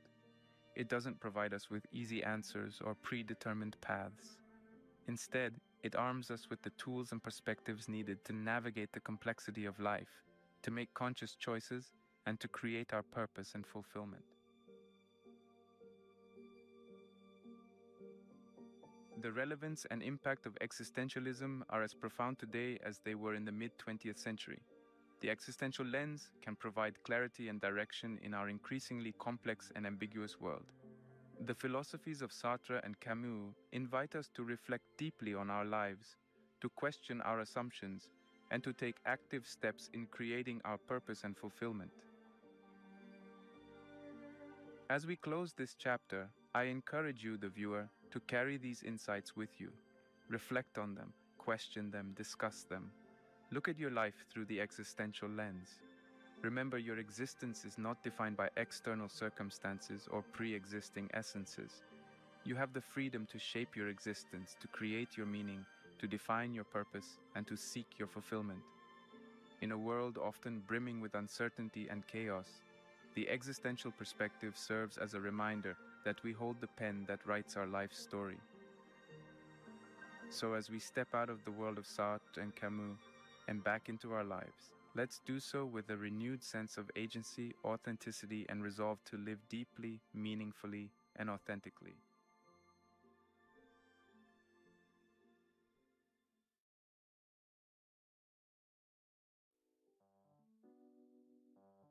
Love is the only sane and satisfactory answer to the problem of human existence.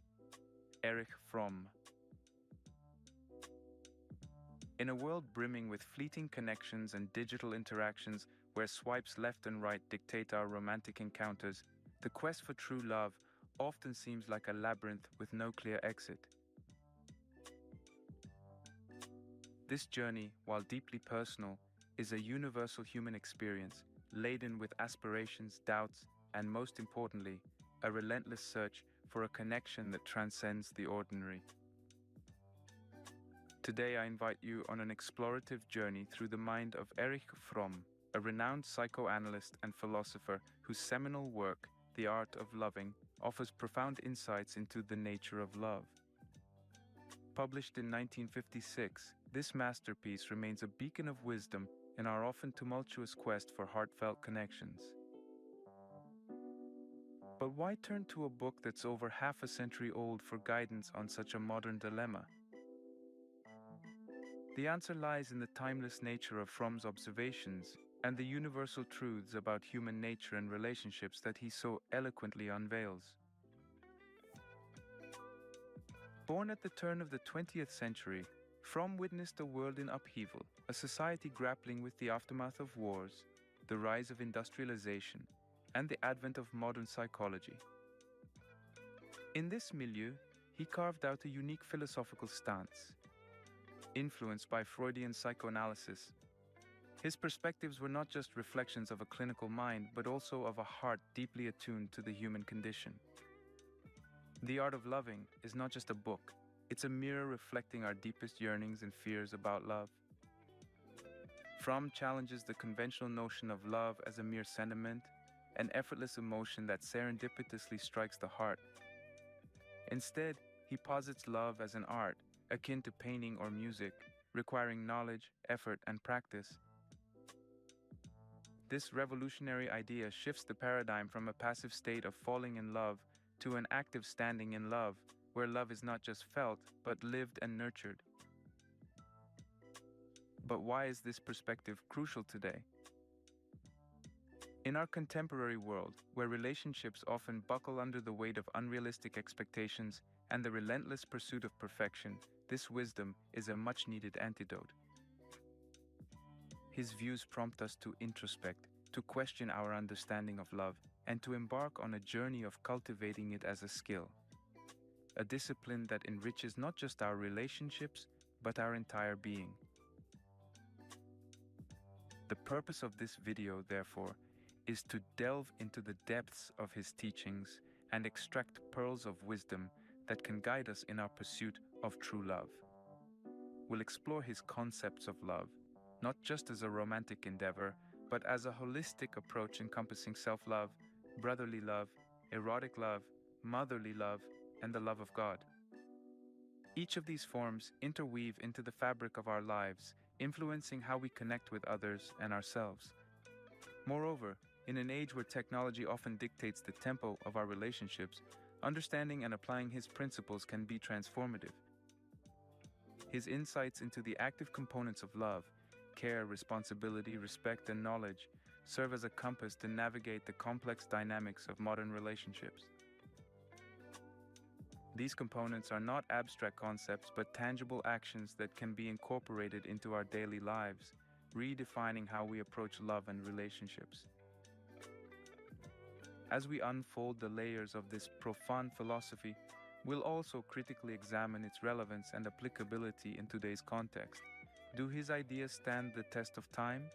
How do they resonate with contemporary views on love and relationships?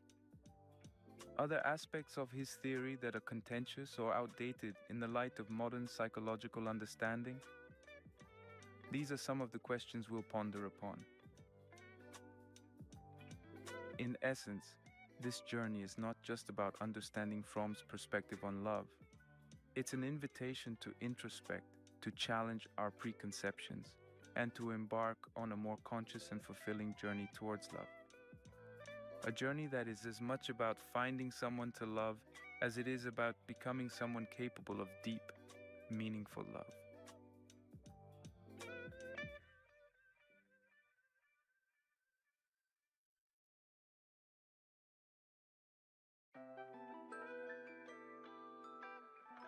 Fromm revolutionized the way we think about love by proposing that it is not merely an emotion but an art that can be mastered.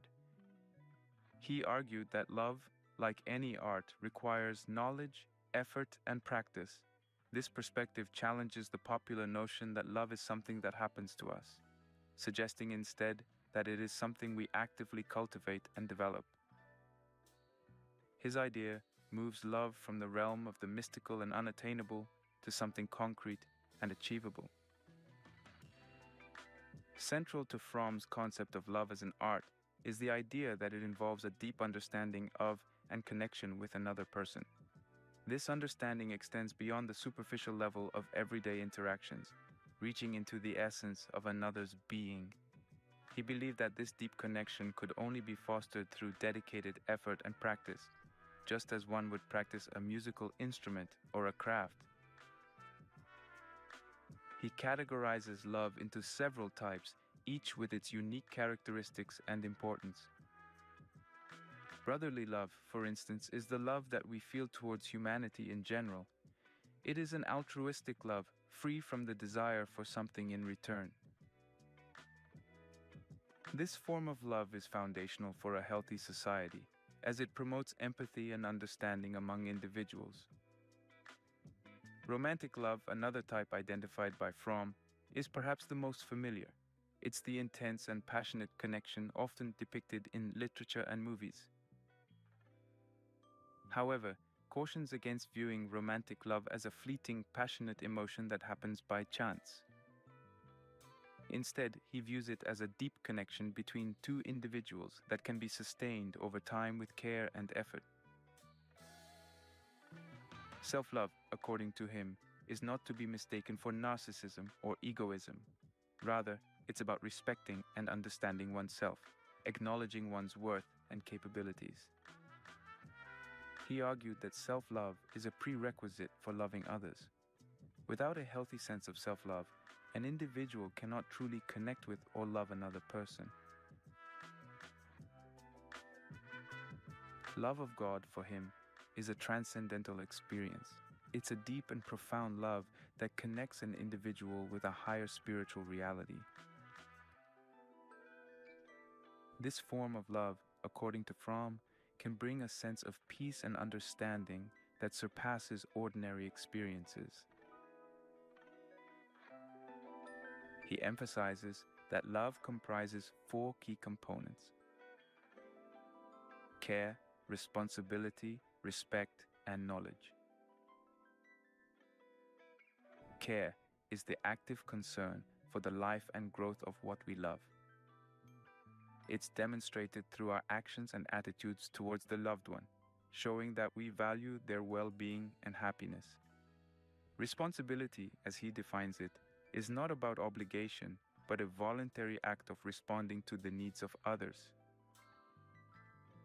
In the context of love, this means being attentive and responsive to the emotional and physical well-being of the loved one.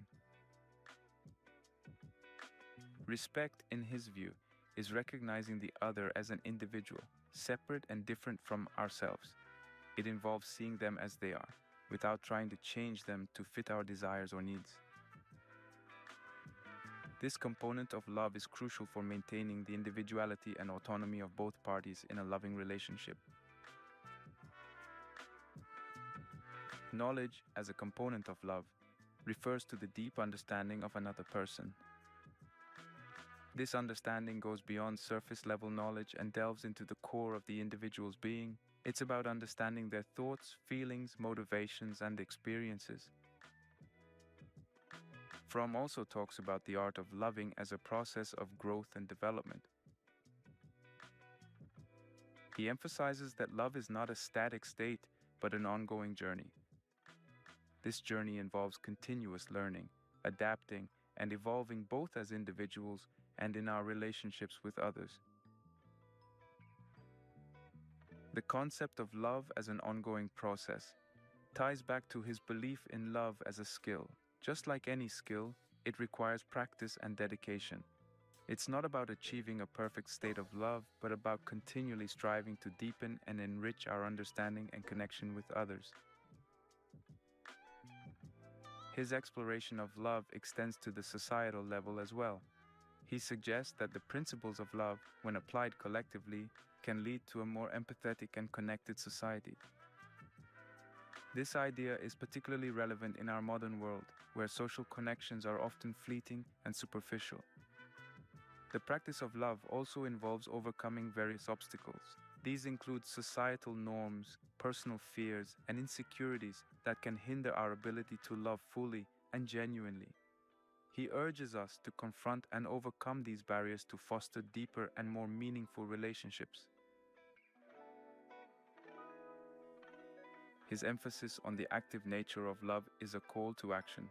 It encourages us to engage in self-reflection and to actively work on developing the skills necessary for love. This involves not only understanding and practicing care, responsibility, respect, and knowledge, but also cultivating empathy and compassion. From's The Art of Loving offers a comprehensive and profound exploration of love. His ideas challenge us to rethink our perceptions of love and to approach it not just as a feeling, but as a skill that can be developed and nurtured. By understanding and applying his principles, we can embark on a fulfilling journey towards deeper, more meaningful connections with ourselves and others.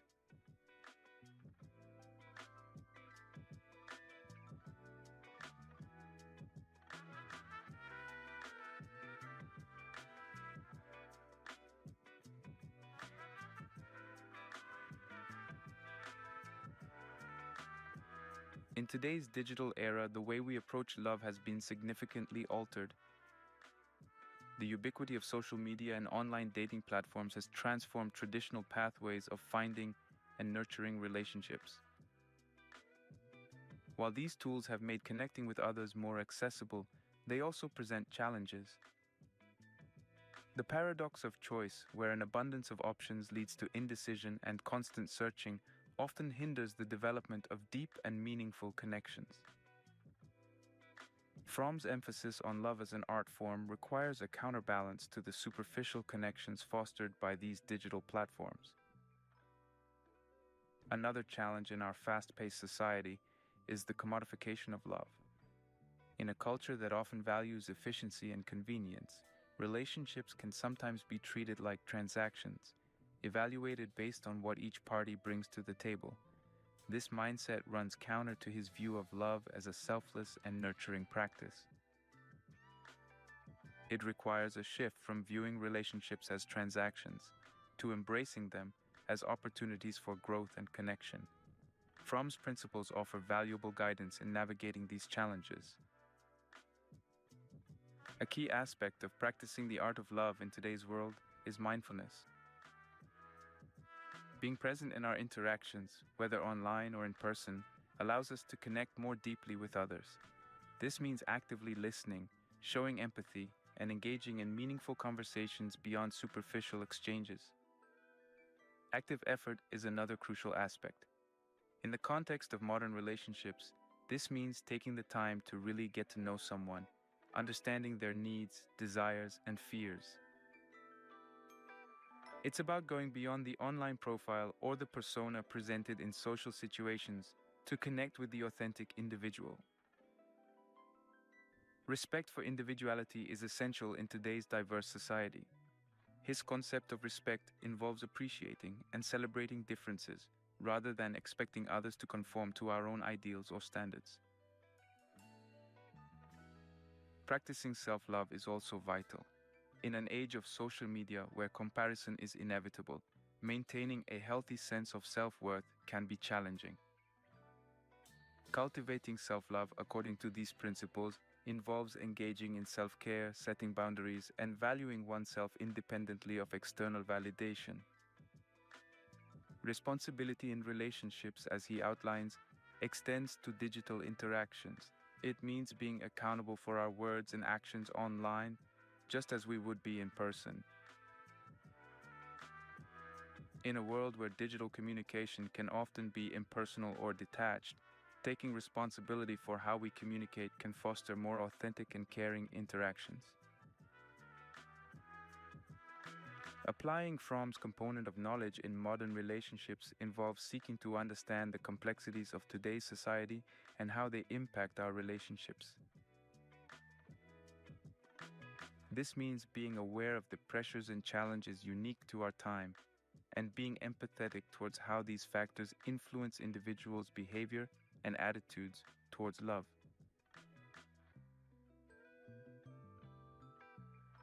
In friendships, the digital era often leads to superficial connections. By applying his principles, friends can strengthen their bonds by engaging in deep and meaningful conversations, showing genuine interest in each other's lives, and providing support during challenging times. In the context of community involvement, his concept of brotherly love can inspire individuals to engage in acts of kindness, and empathy. Volunteering, participating in community events, or simply offering help to a neighbor are ways to practice this form of love, contributing to a more caring and connected community. In romantic relationships, the practice of love as an art involves regular communication, understanding, and compromise. Couples can apply Fromm's principles by dedicating time to nurture their relationship, addressing conflicts with empathy and respect, and supporting each other's personal growth. For individuals seeking love, his approach suggests focusing on self-development and understanding one's own needs and desires. This self-awareness can lead to healthier and more fulfilling relationships, as individuals are better equipped to engage in mutually nurturing partnerships. Fromm's principles of love offer timeless wisdom that can be applied in various aspects of modern life. By embracing these concepts, individuals can navigate the challenges of today's digital and fast-paced society, fostering deeper and more meaningful connections in their personal, professional, and community relationships.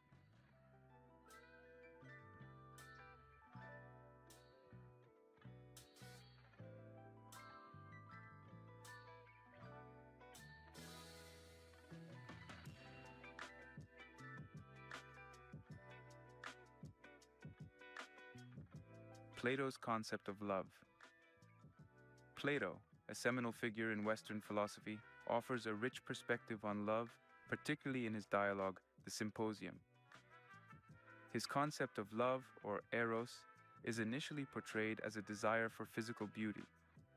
However, Plato evolves this idea into a love that transcends physical attraction, advocating for a love that aspires to the intellectual and the eternal, the forms or ideas.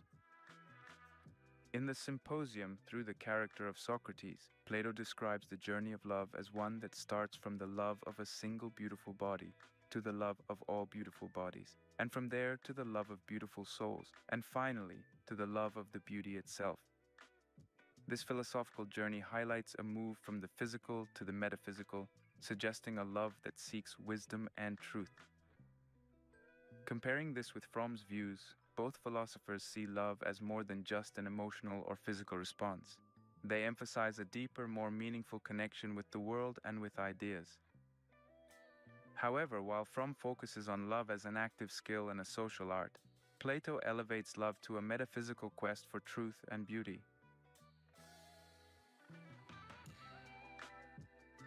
Aristotle's views on love. Another giant in ancient Greek philosophy diverges from Plato in his views on love. In his Nicomachean Ethics, Aristotle speaks of philia, often translated as friendship or affection, which he considers as essential to human life as eros. Philia is based on mutual goodwill, equality, and sharing common interests or virtues. For Aristotle, the highest form of philia is the friendship of virtue. This form of love is not based on utility or pleasure, but on a mutual appreciation of the virtues the other person holds. It's a stable form of love, one that sees and values the other for who they are, not for what they can provide. Comparing Aristotle's philia with Fromm's love, we see a common thread in the emphasis on active participation and a deeper understanding of the other. Both views reject superficial connections and underscore the importance of a more profound, character-based love. John Bowlby's attachment theory. Moving to a modern psychological perspective, John Bowlby's attachment theory provides significant insights into how early relationships with caregivers shape our approach to love and relationships in adulthood. According to Bowlby, the quality of attachment in early life influences one's attachment style, secure, anxious, or avoidant, which then dictates how individuals approach love and intimacy in their adult relationships. Bowlby's theory suggests that those with secure attachment styles are more likely to have healthy, satisfying, and stable relationships. They are comfortable with intimacy and independence. In contrast, those with anxious or avoidant attachment styles may experience challenges in forming and maintaining relationships. Comparing this with Fromm's perspective, both highlight the importance of early experiences in shaping one's approach to love. However, he emphasizes more on the conscious development of the capacity to love as an art, while Bowlby focuses on the subconscious impact of early attachments. Carl Rogers' person-centered theory. A prominent figure in humanistic psychology presented a view of love centered around the concepts of empathy, unconditional positive regard, and congruence. Rogers believed that love in its truest form involves accepting the other person as they are without conditions or judgments. Rogers' concept of unconditional positive regard, where one accepts and loves the other regardless of their flaws, aligns closely with Fromm's idea of respect and care in a loving relationship. It's about appreciating the other person in their entirety, not just for certain aspects or conditions. Comparing Rogers and Fromm, we find a shared belief in the importance of genuine acceptance and understanding in love. Both emphasize the need for an empathetic, nurturing approach to relationships. Friedrich Nietzsche's perspective on love. Known for his critical and often controversial views, had a complex perspective on love. Nietzsche saw love as a will to power, an expression of one's life force. He believed that love should enhance one's life and spirit, rather than being an act of self-sacrifice or loss of strength.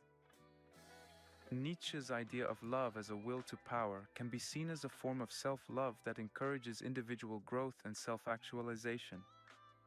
This contrasts with Fromm's view, which emphasizes love as an art involving care, responsibility, respect, and knowledge, and is directed towards others as well as oneself. Examining these varied philosophical and psychological perspectives on love enriches our understanding of the concept. While each offers a unique viewpoint, they all contribute to a more nuanced appreciation of what it means to love. From Plato's quest for truth and beauty, Aristotle's emphasis on virtue and character, Bowlby's exploration of attachment, Rogers' focus on empathy and acceptance, to Nietzsche's will to power, each perspective provides valuable insights that complement and contrast with Fromm's views on the art of loving.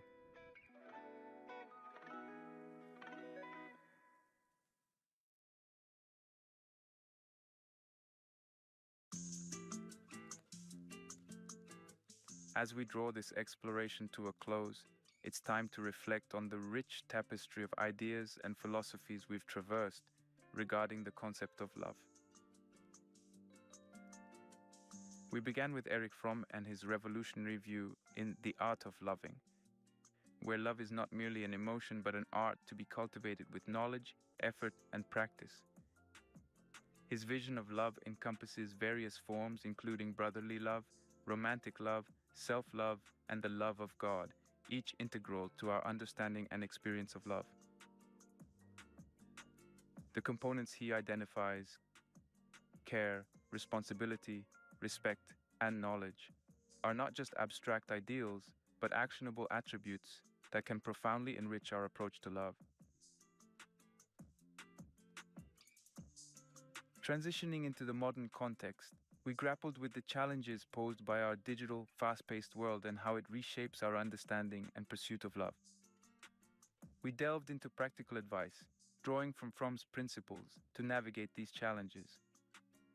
Real-life examples and hypothetical scenarios brought these ideas closer to our everyday experiences, illustrating how his concepts could be applied to deepen and enrich our relationships in the contemporary world.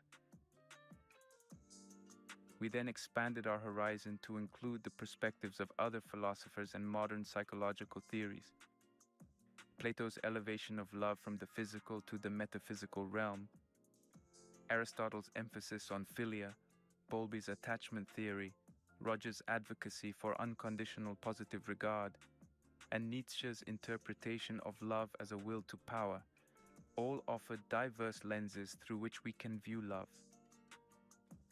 Each perspective, with its unique nuances, contributed to a broader, more enriched understanding of love, its dynamics, and its impact on our lives. As we conclude, It's essential to recognize that the exploration of love is as vast and deep as the emotion itself. Each philosopher, including Fromm, presents a piece of the puzzle, offering insights that resonate differently with each individual. Love, in all its forms, is a complex and multifaceted experience, deeply personal yet universally understood. It's a journey that encompasses self-discovery, connection with others, and ultimately a deeper understanding of what it means to be human.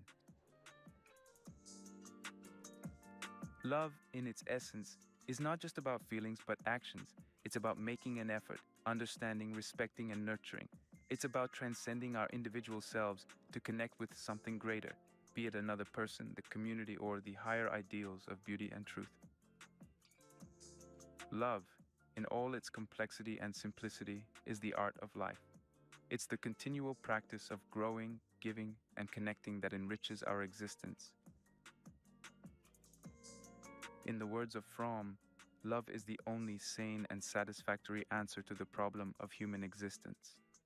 May this exploration of love inspire you to engage more deeply, love more freely, and live more fully.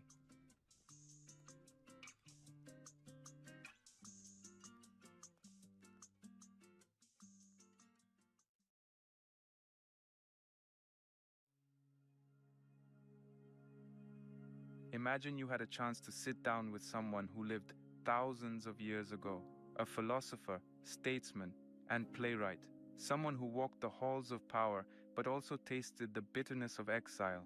Imagine this person could offer you insights so timeless that they could change the way you see the world today, impacting how you think, feel, and act. What would you give for just an hour of wisdom from such a person? Well, the good news is, you don't have to imagine it, because that's precisely what we're doing today as we delve deep into the letters of Seneca, one of the most insightful Stoic philosophers of ancient Rome. The man behind these life-altering letters, Seneca, was not just a philosopher in an ivory tower. He was an individual deeply engaged in the society and politics of his time. From advising emperors to experiencing the ups and downs of political life, his observations about the human condition weren't academic exercises. They were drawn from the crucible of lived experience, making them as relevant today as they were nearly 2 millennia ago.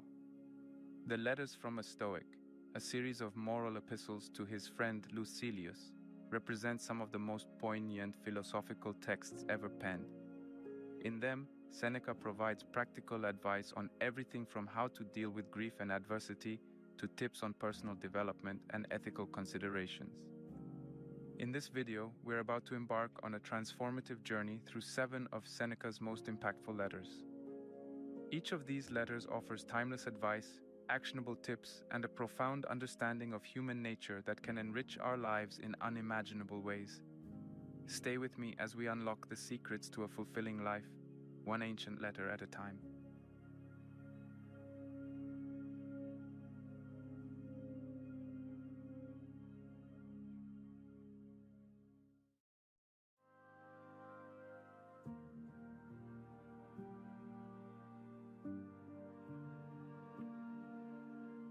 Continue to act thus, my dear Lucilius.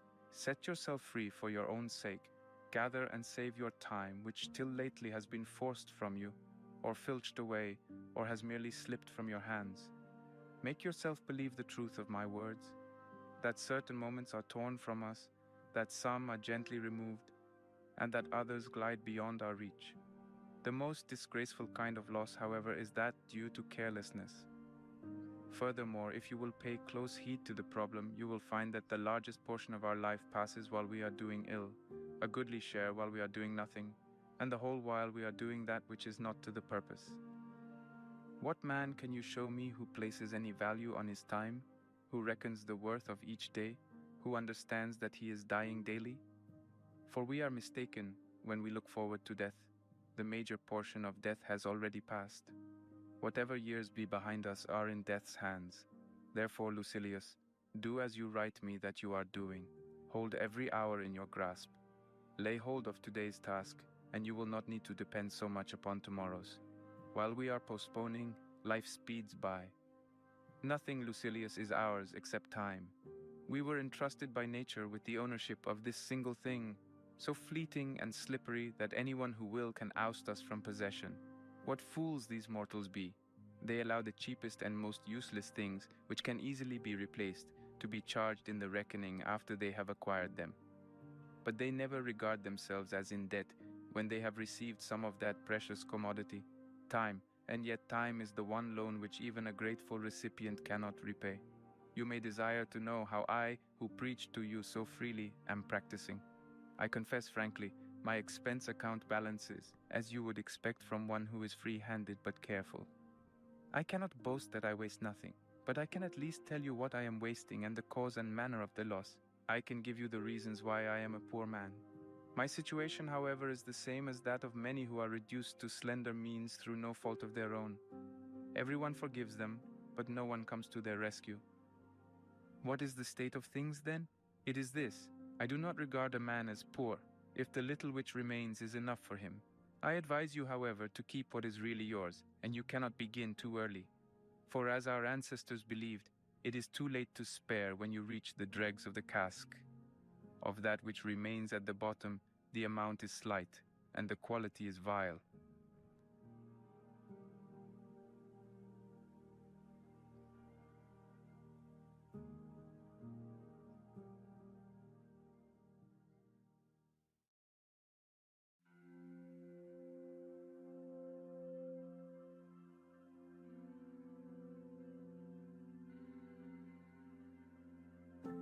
Keep on as you have begun, and make all possible haste, so that you may have longer enjoyment of an improved mind, one that is at peace with itself.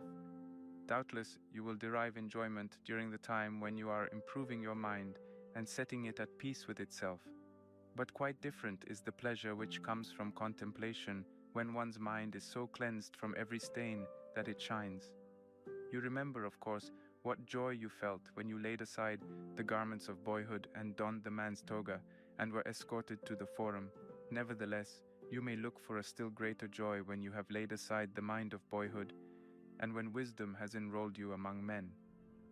For it is not boyhood that still stays with us, but something worse, boyishness. And this condition is all the more serious because we possess the authority of old age, together with the follies of boyhood, yea, even the follies of infancy. Boys fear trifles, children fear shadows, we fear both. All you need to do is to advance. You will thus understand that some things are less to be dreaded, precisely because they inspire us with great fear. No evil is great which is the last evil of all. Death arrives. It would be a thing to dread if it could remain with you. But death must either not come at all, or else must come and pass away. It is difficult, however, you say, to bring the mind to a point where it can scorn life. But do you not see what trifling reasons impel men to scorn life? One hangs himself before the door of his mistress, another hurls himself from the housetop that he may no longer be compelled to bear the taunts of a bad-tempered master, a third, to be saved from arrest after running away, drives a sword into his vitals. Do you not suppose that virtue will be as efficacious as excessive fear? No man can have a peaceful life who thinks too much about lengthening it, or believes that living through many consulships is a great blessing. Rehearse this thought every day, that you may be able to depart from life contentedly, for many men clutch and cling to life, even as those who are carried down a rushing stream clutch and cling to briars and sharp rocks. Most men ebb and flow in wretchedness between the fear of death and the hardships of life. They are unwilling to live, and yet they do not know how to die. For this reason, make life as a whole agreeable to yourself by banishing all worry about it. No good thing renders its possessor happy, unless his mind is reconciled to the possibility of loss. Nothing, however, is lost with less discomfort than that which, when lost, cannot be missed. Therefore, encourage and toughen your spirit against the mishaps that afflict even the most powerful. For example, the fate of Pompey was settled by a boy and a eunuch, that of Crassus by a cruel and insolent Parthian. Gaius Caesar ordered Lepidus to bare his neck for the axe of the tribune Dexter, and he himself offered his own throat to Chaerea. no man has ever been so far advanced by fortune that she did not threaten him as greatly as she had previously indulged him.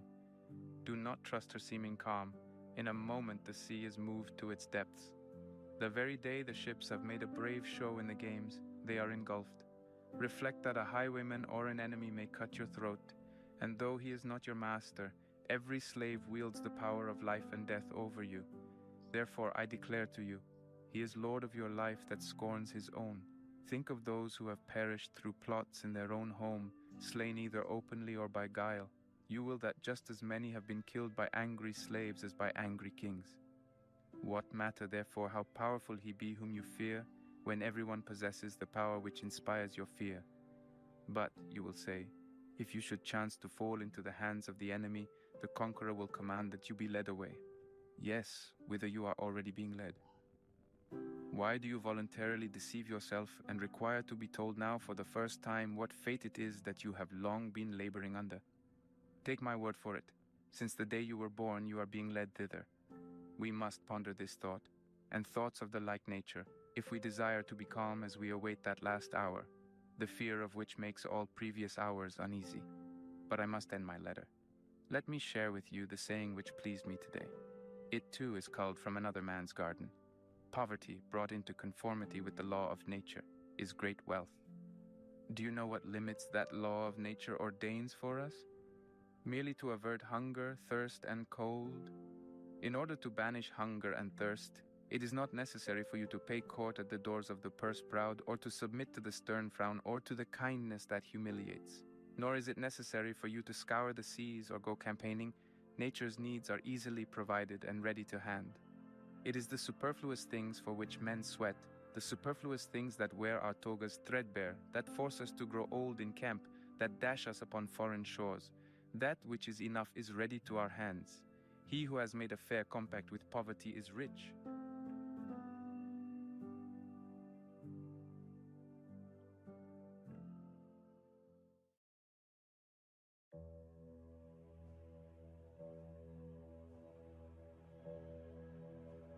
I feel, my dear Lucilius, that I am being not only reformed but transformed. I do not yet, however, assure myself or indulge the hope that there are no elements left in me which need to be changed. Of course, there are many that should be made more compact or made thinner or be brought into greater prominence. And indeed, this very fact is proof that my spirit is altered into something better, that it can see its own faults, of which it was previously ignorant. In certain cases, sick men are congratulated because they themselves have perceived that they are sick. I therefore wish to impart to you this sudden change in myself. I should then begin to place a surer trust in our friendship. The true friendship which hope and fear and self-interest cannot sever. The friendship in which, and for the sake of which men meet death.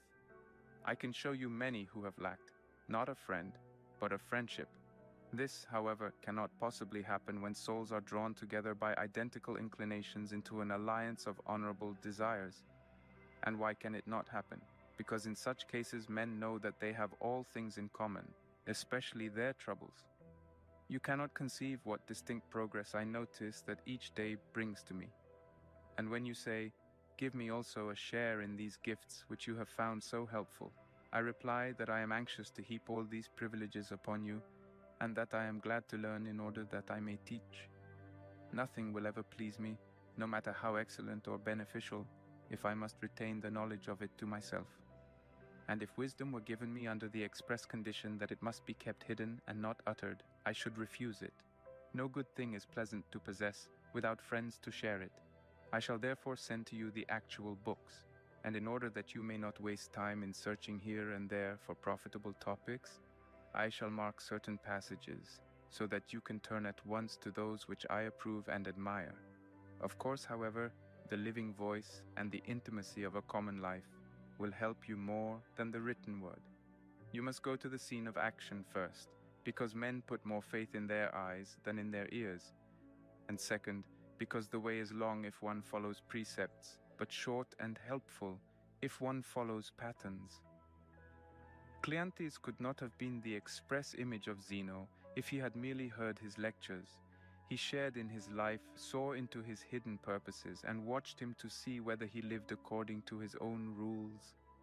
Plato, Aristotle, and the whole throng of sages who were destined to go each his different way derived more benefit from the character than from the words of Socrates. It was not the classroom of Epicurus, but living together under the same roof that made great men of Metrodorus, Hermarchus, and Polyaenus.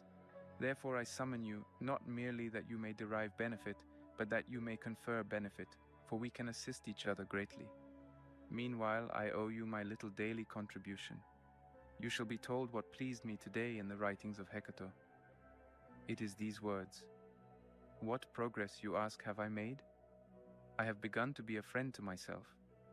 That was indeed a great benefit. Such a person can never be alone. You may be sure that such a man is a friend to all mankind.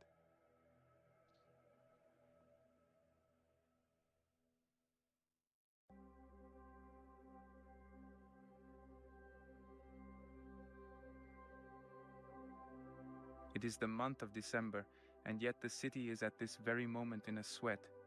License is given to the general merrymaking. Everything resounds with mighty preparations, as if the Saturnalia differed at all from the usual business day. So true it is that the difference is nil, that I regard as correct the remark of the man who said, "Once December was a month, now it is a year." If I had you with me, I should be glad to consult you and find out what you think should be done, whether we ought to make no change in our daily routine, or whether, in order not to be out of sympathy with the ways of the public, we should dine in gayer fashion and off the toga. As it is now, we Romans have changed our dress for the sake of pleasure and holiday-making, though in former times that was only customary, when the state was disturbed and had fallen on evil days. I am sure that, if I know you right, playing the part of an umpire, you would have wished that we should be neither like the liberty-capped sea throng in all ways, nor in all ways unlike them, unless, perhaps, this is just the season when we ought to lay down the law to the soul, and bid it be alone in refraining from pleasures just when the whole mob has let itself go in pleasures. For this is the surest proof which a man can get of his own constancy, if he neither seeks the things which are seductive and allure him to luxury, nor is led into them. It shows much more courage to remain dry and sober when the mob is drunk and vomiting, but it shows greater self-control to refuse to withdraw oneself, and to do what the crowd does, but in a different way, thus neither making oneself conspicuous nor becoming one of the crowd, for one may keep holiday without extravagance. I am so firmly determined, however, to test the constancy of your mind that, drawing from the teachings of great men, I shall give you also a lesson. Set aside a certain number of days, during which you shall be content with the scantiest and cheapest fare, with coarse and rough dress, saying to yourself the while, "Is this the condition that I feared?" It is precisely in times of immunity from care that the soul should toughen itself beforehand for occasions of greater stress, and it is while fortune is kind that it should fortify itself against her violence. In days of peace the soldier performs maneuvers, throws up earthworks with no enemy in sight, and wearies himself by gratuitous toil, in order that he may be equal to unavoidable toil. If you would not have a man flinch when the crisis comes, train him before it comes. Such is the course which those men have followed who, in their imitation of poverty, have every month come almost to want, that they might never recoil from what they had so often rehearsed. You need not suppose that I mean meals like timons or paupers' huts or any other device which luxurious millionaires use to beguile the tedium of their lives. Let the pallet be a real one, and the coarse cloak. Let the bread be hard and grimy. Endure all this for 3 or 4 days at a time, sometimes for more, so that it may be a test of yourself instead of a mere hobby. Then I assure you, my dear Lucilius, you will leap for joy when filled with a pennyworth of food, and you will understand that a man's peace of mind does not depend upon fortune, for even when angry she grants enough for our needs. There is no reason, however, why you should think that you are doing anything great, for you will merely be doing what many thousands of slaves and many thousands of poor men are doing every day. But you may credit yourself with this item: that you will not be doing it under compulsion, and that it will be as easy for you to endure it permanently as to make the experiment from time to time. Let us practice our strokes on the dummy. Let us become intimate with poverty so that fortune may not catch us off our guard. We shall be rich with all the more comfort if we once learn how far poverty is from being a burden. Even Epicurus, the teacher of pleasure, used to observe stated intervals, during which he satisfied his hunger in niggardly fashion. He wished to see whether he thereby fell short of full and complete happiness, and if so, by what amount he fell short, and whether this amount was worth purchasing at the price of great effort. At any rate, he makes such a statement in the well-known letter written to Polyenus in the archonship of Carinus. Indeed, he boasts that he himself lived on less than a penny, but that Metrodorus, whose progress was not yet so great, needed a whole penny. Do you think that there can be fullness on such fare? Yes, and there is pleasure also, not that shifty and fleeting pleasure which needs a fillip now and then, but a pleasure that is steadfast and sure. For though water, barley meal, and crusts of barley bread are not a cheerful diet, yet it is the highest kind of pleasure to be able to derive pleasure from this sort of food, and to have reduced one's needs to that modicum which no unfairness of fortune can snatch away. Even prison fare is more generous, and those who have been set apart for capital punishment are not so meanly fed by the man who is to execute them. Therefore, what a noble soul must one have, to descend of one's own free will to a diet which even those who have been sentenced to death have not to fear.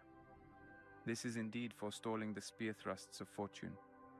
So begin, my dear Lucilius, to follow the custom of these men, and set apart certain days on which you shall withdraw from your business and make yourself at home with the scantiest fare. Establish business relations with poverty. Dare, O my friend, to scorn the sight of wealth, and mold thyself to kinship with thy God. For he alone is in kinship with God who has scorned wealth. Of course, I do not forbid you to possess it, but I would have you reach the point at which you possess it dauntlessly. This can be accomplished only by persuading yourself that you can live happily without it, as well as with it, and by regarding riches always as likely to elude you. But now I must begin to fold up my letter. Settle your debts first, you cry. Here is a draft on Epicurus, he will pay down the sum. Ungoverned anger begets madness. You cannot help knowing the truth of these words, since you have had not only slaves, but also enemies.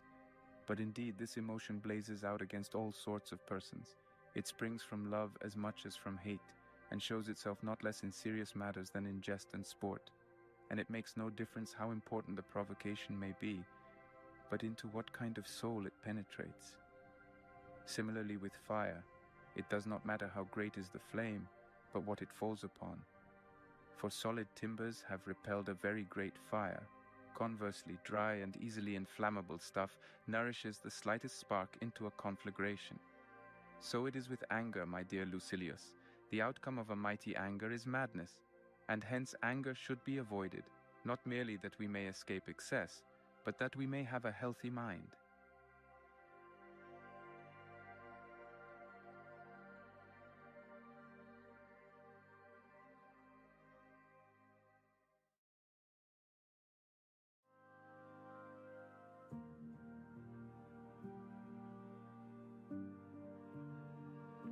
You are doing an excellent thing, one which will be wholesome for you, if, as you write me, you are persisting in your effort to attain sound understanding. It is foolish to pray for this when you can acquire it from yourself. We do not need to uplift our hands towards heaven, or to beg the keeper of a temple to let us approach his idol's ear, as if in this way our prayers were more likely to be heard. God is near you, he is with you, he is within you. This is what I mean, Lucilius. A Holy Spirit indwells within us, one who marks our good and bad deeds and is our guardian. As we treat this Spirit, so are we treated by it. Indeed, no man can be good without the help of God.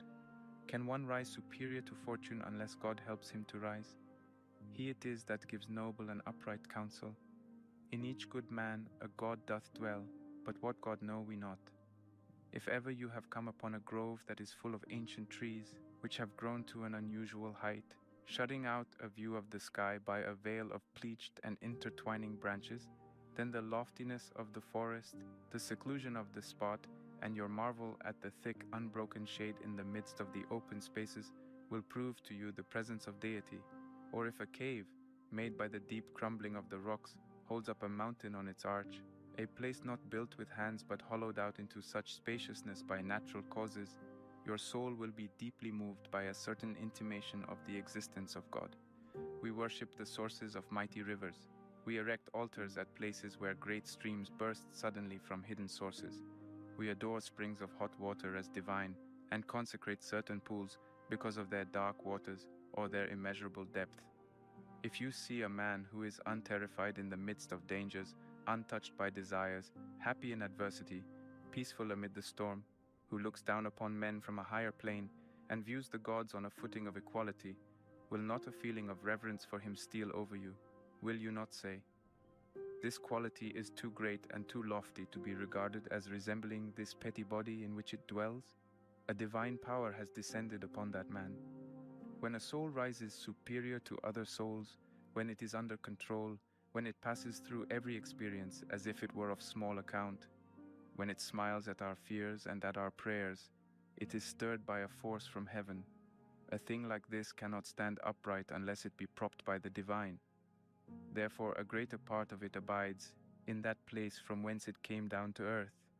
Just as the rays of the sun do indeed touch the earth, but still abide at the source from which they are sent, even so the great and hallowed soul which has come down in order that we may have a nearer knowledge of divinity does indeed associate with us, but still cleaves to its origin. On that source it depends.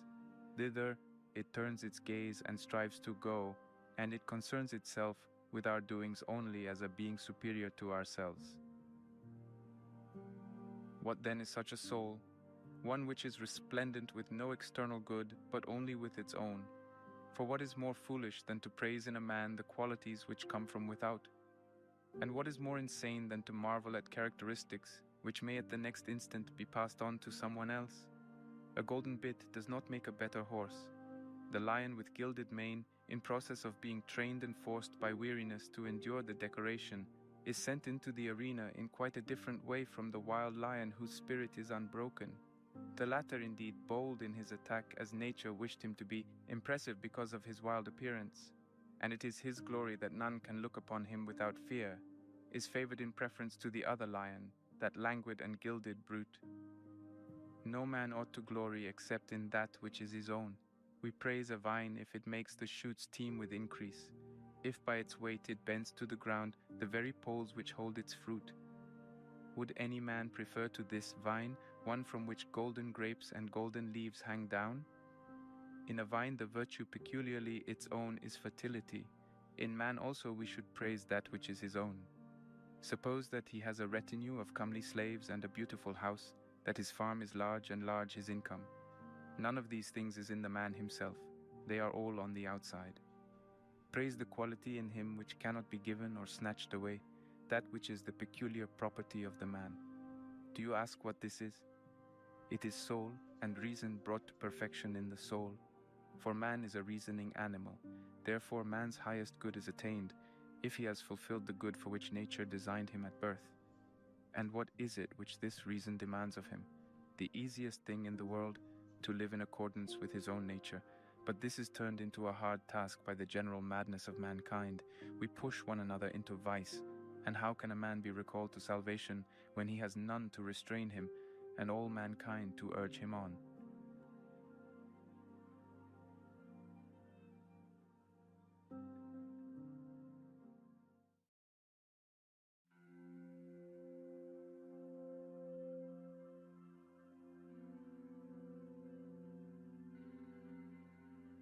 I received great pleasure from your letter. Kindly allow me to use these words in their everyday meaning without insisting upon their Stoic import, for we Stoics hold that pleasure is a vice. Very likely it is a vice, but we are accustomed to use the word when we wish to indicate a happy state of mind. I am aware that if we test words by our formula, even pleasure is a thing of ill repute, and joy can be attained only by the wise. For joy is an elation of spirit, of a spirit which trusts in the goodness and truth of its own possessions. The common usage, however, is that we derive great joy from a friend's position as consul, or from his marriage, or from the birth of his child. But these events, so far from being matters of joy, are more often the beginnings of sorrow to come. No, it is a characteristic of real joy that it never ceases and never changes into its opposite. Accordingly, when our Virgil speaks of the evil joys of the mind, his words are eloquent but not strictly appropriate, for no joy can be evil. He has given the name joy to pleasures and has thus expressed his meaning, for he has conveyed the idea that men take delight in their own evil. Nevertheless, I was not wrong in saying that I received great pleasure from your letter, for although an ignorant man may derive joy, if the cause be an honorable one, yet since his emotion is wayward and is likely soon to take another direction, I call it pleasure. For it is inspired by an opinion concerning a spurious good. It exceeds control and is carried to excess. But to return to the subject, let me tell you what delighted me in your letter. You have your words under control. You are not carried away by your language, or borne beyond the limits which you have determined upon. Many writers are tempted by the charm of some alluring phrase to some topic other than that which they had set themselves to discuss. But this has not been so in your case. All your words are compact and suited to the subject. You say all that you wish, and you mean still more than you say. This is a proof of the importance of your subject matter, showing that your mind, as well as your words, contains nothing superfluous or bombastic. I do, however, find some metaphors, not indeed daring ones, but the kind which have stood the test of use. I find similes also, of course, if anyone forbids us to use them, maintaining that poets alone have that privilege. He has not apparently read any of our ancient prose writers, who had not yet learned to affect a style that should win applause. For those writers whose eloquence was simple and directed only towards proving their case are full of comparisons, and I think that these are necessary, not for the same reason which makes them necessary for the poets, but in order that they may serve as props to our feebleness, to bring both speaker and listener face to face with the subject under discussion. For example, I am at this very moment reading Sextius. He is a keen man and a philosopher who, though he writes in Greek, has the Roman standards of ethics. One of his similes appealed especially to me, that of an army marching in hollow square in a place where the enemy might be expected to appear from any quarter, ready for battle. This, said he, is just what the wise man ought to do. He should have all his fighting qualities deployed on every side, so that wherever the attack threatens, there his supports may be ready to hand and may obey the captain's command without confusion. This is what we notice in armies which serve under great leaders. We see how all the troops simultaneously understand their general's orders, since they are so arranged that a signal given by one man passes down the ranks of cavalry and infantry at the same moment. This, he declares, is still more necessary for men like ourselves, for soldiers have often feared an enemy without reason, and the march which they thought most dangerous has in fact been most secure. But folly brings no repose. Fear haunts it both in the van and in the rear of the column, and both flanks are in a panic. Folly is pursued and confronted by peril. It blenches at everything. It is unprepared. It is frightened even by auxiliary troops. But the wise man is fortified against all inroads. He is alert. He will not retreat before the attack of poverty, or of sorrow, or of disgrace, or of pain. He will walk undaunted both against them and among them. We human beings are fettered and weakened by many vices. We have wallowed in them for a long time, and it is hard for us to be cleansed. We are not merely defiled, we are dyed by them. But to refrain from passing from one figure to another, I will raise this question, which I often consider in my own heart. Why is it that folly holds us with such an insistent grasp? It is primarily because we do not combat it strongly enough, because we do not struggle towards salvation with all our might. Secondly, because we do not put sufficient trust in the discoveries of the wise and do not drink in their words with open hearts. We approach this great problem in too trifling a spirit. But how can a man learn in the struggle against his vices an amount that is enough, if the time which he gives to learning is only the amount left over from his vices? None of us goes deep below the surface. We skim the top only, and we regard the smattering of time spent in the search for wisdom as enough and to spare for a busy man. What hinders us most of all is that we are too readily satisfied with ourselves. If we meet with someone who calls us good men, or sensible men, or holy men, we see ourselves in his description, not content with praise in moderation. We accept everything that shameless flattery heaps upon us, as if it were our due. We agree with those who declare us to be the best and wisest of men, although we know that they are given to much lying. And we are so self-complacent that we desire praise for certain actions when we are especially addicted to the very opposite. Yonder person hears himself called most gentle when he is inflicting tortures, or most generous when he is engaged in looting, or most temperate when he is in the midst of drunkenness and lust.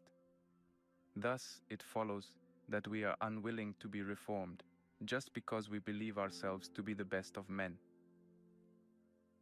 Alexander was roaming as far as India, ravaging tribes that were but little known, even to their neighbors. During the blockade of a certain city, while he was reconnoitering the walls and hunting for the weakest spot in the fortifications, he was wounded by an arrow. Nevertheless, he long continued the siege, intent on finishing what he had begun.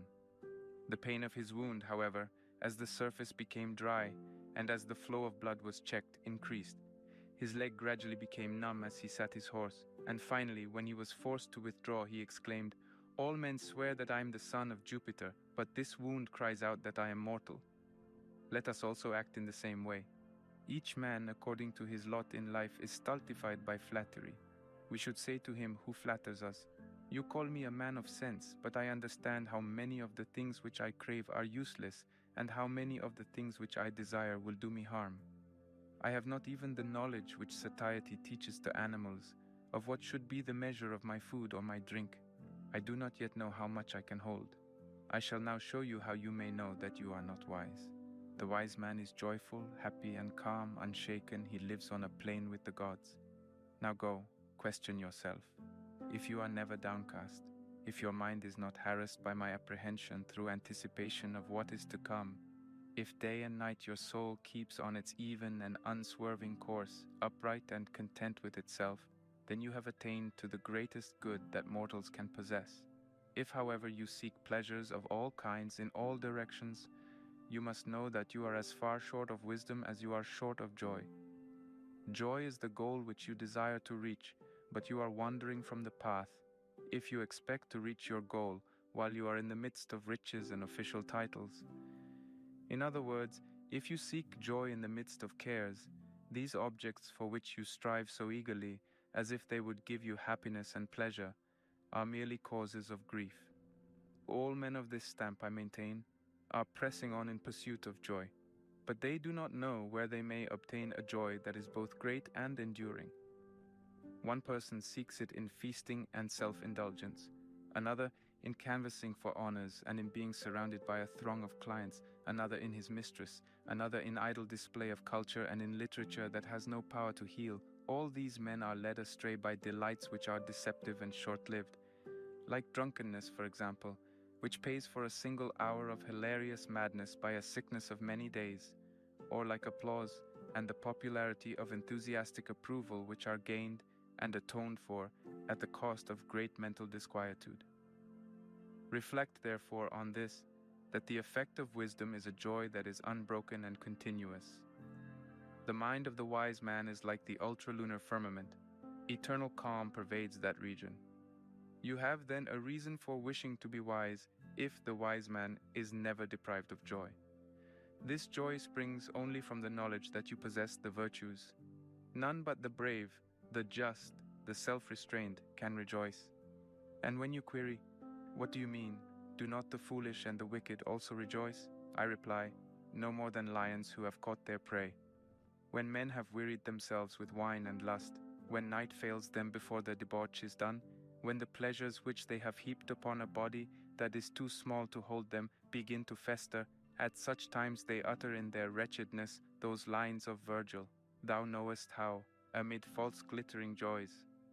We spent that last of nights.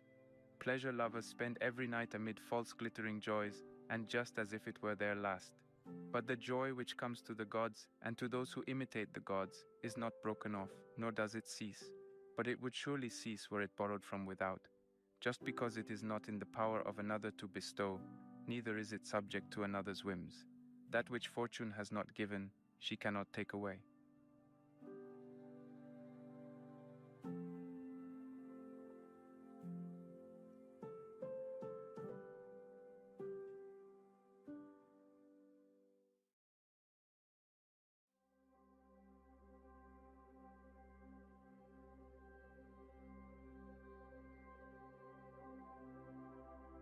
Every day and every hour reveal to us what a nothing we are, and remind us with some fresh evidence that we have forgotten our weakness.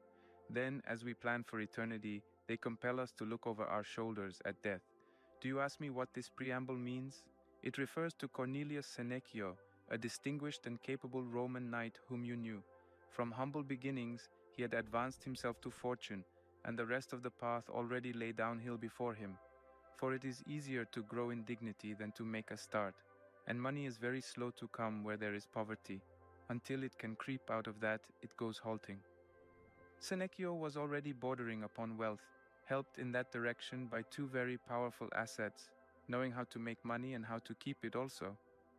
Either one of these gifts might have made him a rich man. Here was a person who lived most simply, careful of health and wealth alike.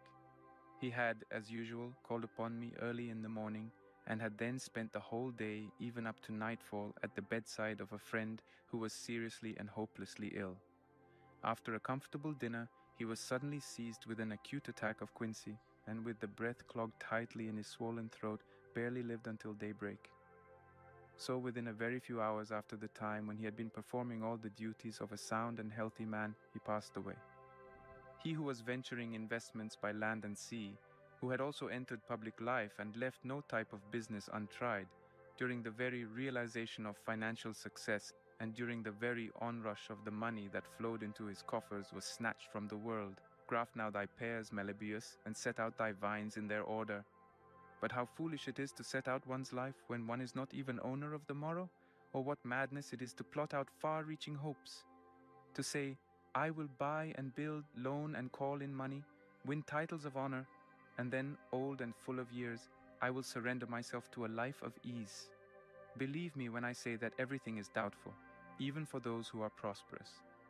No one has any right to draw for himself upon the future. The very thing that we grasp slips through our hands, and chance cuts into the actual hour which we are crowding so full. Time does indeed roll along by fixed law, but as in darkness. And what is it to me whether nature's course is sure, when my own is unsure? We plan distant voyages and long postponed homecomings after roaming over foreign shores. We plan for military service and the slow rewards of hard campaigns. We canvass for governorships and the promotions of one office after another, and all the while death stands at our side. But since we never think of it except as it affects our neighbor, instances of mortality press upon us day by day, to remain in our minds only as long as they stir our wonder. Yet what is more foolish than to wonder that something which may happen every day has happened on any one day?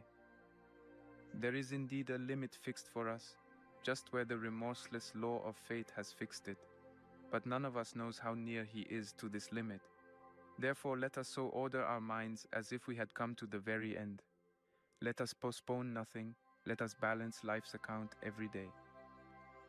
The greatest flaw in life is that it is always imperfect, and that a certain part of it is postponed.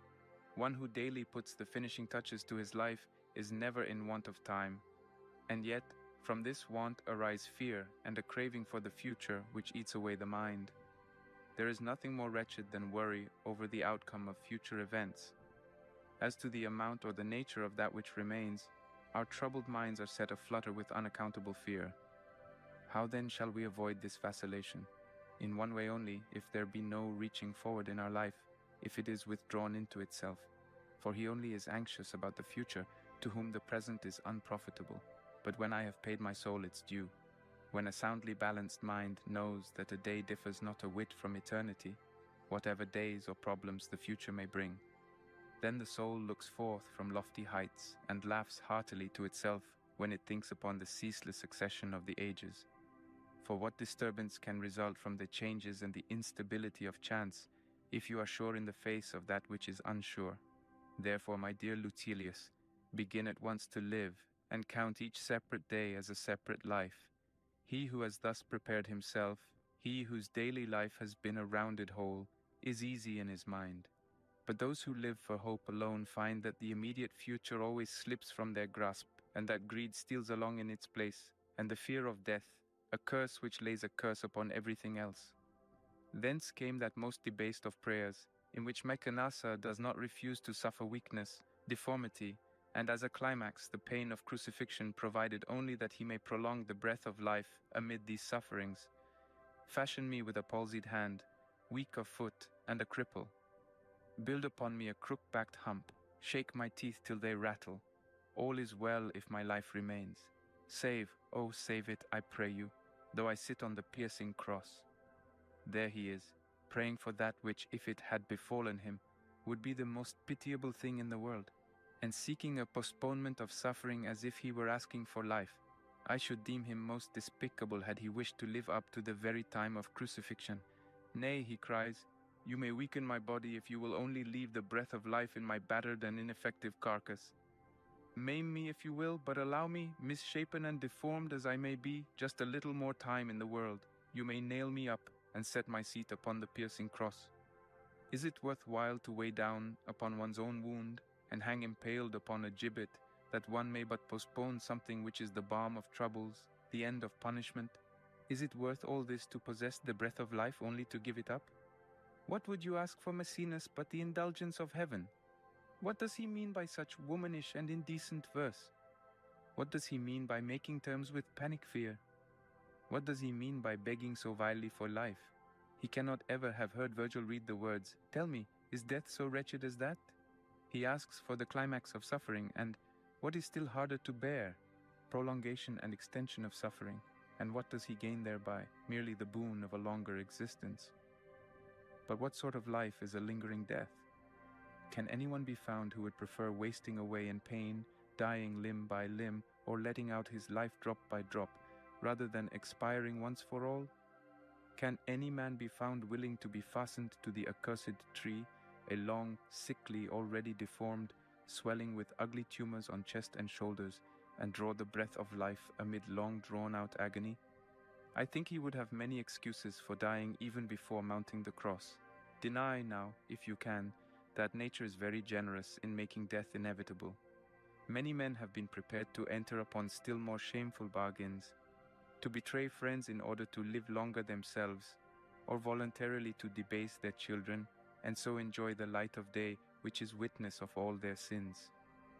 We must get rid of this craving for life, and learn that it makes no difference when your suffering comes, because at some time you are bound to suffer. The point is, not how long you live, but how nobly you live, and often this living nobly means that you cannot live long.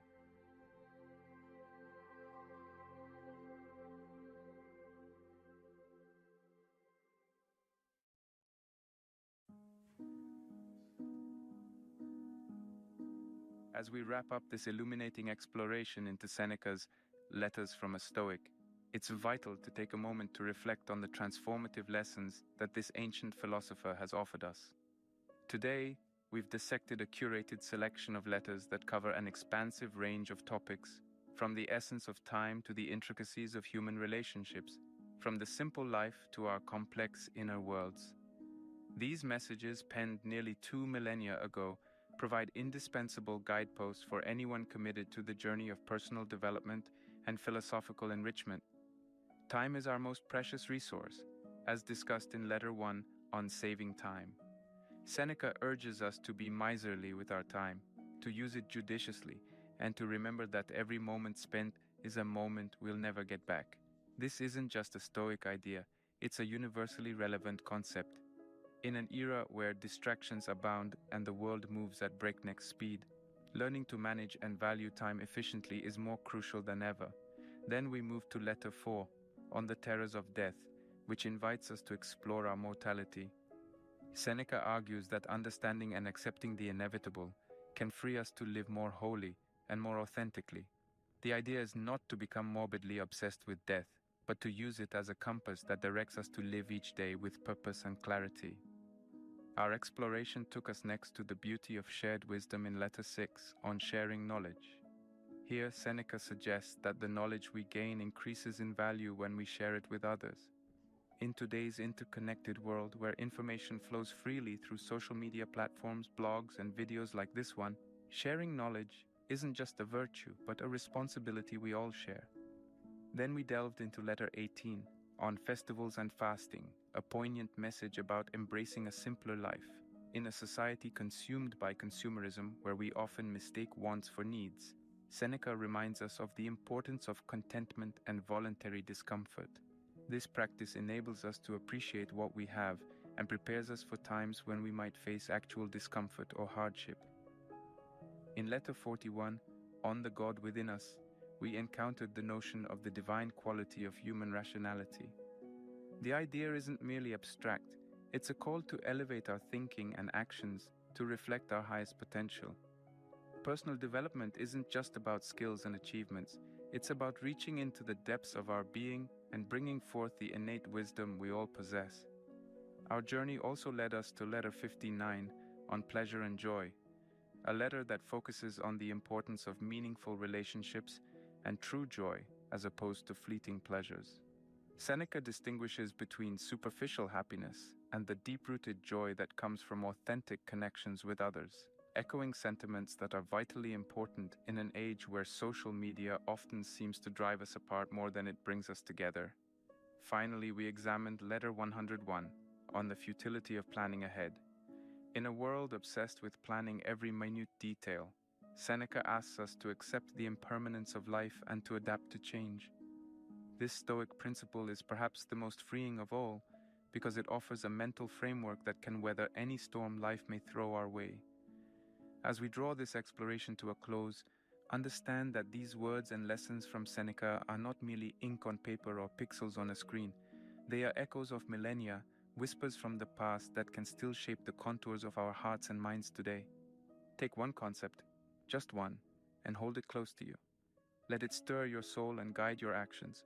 For you don't merely listen to Stoic wisdom, you embody it. You are the living, breathing expression of potential, ever on the precipice of profound transformation. Don't walk away unchanged. Make today the day that you felt something awaken within you, a recognition not of who you are, but of who you could become. For if even one letter, one line, one thought moves you to a life of deeper meaning, then every syllable has served its purpose. This is your life, a fleeting, priceless tapestry of moments. Don't leave it unfinished. The wisest journey is not to the horizon, but inward, into the uncharted landscapes of your own being. May your journey be your masterpiece.